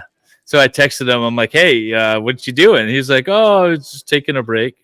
Like, like everyone's watching you and saw you walk off. No, we weren't watching him. We were watching the boat. He seems like a We were watching the empty boat that he left us staring at while he went in the house. That's what we were watching. That's pretty much, yeah. He's a teenager. I got back. By the way, I got back. He was like, oh, I just ran in to like go to the bathroom or something or whatever. And then he was like, I was grabbing something else and then came back out. I was like, okay. Yeah, whatever. So I went to the house. The music was playing. There was like a bag of chips and salsa on the table. Hell yeah. Like, okay, yeah. Just a little pit stop. Ran in to grab something and run out real Well, quick. I think he's a really neat kid. I like him. He is a neat kid. Yeah. He likes boats and whatnot. He wants to go into the Coast Guard. So that's the one that wants to go in the Coast Guard. Yeah. Make sure he goes to try to make him go to college first. You don't want to. He wants to get free. He wants to get college paid for. He said. Yeah, everyone says that, but Valhalla, tell them the truth about what happens. About what? What was that? I'm Tell them sorry. the Getting college paid for by the military. You can. So you get what happens is you But get it's not like people think. no. What happens is you get the GI bill, right? And it has a max, right, of like 50K or whatever the hell it is. So what they do is you go and you register for school. And I was in Illinois. I don't remember exactly the details anymore. It was a long time ago. But they'll pay part of the tuition, or maybe the state paid the part of the tuition, and then you would get a monthly check through. What's that? Is your turtle tank leaking? I hope not. I feel like it's leaking. It might be. That will suck. It wouldn't be good. It wouldn't be good. Not be good. So what they'll do is they'll send you a check every month for like $1,300 or whatever the hell the case is. And then once you run out of your GI Bill, your money, then you're just screwed. So it doesn't really pay for college. It kind of helps you only have to have like one part-time job to get through college kind of thing. Okay. Something along those lines. I think when I was going to college, I think I was working 2 or 3 different part-time jobs though. It got overwhelming. But anyway, what you want to do, folks, if you're interested in the military, in Valhalla, please correct me if I'm wrong. I'm speaking from a different angle than you have. Go to college first. Go to college first. Get your degree, get all your debt, right? But then you go in as an officer, and there's better programs to pay off student debt than there are to pay for schooling. So you can go in there and get. My son-in-law went into the military with his bachelor's degree, and then they paid for his master's. And he went in as a lieutenant, and he's already a major, and will be up for lieutenant colonel in a few years. So, ta-da! Oh, nice. Are they done? They're done. Awesome. Awesome. I got a couple of floppy leaves, but I think they're supposed to just be mobile. Yeah. So like you can Yep. turn them on. Are you gonna put them in a vase and put them on the table? Oh, you broke it. Now you got to fix it. Let's see. It was a leaf. I am definitely gonna put them in a vase. My the wrong rose. My 13-year-old already has. She asked for dish. She already asked if she could have it. Nice. Yeah. I said, Very cool. I need to think about it. Those might be mine. That was fun. Little in. You put them in whatever you want to put them in. So you put them in like a traditional vase or something. Yeah. Or leave Yeah, them they lying didn't- around. I- Pull but I off the wondered pedals and leave a little trail to the bed. Ooh. For me, myself, and I. Josie, I wondered that too. Like when Valhalla was building it, like, did it come with a vase? Does it come with anything? But it's one of You the gotta have sets. your own. It's just, yeah, it's just by its like even in the picture, it doesn't have like it inside of anything. But then it has pictures of like a real vase that you could put in. So the Lego has like, I don't know, 6 different sets of flowers or something. We have them all. They're all out there on the China hutch in different vases, whatever you want to call them. They're everywhere. Nice. Awesome. Well, thank you very much, Brandi, for emceeing this Brandi, for you're us so and managing the chat. You're very welcome. Good night, Food Fairy. Sorry. Your the goal is met. The 5,000. Did you I post? Brandi, I- you're amazing. Look at that. Brandi covered the- covered it. I covered the rest so that so we can get to the 5,000 tonight. So You're it's amazing. met. Brandy. Thank you. Awesome. People There helped we go. me when I had, when I was going through treatment and stuff, and so pay it forward. So Nice. I'm Awesome. glad Well, that, thank you very much. I'm glad that are we you can do that in this little platform we have. You're amazing. I appreciate you. No problem. Are you redirecting over to Yeah. Okay. They're still so going. everyone I was just gonna check. Everyone needs to go over to Valhalla before we end this stream. Click the link at the top of my chat. Go over there because I cannot redirect right now. Yeah, they're still going. So head over there. I might pop in for a minute after the stream just to say hi if they're still going. I will likely do the And, same after a smoke break. Yeah, so if you guys want to be redirected over there, if not, what I'll do is, how about I just put it in my chat so that way if the redirect Good for some idea. reason doesn't work. All right. So I'm putting Put it in everybody's chat.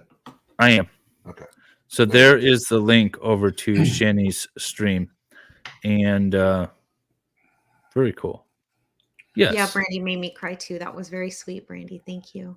Like I said, it's people helped me, so it's pay it forward. Awesome. That's That's right. very cool. Thank you all for coming and watching us. And Love you all so much. Thank you for Special letting me shout out. MC. special shout out to Brandy for coming in second place to the best MC for the Lego stream behind Wendy, of course. A second, it's a proud second That's place. good. It's a That's proud good. second place. That's Yeah. good. Look, last time I was on this damn stream, I got third place, so I'll take second. That's a step up from There you where I go. was. There you go. Brandy, you're number one MC to me, girl. I got you. I can't give you the fancy hearts by doing this, but I'll still give you my I own. love it. I love it. We love Brandy over here. She's good people. We do. We're fans. She is. She made fans in us. That's for sure. If you're not subscribed, make sure you do. Yes, Aw. and go check out the awesome trial that I am covering. Forget about Karen Reed. Whoa. Please forget about Karen. You got to get caught up. We got to get caught up on day 4. That's happening tomorrow, and then Monday morning we're back at it again.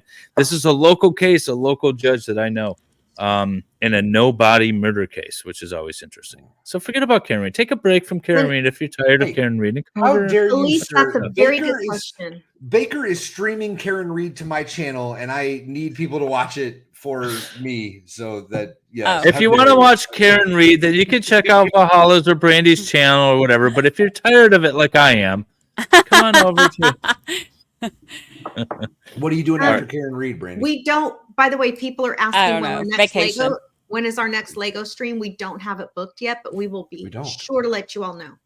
That's unusual. Yeah, normally we have them We booked out a usually little have bit. it booked for months. I blame me, but I do too. we can blame Valhalla this time. No, this is all you. All you. You don't Actually- get to try to take people from his channel and then blame him for something else. You got to pick one or the other. You can't do both. I was giving him people. I was like, hey, go help his little fledgling channel that's still not monetized. I said that. Happy Mother's Day to every mother out there, by the way. And I'm glad that Brandy could join us for this Mother's Day stream. Awesome. I am too. And chat. Wendy's going to get a channel up and running soon. It's going to call, Tales of a Mother. So that's gonna We be got good. we got that. We got goat yoga, and we got pressure washing all in the works. Brandy's We've a got taskmaster. big I love plans. Yes. Dollywood this week, y'all. If you're in the area, come check us out on Thursday. check Oh us yeah, I out. forgot I'll about be Dollywood. there. Oh my David god, will so be much there. stuff Valhalla going will on. be there. It's gonna In be a between blast. all of that, I'll work. Uh-huh. Hit the music. Hit the music. Okay, all right, bye guys. Bye. Love you all. I'm gonna buy Legos again because like this was so fun. No one told me this was a race. It's not a race. No. Oh yeah. Now yeah. No. You were really intently looking at something. I dropped the piece and I can't find it. It got interesting.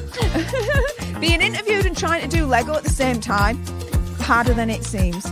But y'all, I hadn't built Legos since I was a youngin', and I don't know exactly what I'm doing. Yeah. Okay. No big deal. No big deal. It's a great guest to have on too. In the beginning, he was kind of like, as we all were at the beginning, how should we act and stuff like that. Now he's such a fun guy to be around.